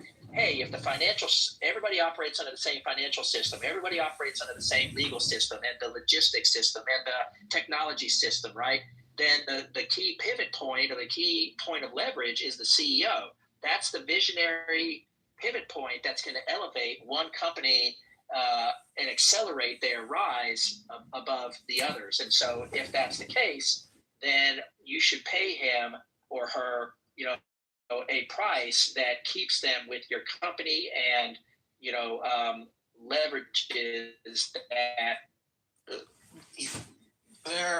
I work for a competitor of theirs, actually an outgrowth of L.T. Carney, which spun off from McKinsey in 1930. Is that accurate, what I said? Is that consistent with your... Yeah, it was a focus. It wasn't the entire focus of what they were doing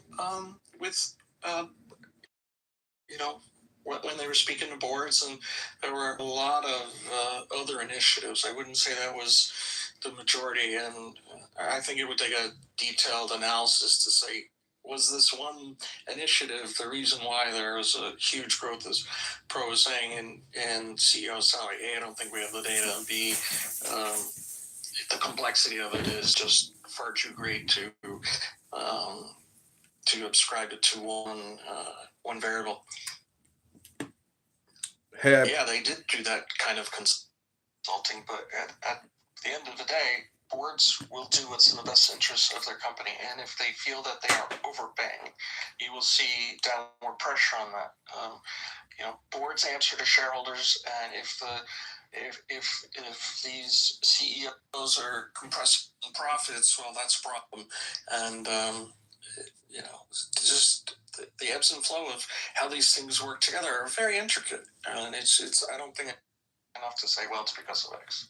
Pro, can I just say, I put in the chat, to me, your awareness about the situation is the law, meaning that, your understanding of math and economics, what I'm trying to say is that the law actually gives us this equilibrium, and it's fucked up that money is what controls the politics and thus the business and the boardroom, everything. It's like money has this intelligence or weight, and the complaint could be that billionaire is unethical, immoral, unsavorable, obnoxious and horrible. And as you just heard, from my critics on this app. My mere existence is detestable to people.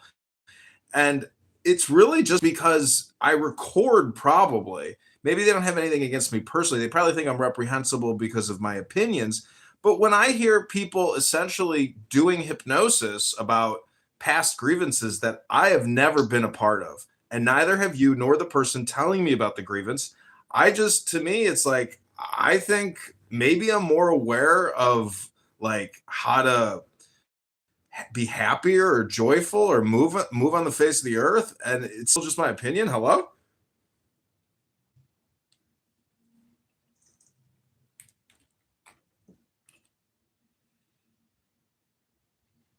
We have CM and Sam. Welcome back. CM got upset with me yesterday. He had an emotional hissy fit, kind of like what I would describe like having a child, in your presence who has a temper tantrum.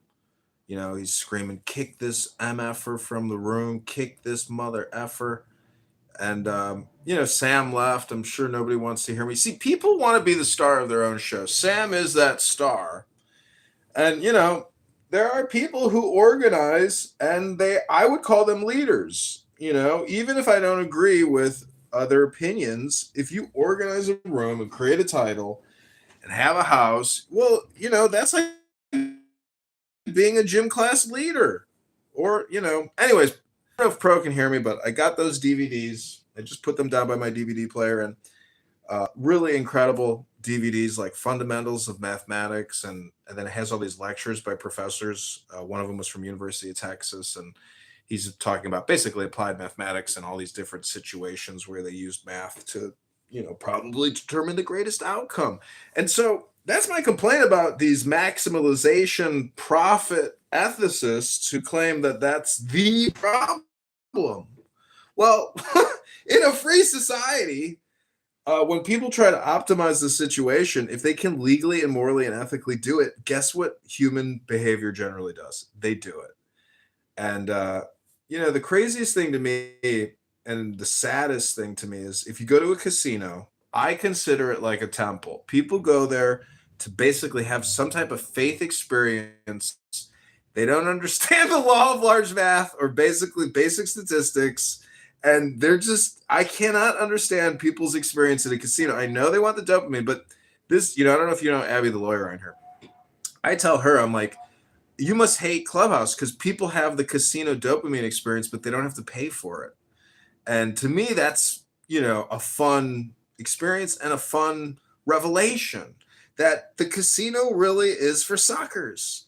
I personally think the stock market in many ways is basically a casino for suckers, because I have done lots of experiments in the market, and if you get into day trading, it rapidly becomes like a dopamine experience, and you think you can outsmart the dopamine experience by day trading. But the problem is your whole life just becomes reading financial news and news gossip, financial gossip and press. It's like, it's its own thing. It's its own marketplace. But when it comes to the title of this room, working on how not to suck, join me in this pursuit. To me, no one's ever really sucked. There's just been like disagreeable people that you find annoying.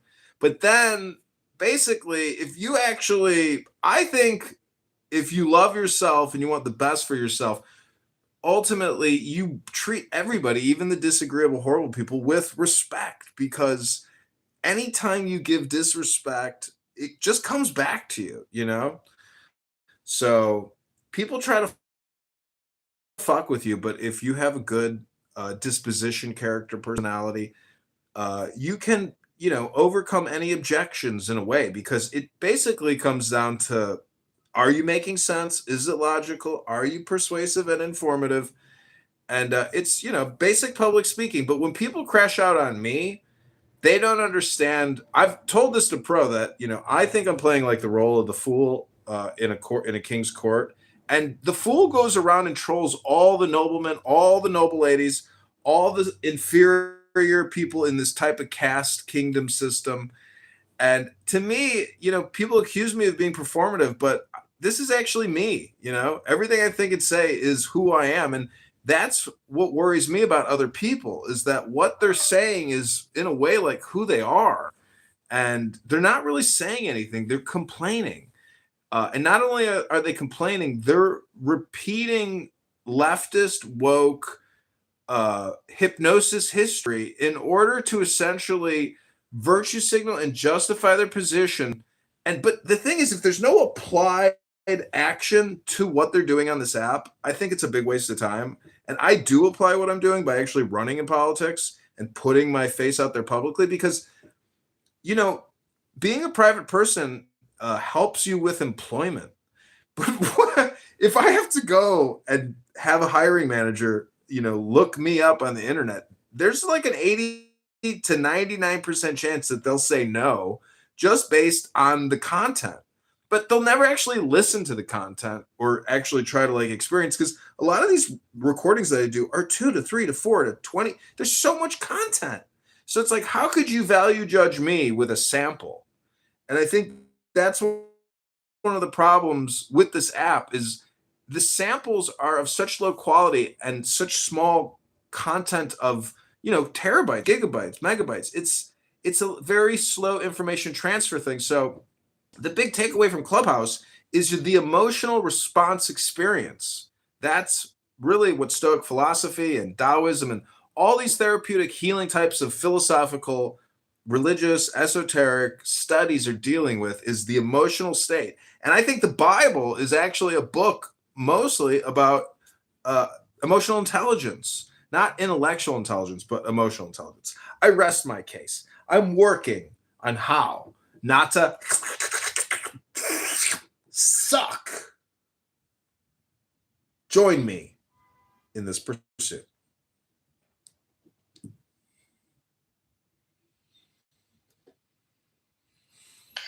Give me 1 second, guys. That was comprehensive, John.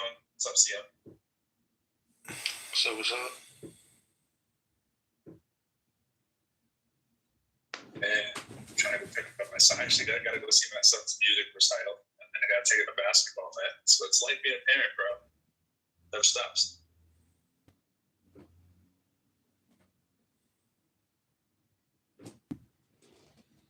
I was a high school photographer. I have no kids, but I like to make films. I mean, I would love to have kids and film, their joy and publish that. But part of me is that could take away from that person's experience, but maybe not. I mean, how do you feel about children essentially documenting their lives at a young age with the belief that they're going to do it their whole life or something? He doesn't like it, but I've saved all his stuff for him, and he has it in a file, so he does like reviewing the stuff. But we don't publicly put him out there like that. Every once in a great while to be a little something, but for the most part, he's pretty much off the grid. For the most part, as much as you can be in 7th grade. Yeah, I worked at Google YouTube, and our client was SC Johnson, who makes Ziploc. I was an account manager, and they were very concerned about their ad placement on controversial, potentially right-wing or controversial content that appears on YouTube. So they wanted a full audit of where all their advertisements were being displayed. And I'm going through all these YouTube accounts that I have never seen or heard of, but they're huge accounts, like 10 million, 60 million, followers, and they're making huge amounts of money filming their life as a family in a mansion and going out and doing things. And they create all these videos, and it's a lot of it is, some of it is risque even, where the mom is walking in the living room on her knees and her big fat ass is up in the air. And the next thing you know, you see a Ziploc advertisement. It exploded back maybe 10 years ago. Ryan's Toy World is a good example of one. I'm gonna lose you in a second, and I'll be able to hear you guys in a while, but it'll be spotty. But yeah, if you look up Ryan's World, he launched his own toy line, I think when he was 9 years old in Walmart. and his mom and dad are in all the videos, and his sisters are now doing it. They're younger than him, and yeah, he's like Disney World. I know Red Bar now.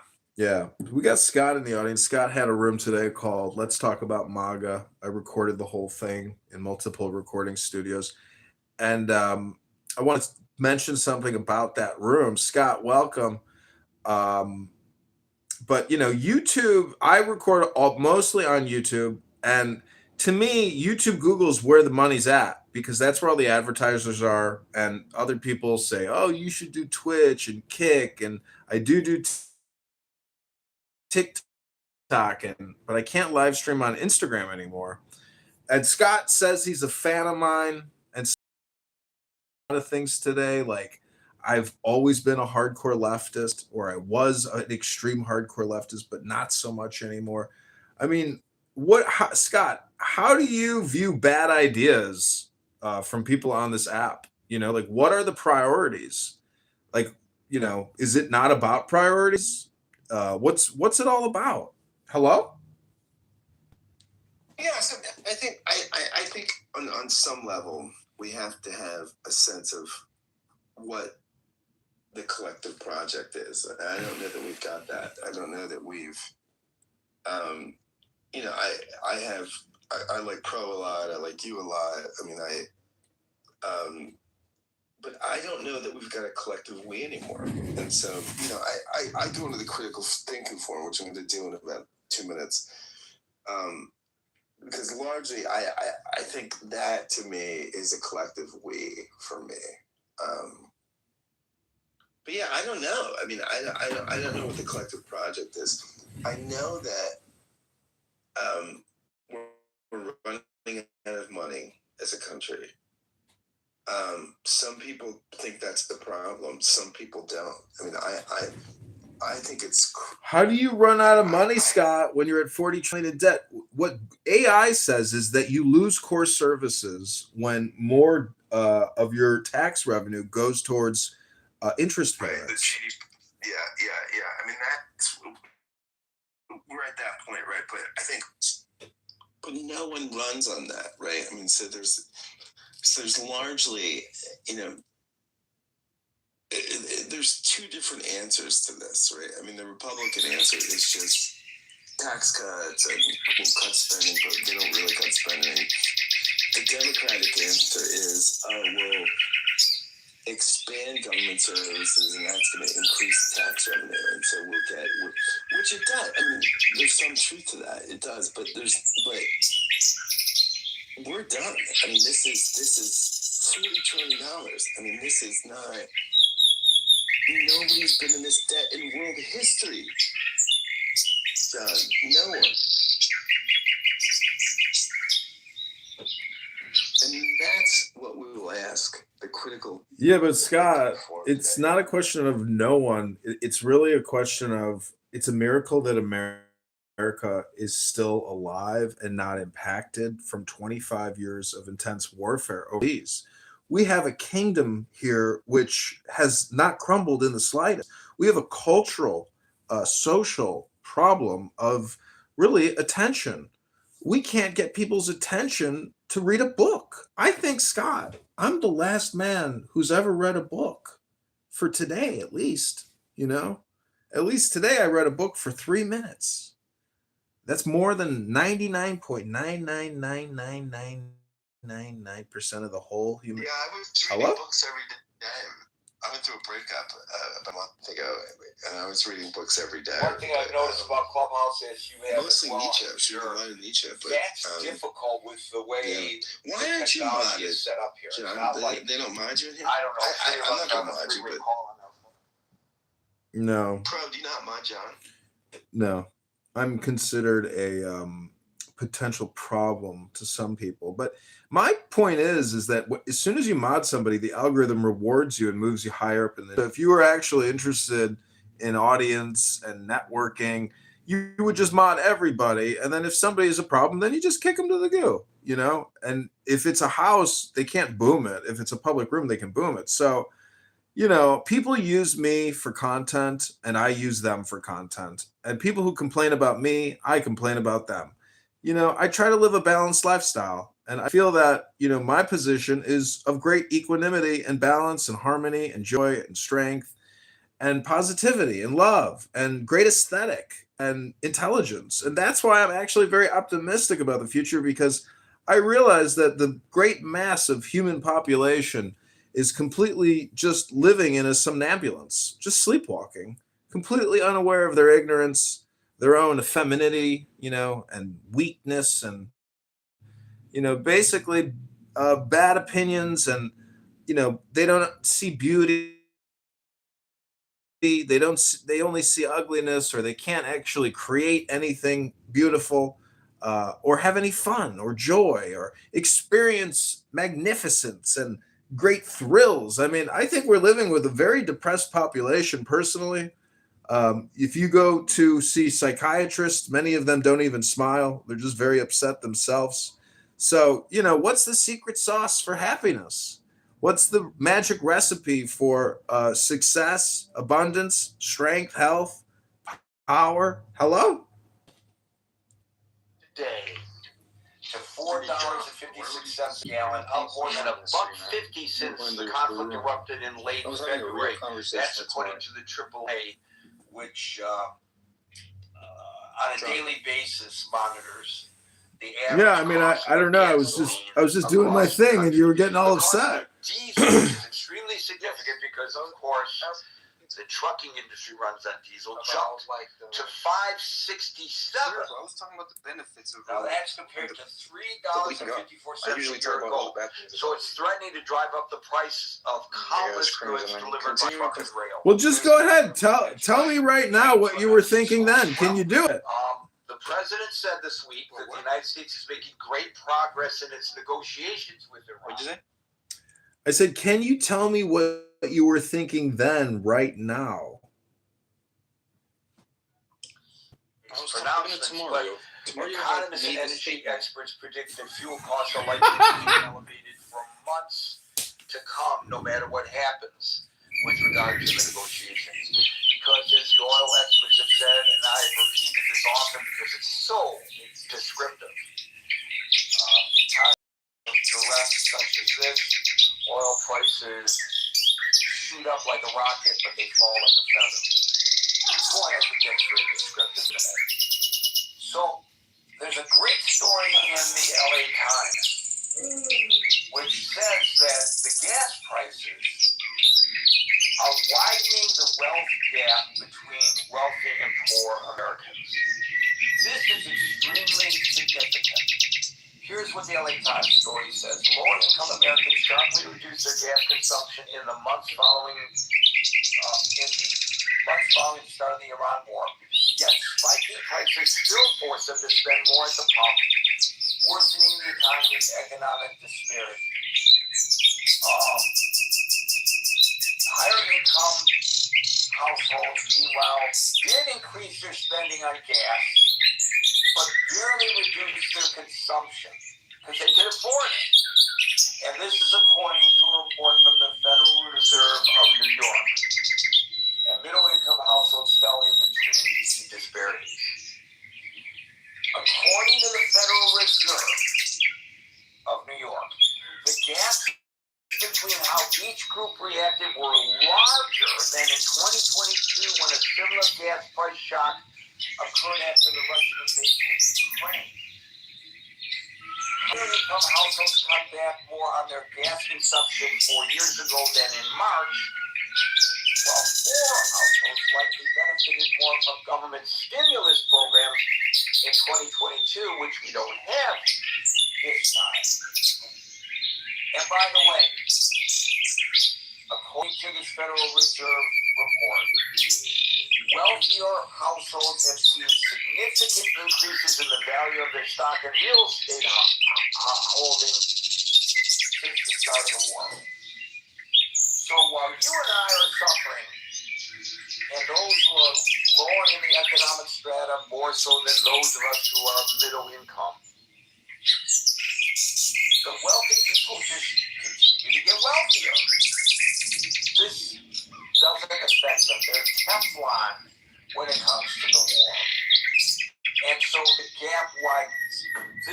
extremely important. Why? Because we see what happens in nations where you don't have a strong middle class and there's a wide disparity between the very rich and the very poor and very little in between. And we, of course, if we are in any bit empathetic to the plight of people who are struggling economically, we certainly don't want to see them struggle more today than they did yesterday, but even worse tomorrow.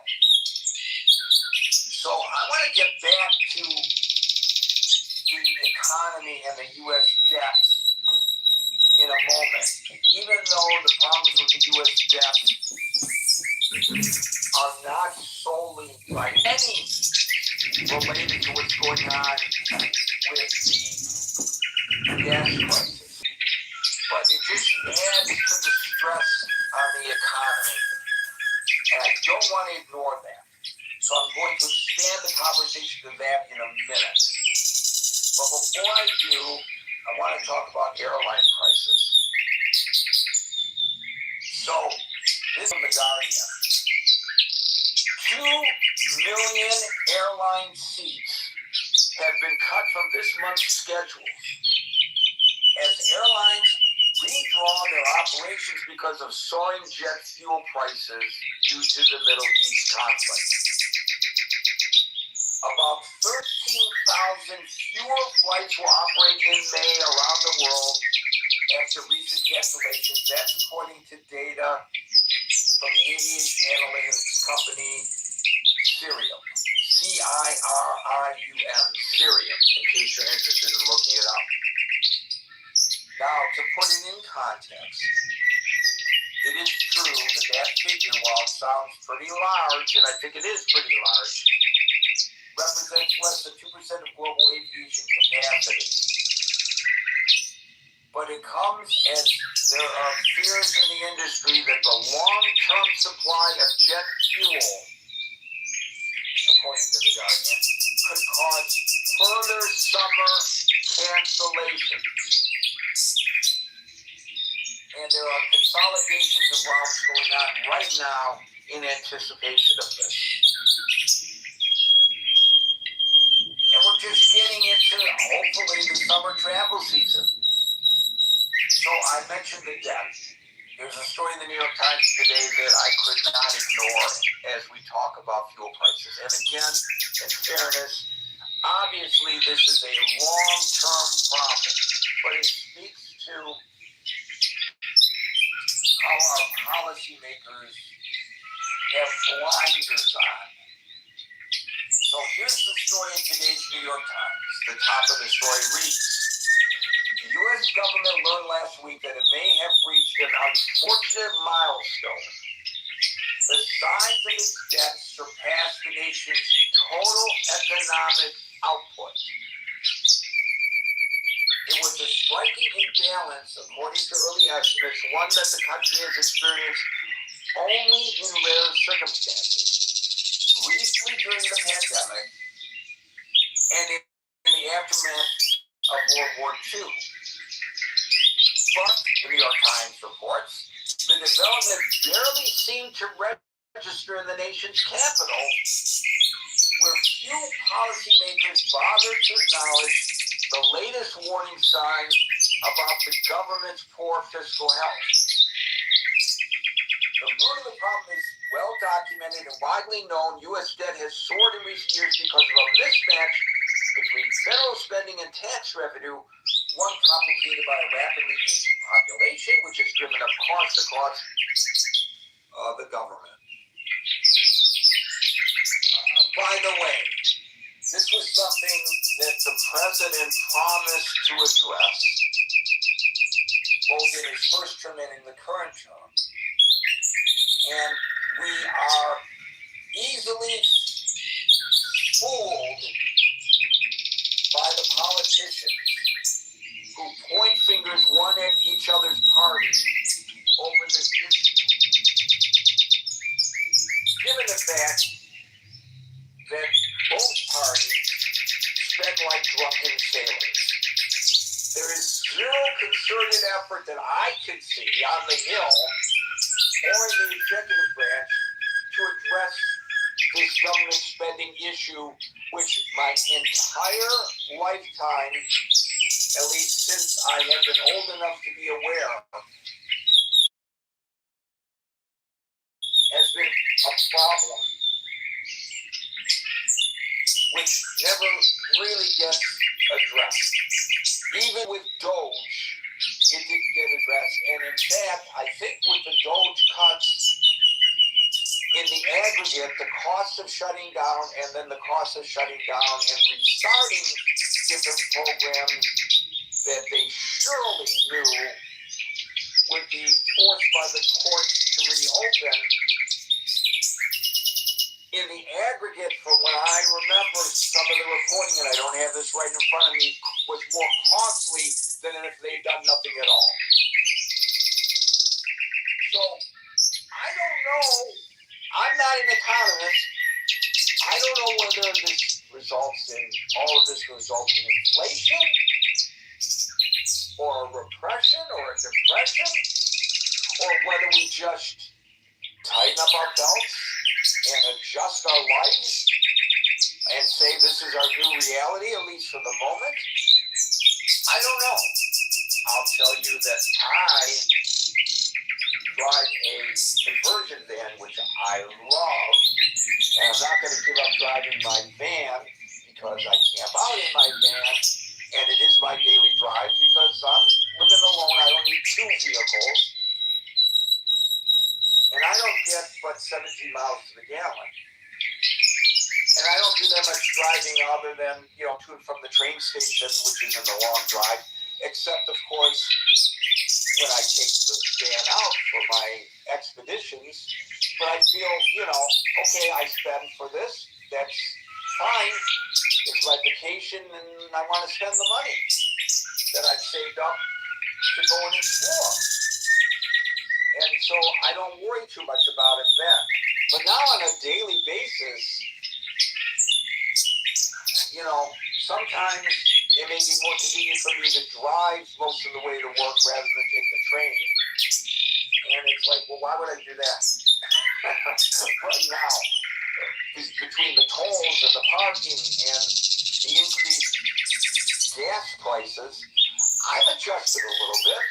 And I bet you've adjusted a little bit too. So I want to hear what you all have to say about that. Folks in the audience, raise your hand. I know some people put their hands up and then took them down because I call you up one at a time now. So don't get frustrated. I will get to y'all. So today, we'll start our discussion in the order in which I see folks, which begins with Marshall, followed by Scott. I can't talk too much about gas prices, but that's a GDP ratio. Means the borrowing and the federal government is harder to borrow as the no president is harder. It also means that we're not going to be able to spend as much. That we will be forced to cut down entire funds. That's the government policy. Social Security, Medicare, disability, SSID, along with Social Security, one other city basket. Those are the largest growing portions of U.S. spending aside from service to the debt. And so we will be forced to make austerity cuts within my lifetime. What I really get out of all of this is, I don't mean this in an offensive fashion, I mean in kind of playful fashion, but truthful fashion. Your generation and the next generation screwed my generation 10 ways from Sunday by not being able to control how much we spend. And it is as somebody who's 35 and millennial, it's a little hard. Oh, no question. Your assessment is accurate because these politicians, they want to kick the can down the road and get through their tenure without having to address these problems. It'll be the next Congress and the next Congress or the next administration and the next administration's problem. Sooner or later, the chickens come home to roost, as it goes. Did I get that right? I'm not so sure. But at any rate, you're absolutely right. And I don't understand. It's just like my generation, services that Americans and Mexicans have access to. The problem is everybody has their vested interest. When it comes to everybody has their vested interest when it comes to programs they don't want cut. Gentlemen, what's that? Marshall, we're losing you again. Marshall, I'm helping prepare for an event for the Congresswoman, so I gotta fix something. Alright, yeah, you're breaking up. You're in and out, in and out, in and out. So, but anyway, the point is, Marshall is exactly right. Nobody wants their program cut. By the way, to that point, the board that the president appointed to oversee FEMA today recommended cutting FEMA budget in half. Now, maybe that, based on our discussion today, when they talk about cutting FEMA, a lot of people look at, well, we've been having serious weather events lately. We're going through a cycle, whatever the reason. I'm not going to get into the argument of the cause, whether it's a natural cycle or whether it's a man-made type of a situation. I don't know. That's not today's discussion. But we know that the need for emergency management assistance from the U.S. government is greater now than ever. Just last night or this morning, both overnight, more than 500 homes were significantly damaged in Mississippi by a rash of tornadoes. I don't know, maybe we could say it's not the federal government's responsibility to address these issues when whole communities get wiped out by floods and tornadoes and hurricanes. It's your fault for not having insurance and in terms of immediate recovery efforts. Well, the church groups can come in and take care of that. We don't need FEMA. Some people might argue that. But I suspect that a lot of people hear this news with a degree of disdain. So where do we make the cuts in order to address the debt situation? But the more immediate problem, of course, is the cost of fuel and how it drives up costs and how we have to adjust our lives, our consumption. By the way, I saw a story also the other day. Again, I don't have this one in front of me, but I'm just recalling it now as I speak about restaurants having to lay off staff and restaurants that are actually closing. They can't afford to operate in the manner in which they operated before because people aren't going to the restaurants in the manner they did before this war because they don't have the discretionary income for a night out, give mom the day off, she doesn't have to cook. Or date night, even. I don't know. But that's what the story said. And I gotta believe that it's accurate because it just makes sense that it would be. Thank you, Marshall. We'll go to Scott, followed by Steve. Good time to put your hand up, folks. Scott. Yeah, I think it's not. I'm with Marshall on this to some point. I think so. Part of it is the fuel prices, right? Part of it is the cost of entitlements. Part of it is the inflation. I think the tipping point is there's just too many pressure points, right? I think that it largely most people are feeling squeezed, and you know, if you're like me, I live in Philadelphia. I don't drive. I mean, I just take public transportation most places. But most people, even if you don't have a car, you just feel the squeeze. You can go into a convenience store and you see what a burrito costs or what Doritos cost. and yeah, you're being squeezed. But I think that's the problem is that the squeeze. It's feeling the pinchers from all directions, and so I think that's the problem, Gary. And I don't know how we get out of it. I mean, I don't know. I think fuel costs are an issue. That is an issue. I mean, I think one of the things that Biden did, which I think wasn't necessarily the worst move in the world, but Biden was looking down at the nose of a recession, and he didn't want it on his watch. And so he pumped $1 trillion into the economy, which, maybe it was the healthier move. I don't know, but what does that do? I mean, you put a lot more money in the economy chasing the same amount of goods. It raises prices. So, I mean, I think people are feeling squeezed. And I don't know how you get out of the feeling of the squeeze, but I mean, I think that's the issue. And I don't know that collectively we have the kind of collective sensibility to get out of the situation. I think mostly the politicians we're hiring or electing are largely that's their job. They want to get elected and reelected. So I don't know. I think we're in big trouble. Well, you say you taking public transportation. Transportation costs are rising too. I just noted that the PATH train, which links New Jersey with New York City, the Port Authority,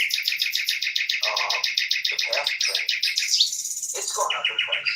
Everything's going up in price. And obviously, if the gasoline and diesel prices are rising, the cost of goods are going up. I did my grocery shopping this morning on the way home from work, and there were things that I had intended to purchase. And I looked at the cost, and I said, you got to be kidding me. And there were things that I was going to put in my basket that I decided not to, just on the principle of, I'm not going to spend that much money for that item. And here's another thing that I noticed today, and it's not like they're bare shelves or anything like that, but I wanted to buy a certain product, and none could be found in the store. So I don't know. And also, here's something I noticed this time and the last time. I buy bottled water. I buy spring water because I like using spring water in my cooking and my preparing my beverages and so forth. I don't like the type of water that happens to come out of the tap here where I live. It's a little too harsh. So, I'll buy a gallon of water. Usually, it used to be for 80 or 90 cents a gallon. It's now $1.50 a gallon. But I'll do that. Even when it comes to that, I noticed last time I go every couple weeks and stock up. So 2 weeks ago, and then again this morning, there were like empty shelves. I mean, they weren't out of spring water, but there was a shortage of spring water. And no locks. I had the taste. I wanted this morning after I got off the train, I wanted to come home and I wanted bagels and cream cheese and lox, which I know is very expensive now, but I was just in the mood to treat myself. No lox in the store. Sorry, guys, we don't have them in stock today. So it's starting to affect me. And when it affects my palate negatively, Scott, that's not a good thing. Puts Gary in a bad mood. You ever get that? When you put it in your mind, this is what I crave today, and you go on a search, and then you can't find it, puts you in a bad mood. Yeah, no, look, I think that's going to be a lot of the country, right? I mean, I think, again, I don't drive because I live in the city, but I think a lot of Americans, most Americans do. And I think you're hitting the nail on the head. I think most Americans, because we're in a car culture, we're not as sort of, and even with public transit and all that stuff, but I mean, that's a more shared, distributive effect. But that's not our culture. We're a car culture. And I think most Americans are going to be angry every day pulling up to the pump and just resenting the fact that they have to pay this much every day. And so, it's not good. I don't know that it will be a tipping point, though, because I think, I don't know. I mean, what is the tipping point there? I mean, is it going to throw us into chaos? I don't think so. I think largely we'll stay in a sort of inflationary economic situation where prices continue to go through the roof, where we play our partisan games, right? And that's what we do. I mean, what my party is gonna definitely win the midterms, and what will we do? We'll investigate the administration. We'll have hearings, all this stuff.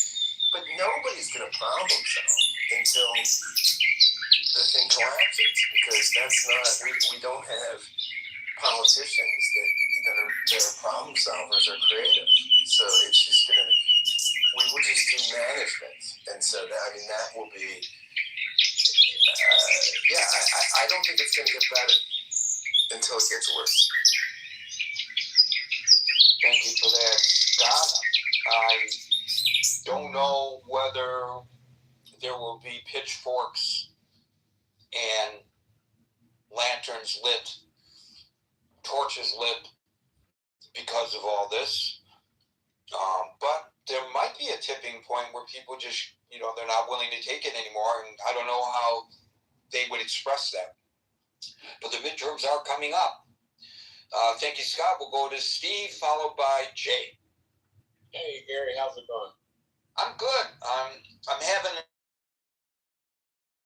a nice, you probably heard the beep, beep, beep of the microwave. So I'm making up for my lack of locks with a nice salmon dinner while I host our gathering today.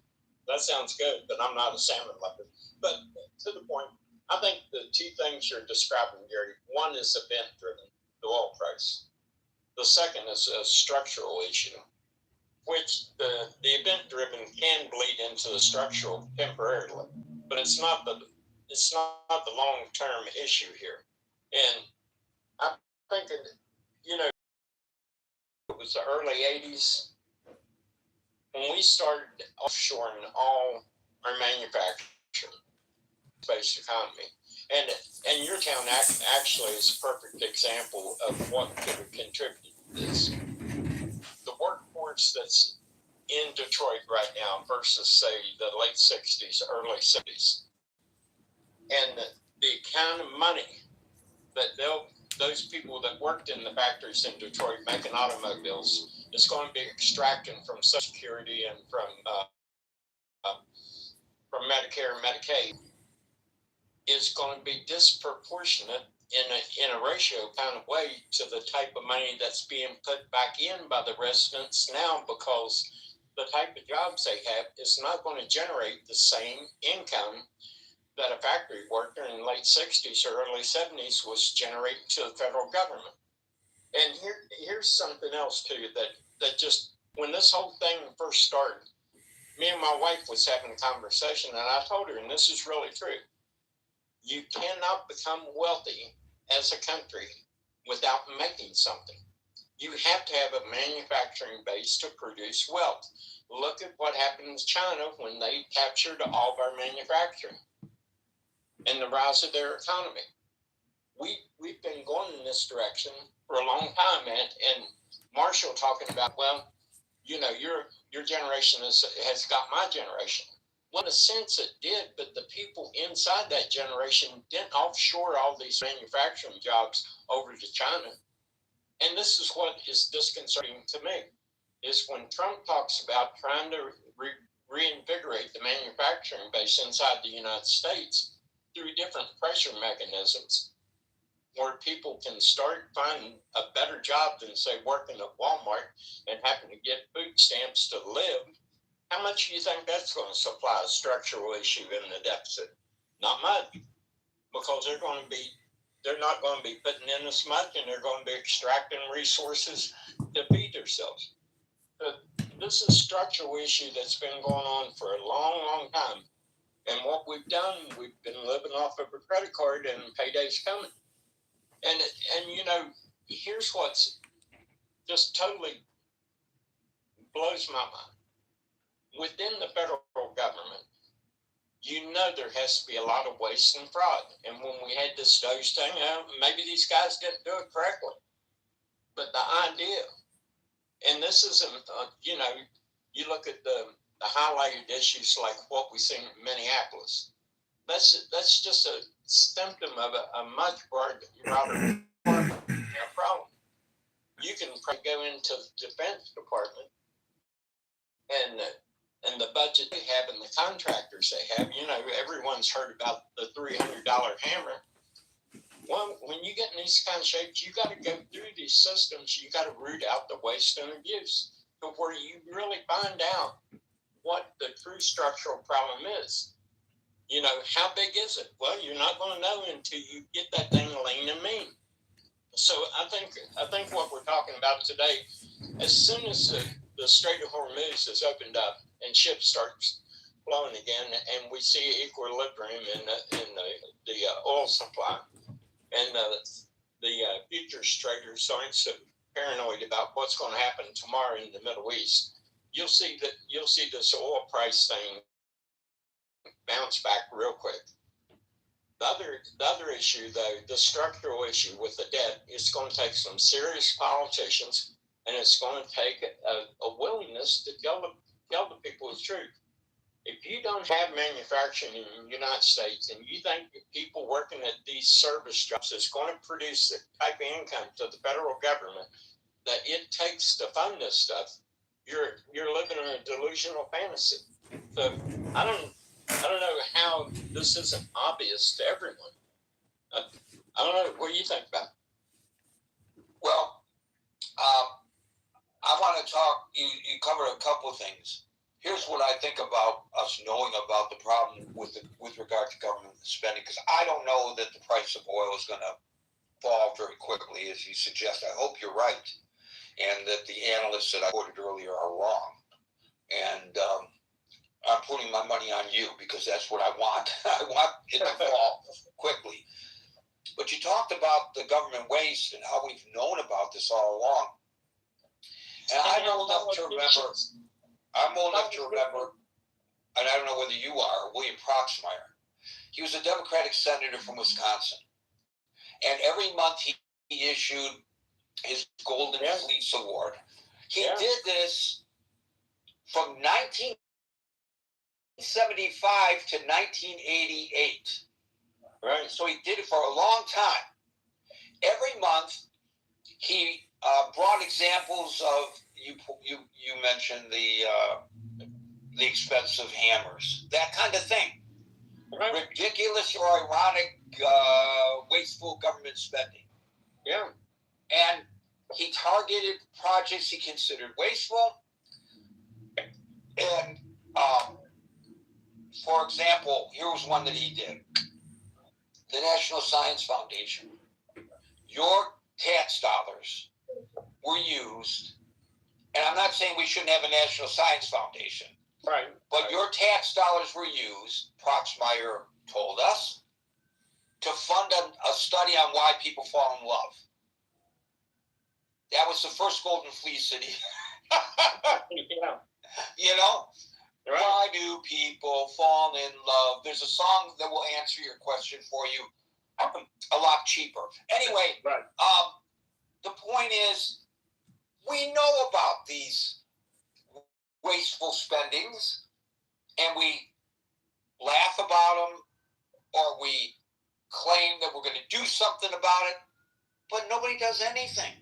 I think the president tried with Doge, but I think it was not a very smooth way of doing it. And they went crazy. They can do anything that they want. And so, that was a real big miscalculation. I think in terms of form, it might have sent a message, but in terms of substance, it did not. Yeah, the idea was correct. The execution was just wrong. But, when we talk about structural issues like this, until you really know how much fat is on something, you can't do it through analytical evaluation of the problem you're dealing with. And what kills me, and I think it goes both ways, because I think there's people that benefit from different things, like in the Defense Department.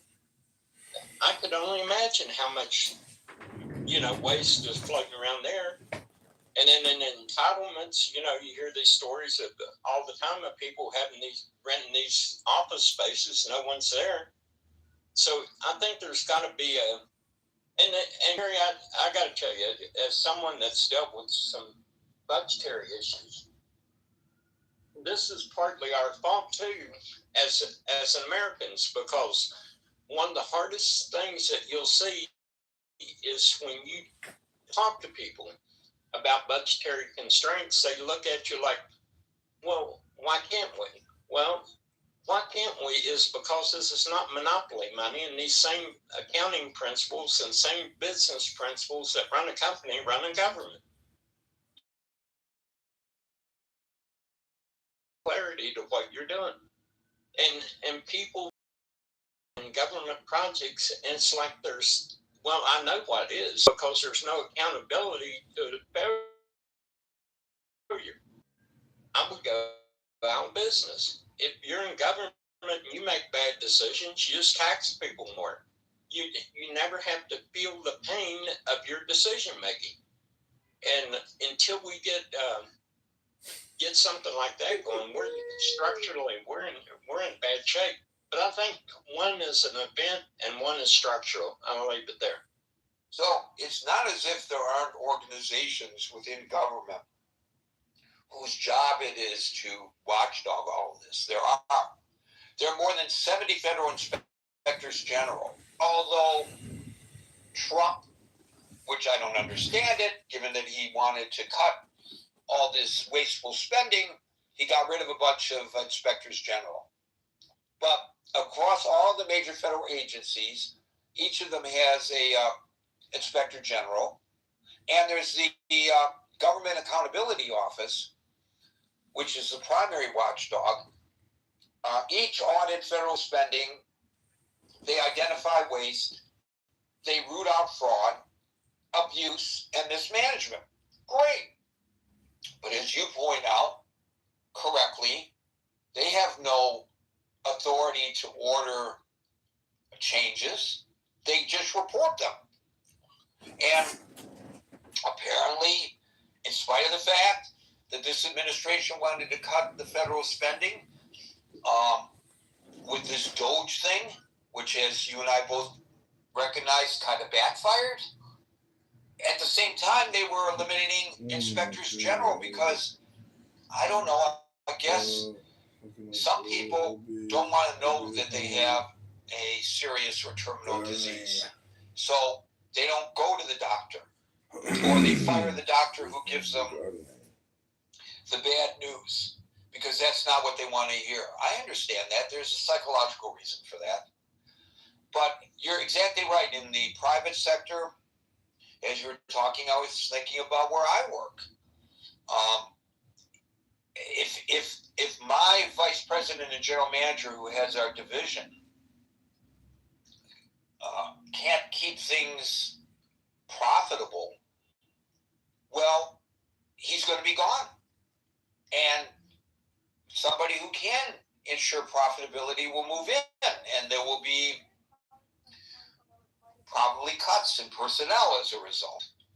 So you can't, when you're in private industry, let it get out of hand. You're right. In the government, they can and they do. And nobody, apparently, according to that New York Times story, in Washington really gives much of a damn about it. Well, Gary, so you combine this with the current crisis with the gas and diesel costs. We are under severe economic stress in our households, but also we're in extreme economic distress in Washington. You combine the two, and I don't know. Again, I'm not an economist, but it seems like that's a recipe for absolute economic disaster in this. Well, I can give you one example with I was personally involved with. It involved our city council, it involved our county commission, it involved some state people, and we was talking about in percentage terms of a budget, a significant amount to a budgetary issue. And the math was so simple in this, Gary. It was literally 6th grade level math that you could look at these numbers and tell they wasn't working at any level. I mean, a 6th grader could have done the math on it. And people, I mean, we had a meeting room with about 300 people in it, and no one was pointing out the obvious fact. These numbers just don't work. And I'm sitting here listening to these people ramble on, getting high on their own BS. And finally, the engineer was talking. I told him, I said, just stop right there. I said, please, just stop. And I laid out the numbers. And I looked at everyone, and I said, can anyone in this room that's so enthused on pushing this project tell me how these numbers are going to work? And they looked like us, the Grinch that stole Christmas. But that's how embedded this kind of psychological Santa Claus can become in government spending. And finally, I just told him, I said, because I had a deciding vote in it, I said, until you can show me how these numbers are going to work, I said, I'm a hard no. I said, no, you got to tell me how these numbers are going to work. But it becomes so pervasive. It was like a out-of-body experience looking at people that was normally intelligent people sitting there saying, yeah, let's just bankrupt this place and everyone's going to be happy. And I'm sitting there just like, I can't believe what I'm hearing here. But I can only imagine this replicating itself inside the halls of Congress over and over and over, and no one saying, hey, you got to make the numbers work. But I'll leave it there. I know there's other people. Yeah, just remember yesterday I was talking about how things were when there were so many houses underwater and people's houses were being foreclosed. Why did that happen? Because people, they let their emotions, when they want a program in Washington or a project in West Virginia or to purchase a home, it's just human nature. I want that house. I fell in love with that house. How can I make this work on my salary? And the realtor says, oh, we can figure out how to make this work because the realtor wants the commission. And then the mortgage company issues paper on a house that you're a poor risk for. And maybe you make it through or maybe you don't. And it's just kind of like human nature. And we have to have the fortitude to stand up and draw a line and say, I love this house, but I just can't put the money together. I have to get something a little more modest. But if you have a project in Washington or in West Virginia that you really, really, really, really, really, really, really want, you might ignore all of those realities. So I want to say thank you to Steve, and go to William, followed by...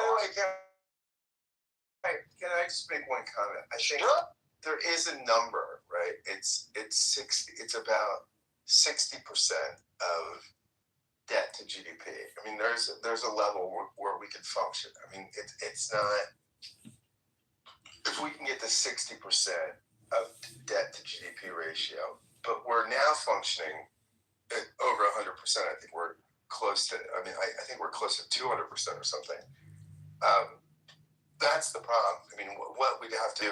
But no politician will ever get elected by saying, hey, I'm Scott Jones. I'm going to run for Congress, and my project is going to be to get us to 60% to GDP to debt ratio. No one's going to do that, and that's fundamentally the problem. I mean, it's just not. It's not an issue that will sell. It's the issue that's going to kill us. But I mean, people just don't know how to talk about it, and I don't know how to talk about it. I mean, you know, it's the critical issue. But someone needs to tell a story about the debt to GDP ratio, and I don't know how to do it. But that's the critical issue. Well, the thing is, everybody is, I forget who said it, maybe it was Steve that said it. These guys and gals, they all want to get reelected. Maybe it was you that said it. But anyways, they want to get reelected.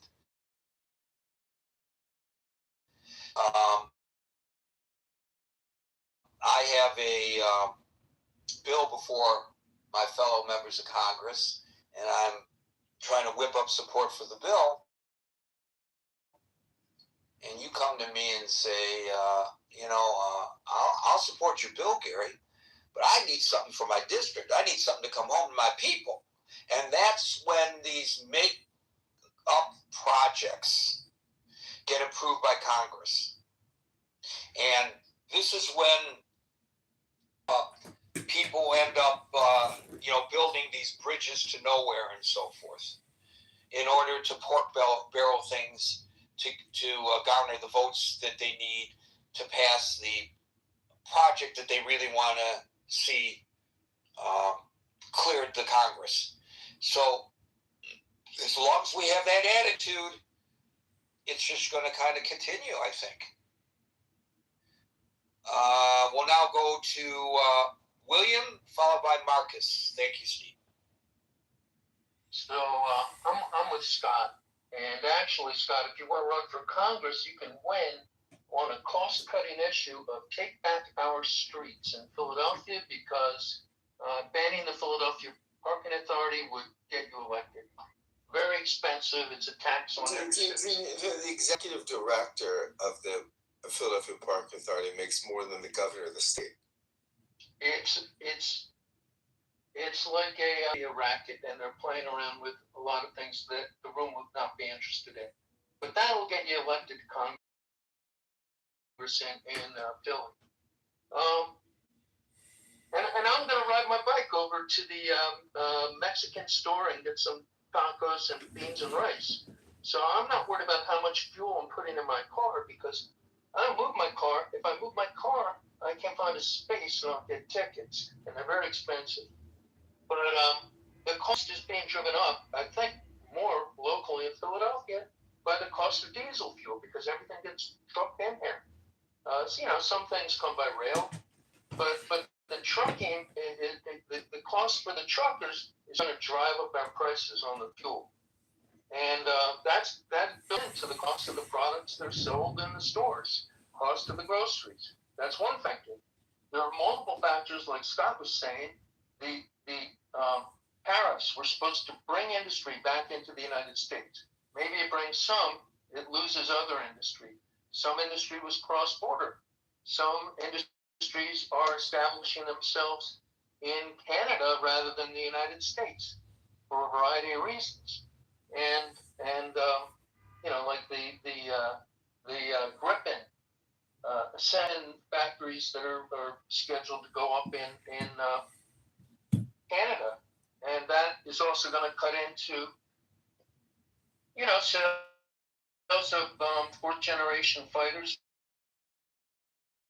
or fourth generation. But there's a lot of things. The tariffs discourage business in some cases from coming to the United States, but they also, there's not a lot of new projects that have opened here, and they also drive up the cost of labor, because there's a lot of jobs that Americans really don't want to fill, and farmers not only are suffering from the tariffs, but there's some immigration policies,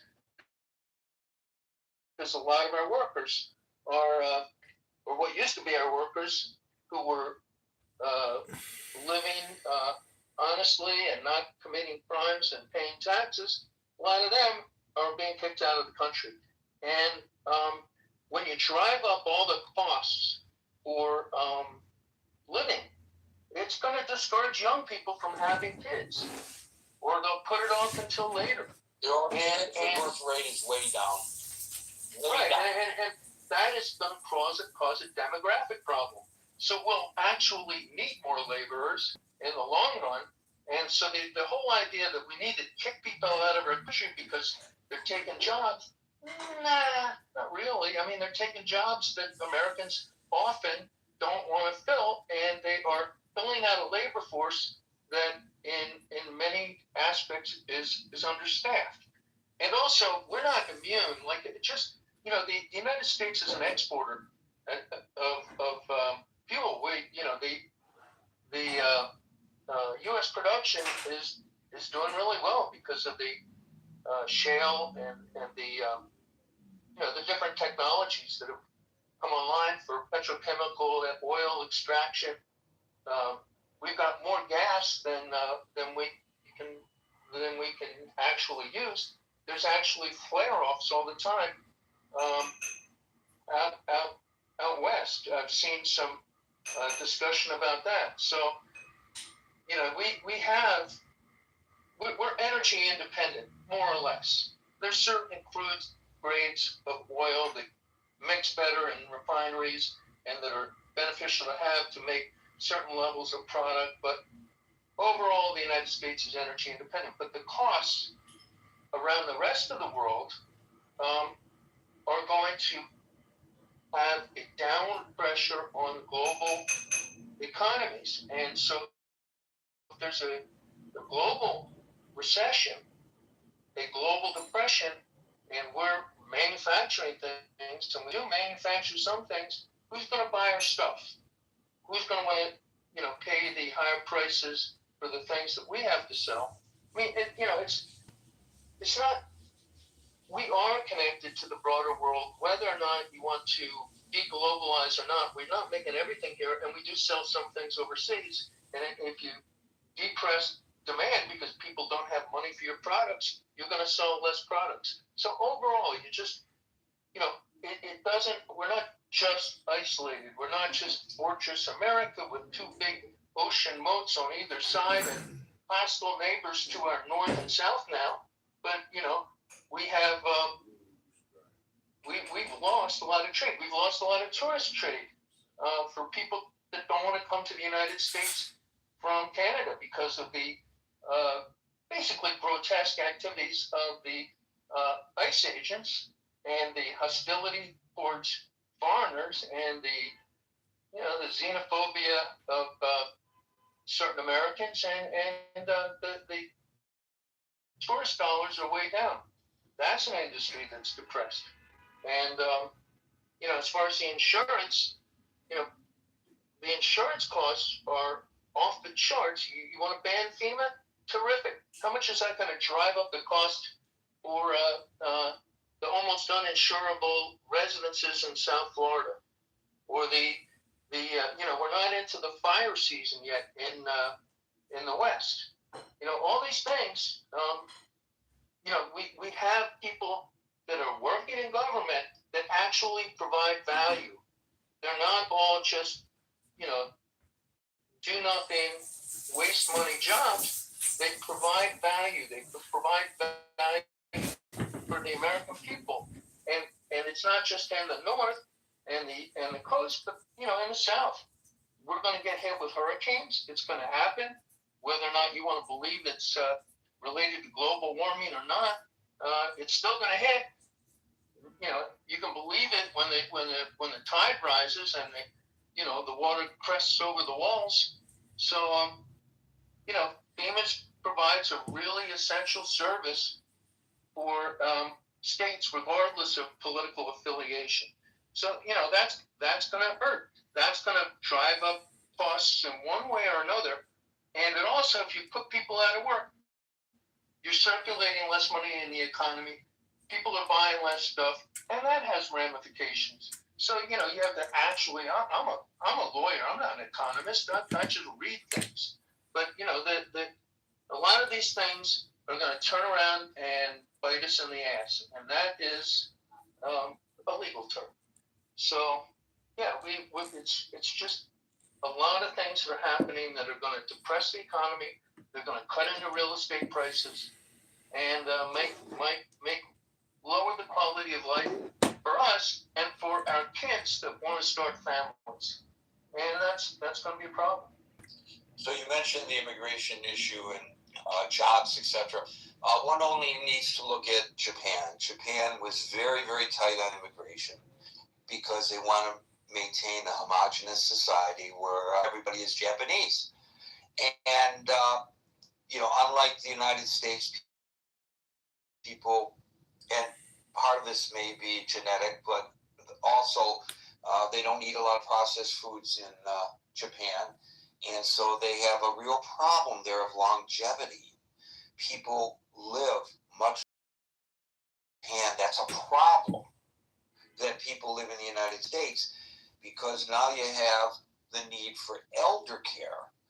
And with the birth rate being as low as it is in Japan, they are now going to other countries in Southeast Asia and encouraging people to come to Japan for long-term employment as caregivers. And of course, when people come in from other countries, there's a chance that there will be commingling and the genetic base of the country changes somewhat as a result of the study that we discussed earlier. People love their neighbor. Their neighbor. Why do people fall in love? And that could have been sponsored by the CIA or the FBI. Right. So we're going to see that here.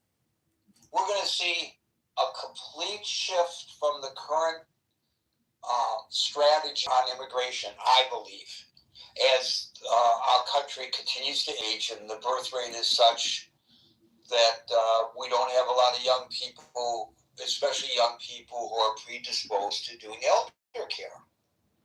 And my prediction is, you guys can write it down, especially those of you who are young enough to be able to track this for a number of years, beyond the years that I will be able to track it. You will see a huge influx of Filipinos into the United States who will come here to become caregivers. They will leave their children home with the grandma and the grandpa, and they will make money, and they will send a good portion of what they make back to the Philippines as a way of providing and improving their life. And if they are lucky, they too will find someone to fall in love with. As the study, we could go back to that first study, the National Academy of Sciences study, why they fall in love. Thank you, William. We'll now go to Austin, who fell out and came back, followed by Marcus. Thank you so much. Marcus, are you in a hurry?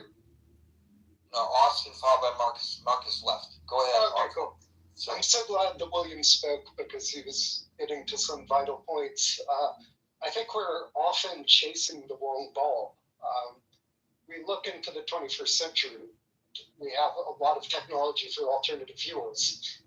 It's interesting, but Trump really seems to be working in the interest of the oil industry. And why are oil companies making so much money these days with oil prices so high all throughout the oil sector? It's kind of odd to me. But I think we're absolutely chasing the wrong ball. I mean, it's simple to look at the science of economic history and look what seems to be intuitive. You think, okay, we're going to reduce spending and that's going to help our economy. That's not the right question to be asking. And it's such like an intuitive tilt. Okay, I think of personal finance, I think of business finance, I think of corporate finance. Okay, we're going to reduce cost and increase revenue. But we're a nation, and we're the global reserve currency. What we need to be absolutely panicking about is how we're destroying the ill will of America. And even if Trump lives to 100, 120, he's not on this planet. as long as a lot of us, and he's damaging our reputation in order to follow the winds of short-run pursuits. It's not a matter of are we spending or not, it's are we spending on. It's been found that Keynes's science of economic expenditure, it's reality. It's not a matter of are you spending or not spending, are you spending on things that grow the GDP? It's absolutely proven that certain sectors of government spending have an outsized effect in economic growth. When money circulates through the economy, it doesn't just disappear. When there's fiscal policy by the government, it doesn't just disappear, it circulates through the economy. So I think it's good to be cautious, folks that are in the media and folks that are on the blogosphere. It's so simple to make the emotional appeal to worrying about the deficit. And it is a concern. It's something that we have to be cognizant of. But what we really want is to be at the helm of the economy. We know that if we spend more and create more debt, then our currency weakens, then our exporters are benefited. I think the key is to have agility and the ability to navigate between what a given instance of economic ideal might be at a certain time and have the agility to change depending on what's needed. And what we're really losing out on is now we're in the era of AI and automation. We need to worry about the brain drain and the brain game. Harvard, Caltech, Stanford, these used to always attract the best and the brightest. It was an obvious choice for so many people to end up here. And a lot of people don't want to be here. And we're losing the best and the brightest, and that's a real concern. I think we should maximize for longevity. We really have enough for everyone. There's just an artificial sense of scarcity. And I caution folks in the media and blogosphere, it might be easy to win an election on panic about the debt and the deficit and yada, yada, yada. But it's a science. Please chat with AI on logical mode for about 20 minutes about macroeconomics and economic multipliers before, say you want to have a blog post on it. Chat with the AI about macroeconomics and multipliers before going there, because we're in a sense of artificial scarcity. We have enough for everyone. So your first comments about the where we spend our money and how it affects the GDP. According to the Pentagon, the war in Iran has cost American taxpayers at least $25 billion to as much as $35 billion. That's Pentagon estimates. The Pentagon reported a $11.3 billion cost for the first 6 days of the conflict. And the current burn rate is roughly $1 billion to $2 billion. So that's, I don't know, somebody can work out the math in their head. To me, that pushes the total costs much higher as the operation continues into its third month. So what's the cost of that to the GDP? I don't know, but I do know from my earlier readings about this that war typically acts as a major economic drain, although the president touts the fact that it is pumping up the U.S. military-industrial complex. So that might countermand a little bit of what I've read. But what I've read is that war in general reduces real GDP, especially in the conflict-affected nations. And long-term losses can last a long time, maybe a decade, maybe more. Absolutely. We need to spend wisely. And if you look at the defense sector, and these days I'm all for a very strong defense sector. It's focused on defensive weapons and keeping us safe. Right. But a lot of it is not circulating through the economy. We just have a huge bull run on the defense sector. Right. So I'm looking at the Kellogg Insight report, which says that global conflict in general, not this one specifically, cost an estimated $17 trillion annually. And that's 13% of the world GDP. So, from an economic standpoint, aside from the terrible loss of life, obviously, and infrastructure that a war creates, like the song goes, you know me, I always go back to the lyrics of the songs. War, good God, y'all, what is it good for? Absolutely nothing. Absolutely nothing. And if you were... But the asterisk in that song was, of course, The Undertaker. The Undertaker always did well. And if we were spending that curing every cancer, think about how that would, just intuitively, think about how that would circulate through the economy, through the doctor's offices, through the medical companies, through the longevity. Let's focus on robotics, the building utopia, senior care robotics, longevity in the health sectors, because those grow the economy massively. Look at Denmark's economy. Thank you, everyone. Well, it's getting a little bit weird with the robotics. In South Korea, they've just ordained the first robotic monk. So I don't know if this is a joke that they were doing or whether they really think that robots can replace human monks in their religion or spiritual. You're scaring me. You're terrifying. Sure. What's that, Scott? You're terrifying me now. Dude, it's your own damn fault. How many of your fellow ministers have turned to AI to write their sermons, lazy bastards? It happens all the time. It's brutal. Yeah, it's brutal. Come on.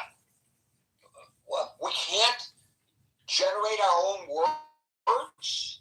This is the beauty of this forum, because people have to speak. And I know sometimes people are quoting AI. I get that.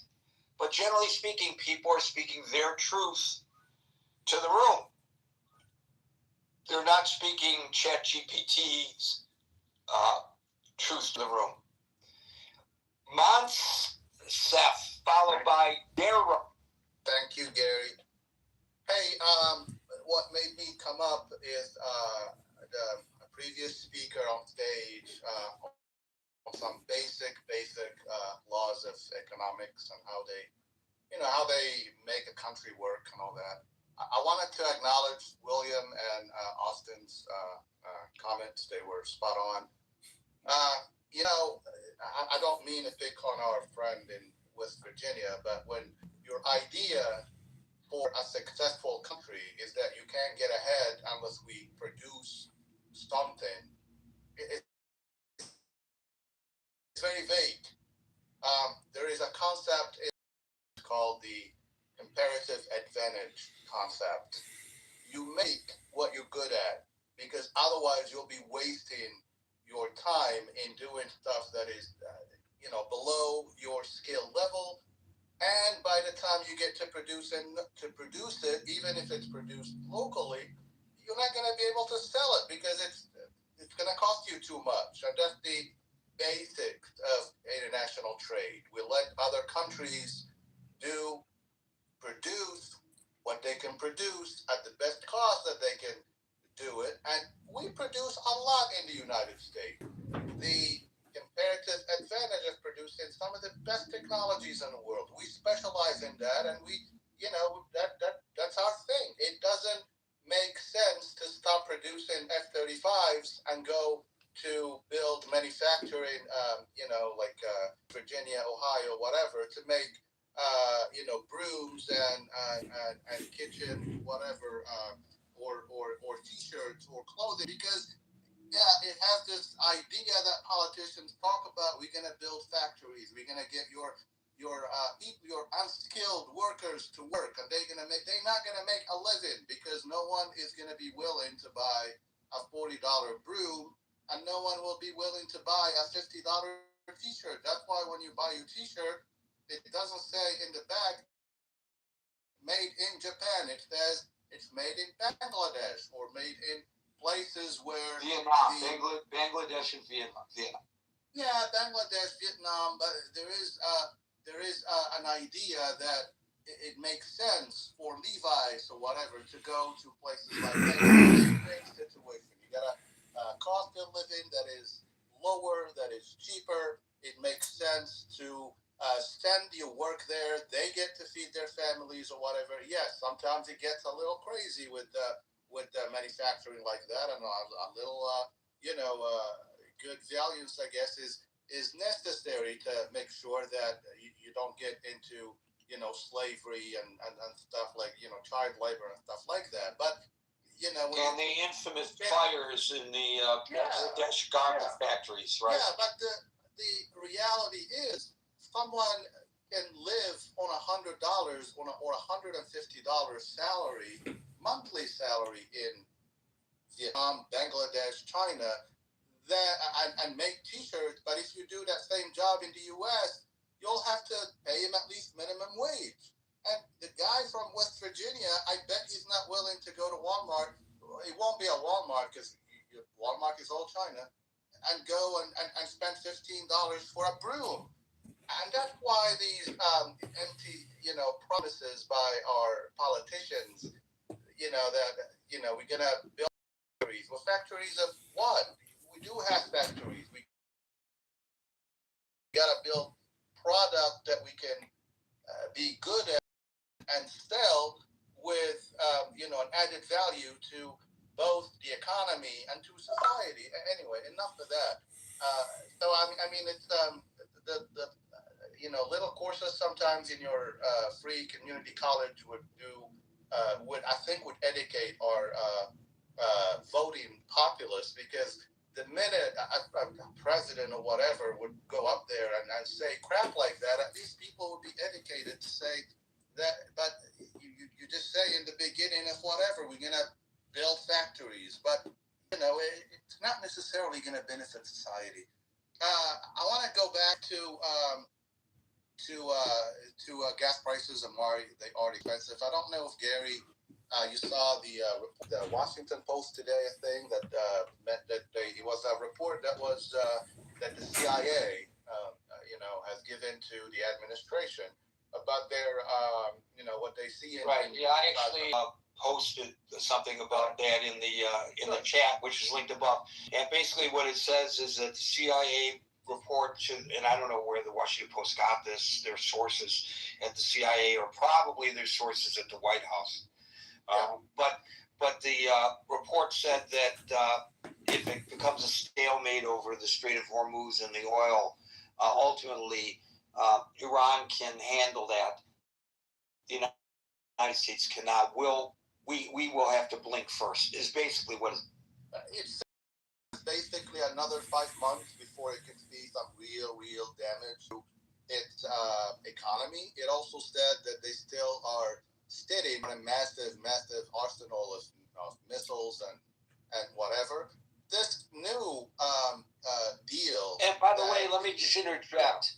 Go ahead. This is a CIA intelligence report to the President of the United States, who says that there are no armaments left, that their military has been destroyed. The Iranians' military has been destroyed. Well,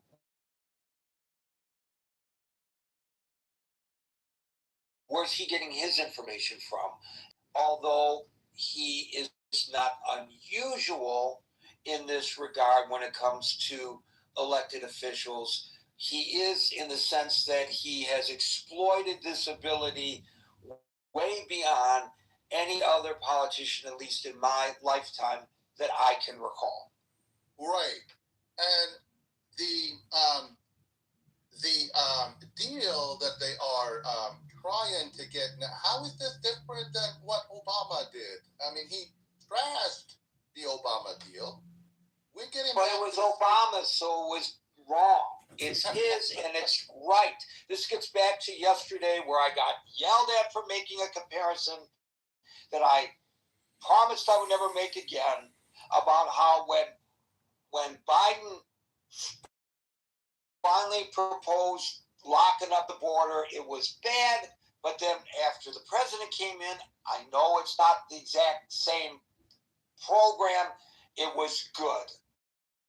And so here we go with the, he's really got it in for Obama. He really dislikes Obama. Obama's past tense. Trump is current.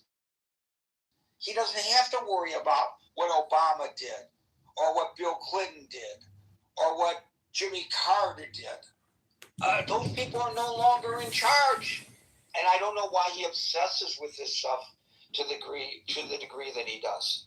Yeah, there are multiple good articles today. Is it the 7th today? Yes, I'm reading one. I read one earlier today on the Financial Review. And literally the title said, Trump's Iran deal looks a bit like Obama's. I mean, it's not just you, Gary. A lot of people are noticing this, including that, the moratorium, I guess, on the nukes. It's only going to be about 10, 15 years max. But again, he said that they will never be able to produce a nuke. Now we're giving them time. But then after that, they are allowed to enrich to a level where they actually can use it for to arm a nuclear head. Also, it's releasing a bunch of cash to Iran. Like we heard so much of that planes were full of cash leaving the banks of Maryland, Virginia, which is not true, by the way, because we paid them in Swiss francs, not U.S. dollars. Anyone can check that. So banks were not getting emptied in the tri-state area to send billions of dollars to Iran. Well, I saw pictures of pallets of cash. Yeah, right, but it was not cash held at U.S. banks like the president said. It probably was AI generated also. Yeah, you saw it on the internet. But the payment was made in U.S. francs. The flowers are we're gonna now end up breaking through. Giving them the stuff that the president makes fun of Obama for doing, for giving them their money back. I don't know where the money that we're gonna give them now, what's those frozen eggs for? But it's the same thing. But it's the ultimate thing that the ultimate kind of scenario that, I mean, nothing says that we lost this.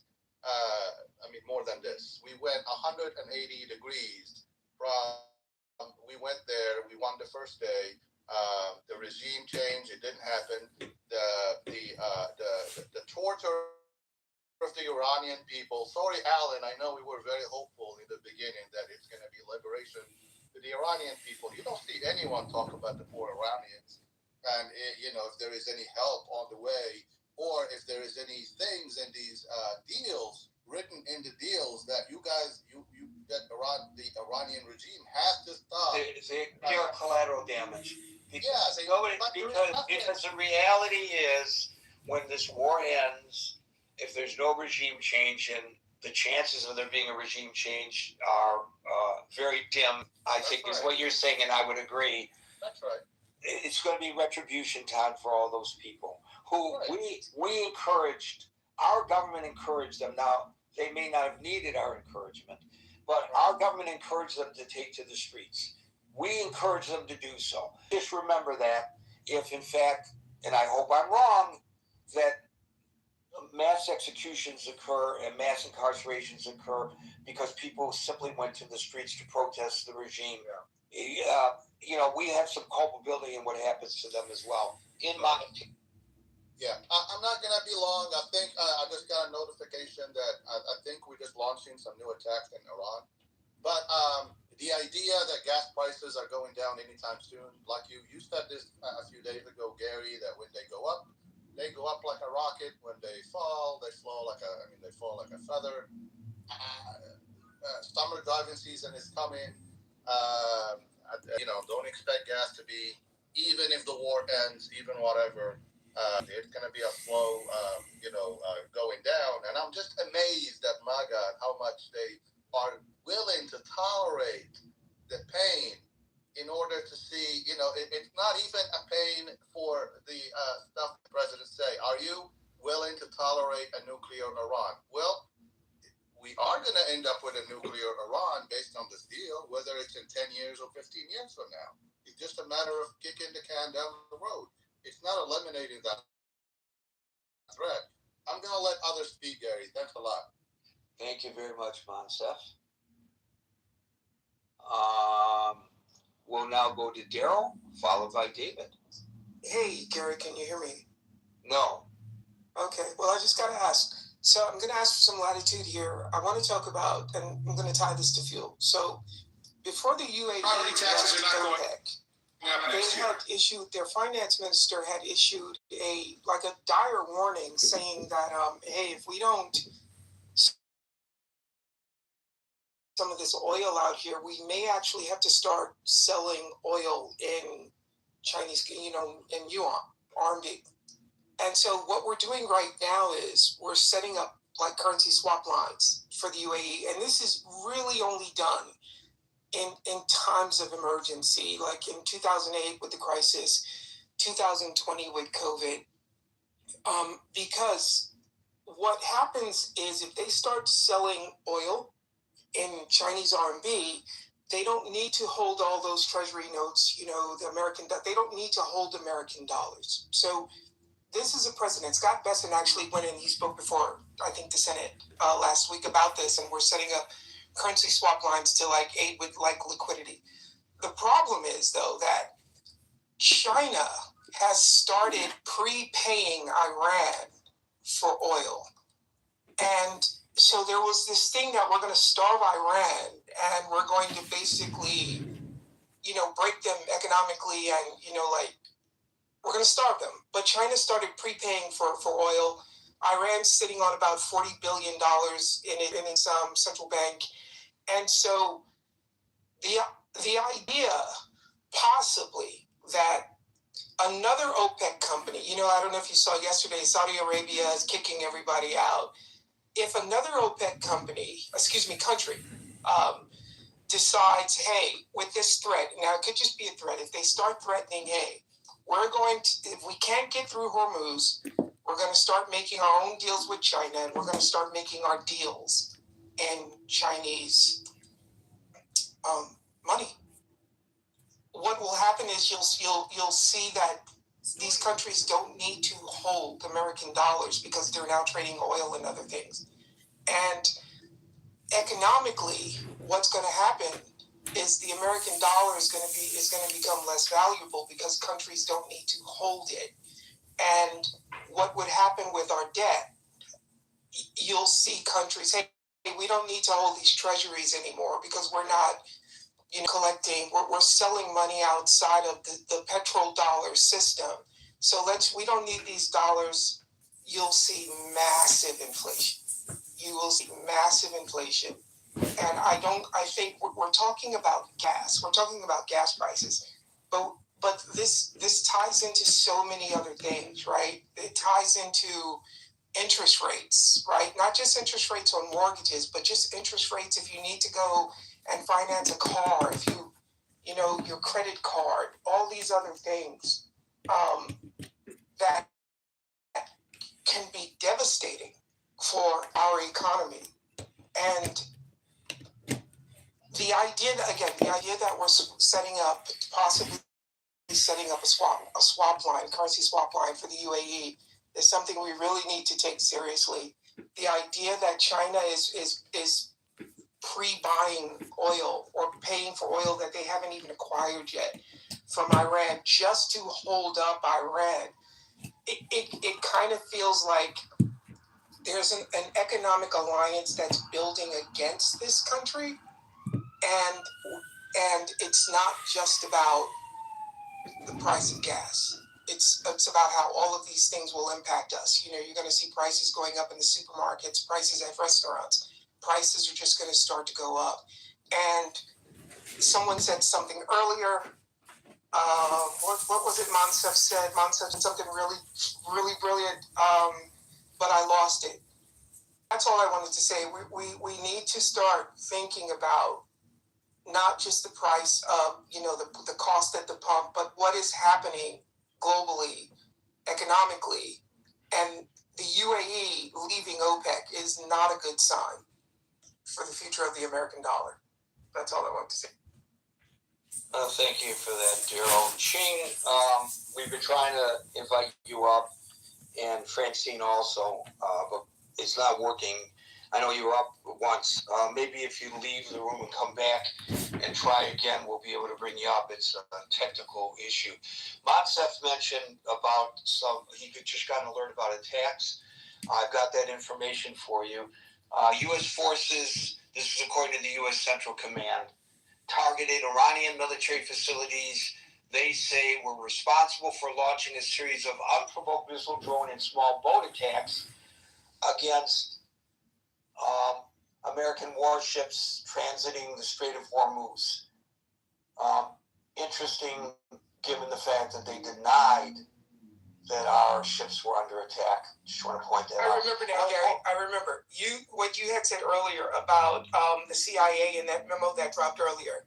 You know, Chuck Schumer said something a couple of months back. He said, "Don't mess with the intelligence agencies because they can screw you 6 ways to Sunday. And no matter how powerful you think you are, leave the intelligence agencies alone." And I think this is the intelligence agencies flexing their muscle. Just a well, we don't know whether that leak came from the White House or the intelligence agencies. Both are possible. Let me go back to what CENTCOM said. I'm going to quote from their press release. U.S. forces intercepted unprovoked Iranian attacks and responded with self-defense strikes as U.S. Navy-guided missile destroyers transited the Strait of Hormuz to the Gulf of Oman on May the 7th. That's today. CENTCOM says that the Iranian facilities targeted include, quote, missile and drone launch sites, command and control locations, and intelligence surveillance and reconnaissance nodes. So supposedly the strikes were carried out at multiple locations. So what this means, is this like a one-off, or are we back at it? I don't know. If we're back at it, does that mean that the ceasefire has ended? Does that mean that the clock starts ticking again, even though it probably always was, but the president claimed that the clock stopped ticking on the War Powers Act? Does that mean that he has to go now before Congress for authorization? Will he go before Congress for authorization? I don't know the answer to any of these questions, to be honest with you. Thank you for that, Daryl. David, followed by Ching. Hey, Gary. Fantastic discussion, by the way. Yeah, I think that we're headed for a cliff of sorts with this oil. I think that our Arab allies know that the Iranians can control the game here. Recall they're going back and forth with regard to letting us use their airspace. I'm referring to Saudi Arabia and Kuwait. They're obviously very concerned about the protections that we need to provide for them.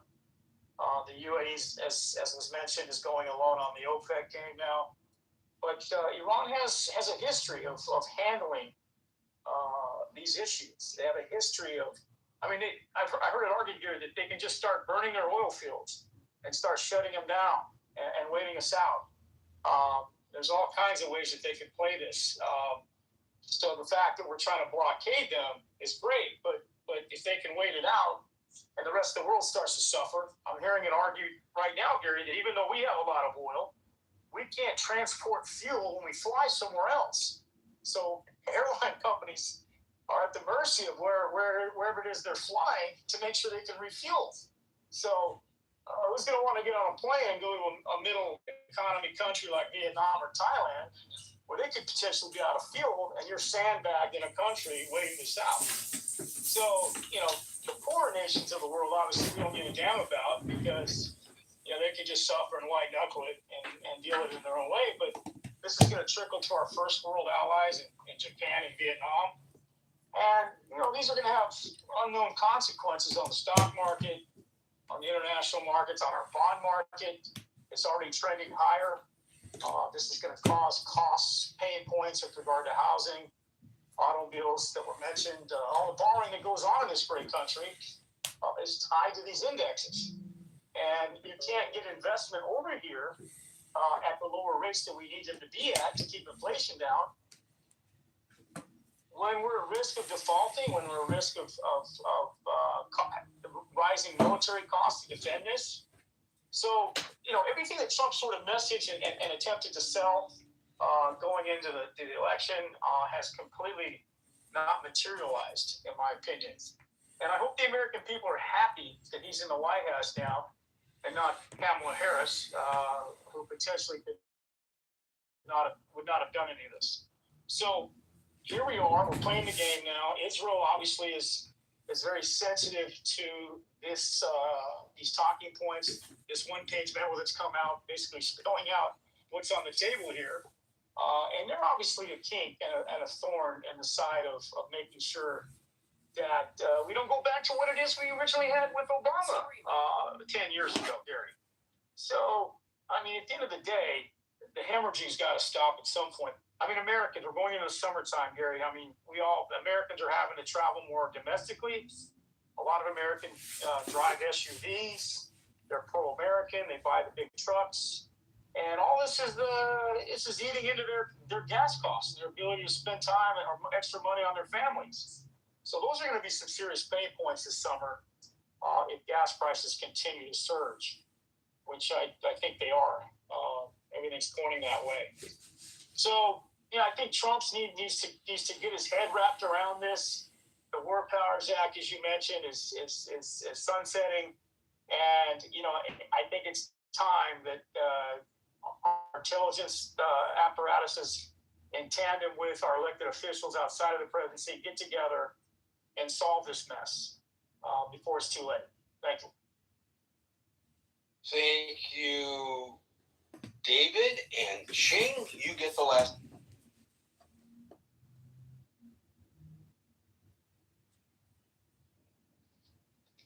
Are you calling me? If your name is Ching, I certainly am. Hi, Gary. Hi, Ellen. Hi, Marsh. Hi, Scott. Let's see. I'm just referring to early. Is it Alan?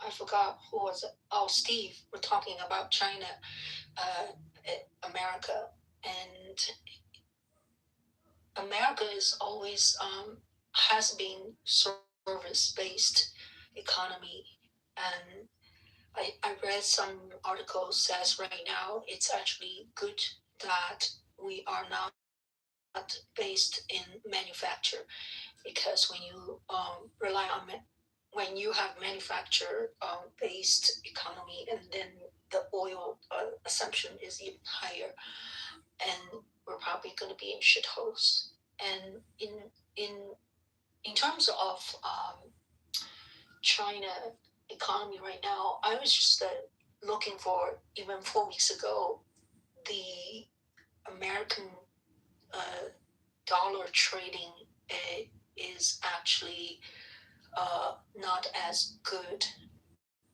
as in what it came. Actually, no, never mind. The American dollar right now today is 6.8, and 4 weeks ago it's 7.29. That means And what else? We're talking about China. Okay, oil.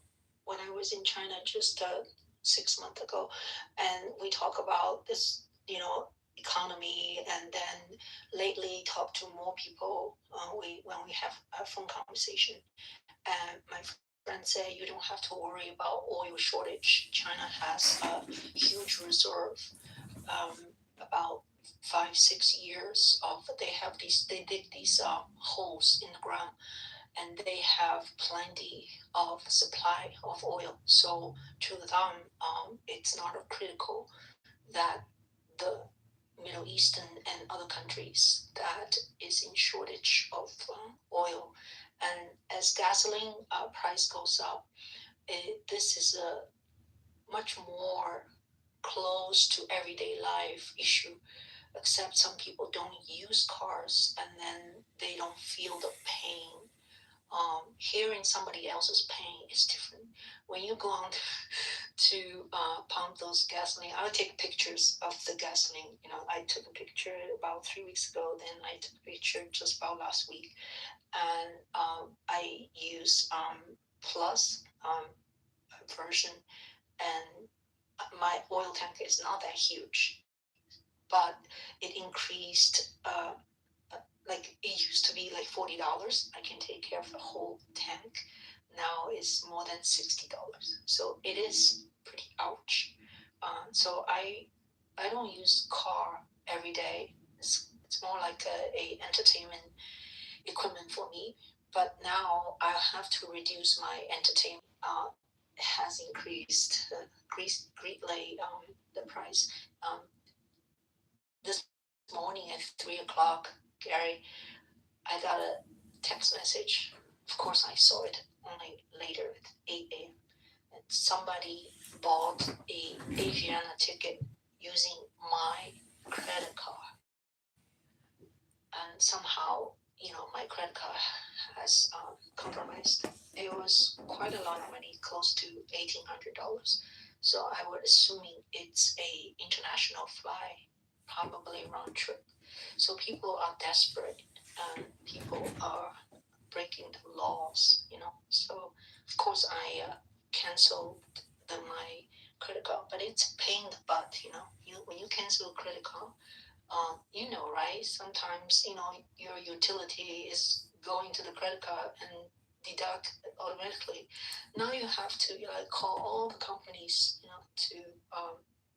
to tell them the new card. So it's kind of a tedious and senseless work. Yeah. So is your title is, are we at the fuel cost tipping point? And I hear Gary said you hope so. I deeply doubt it is at the tipping point. It's going to go high, maybe go low a little bit. Yeah, so I think it's not.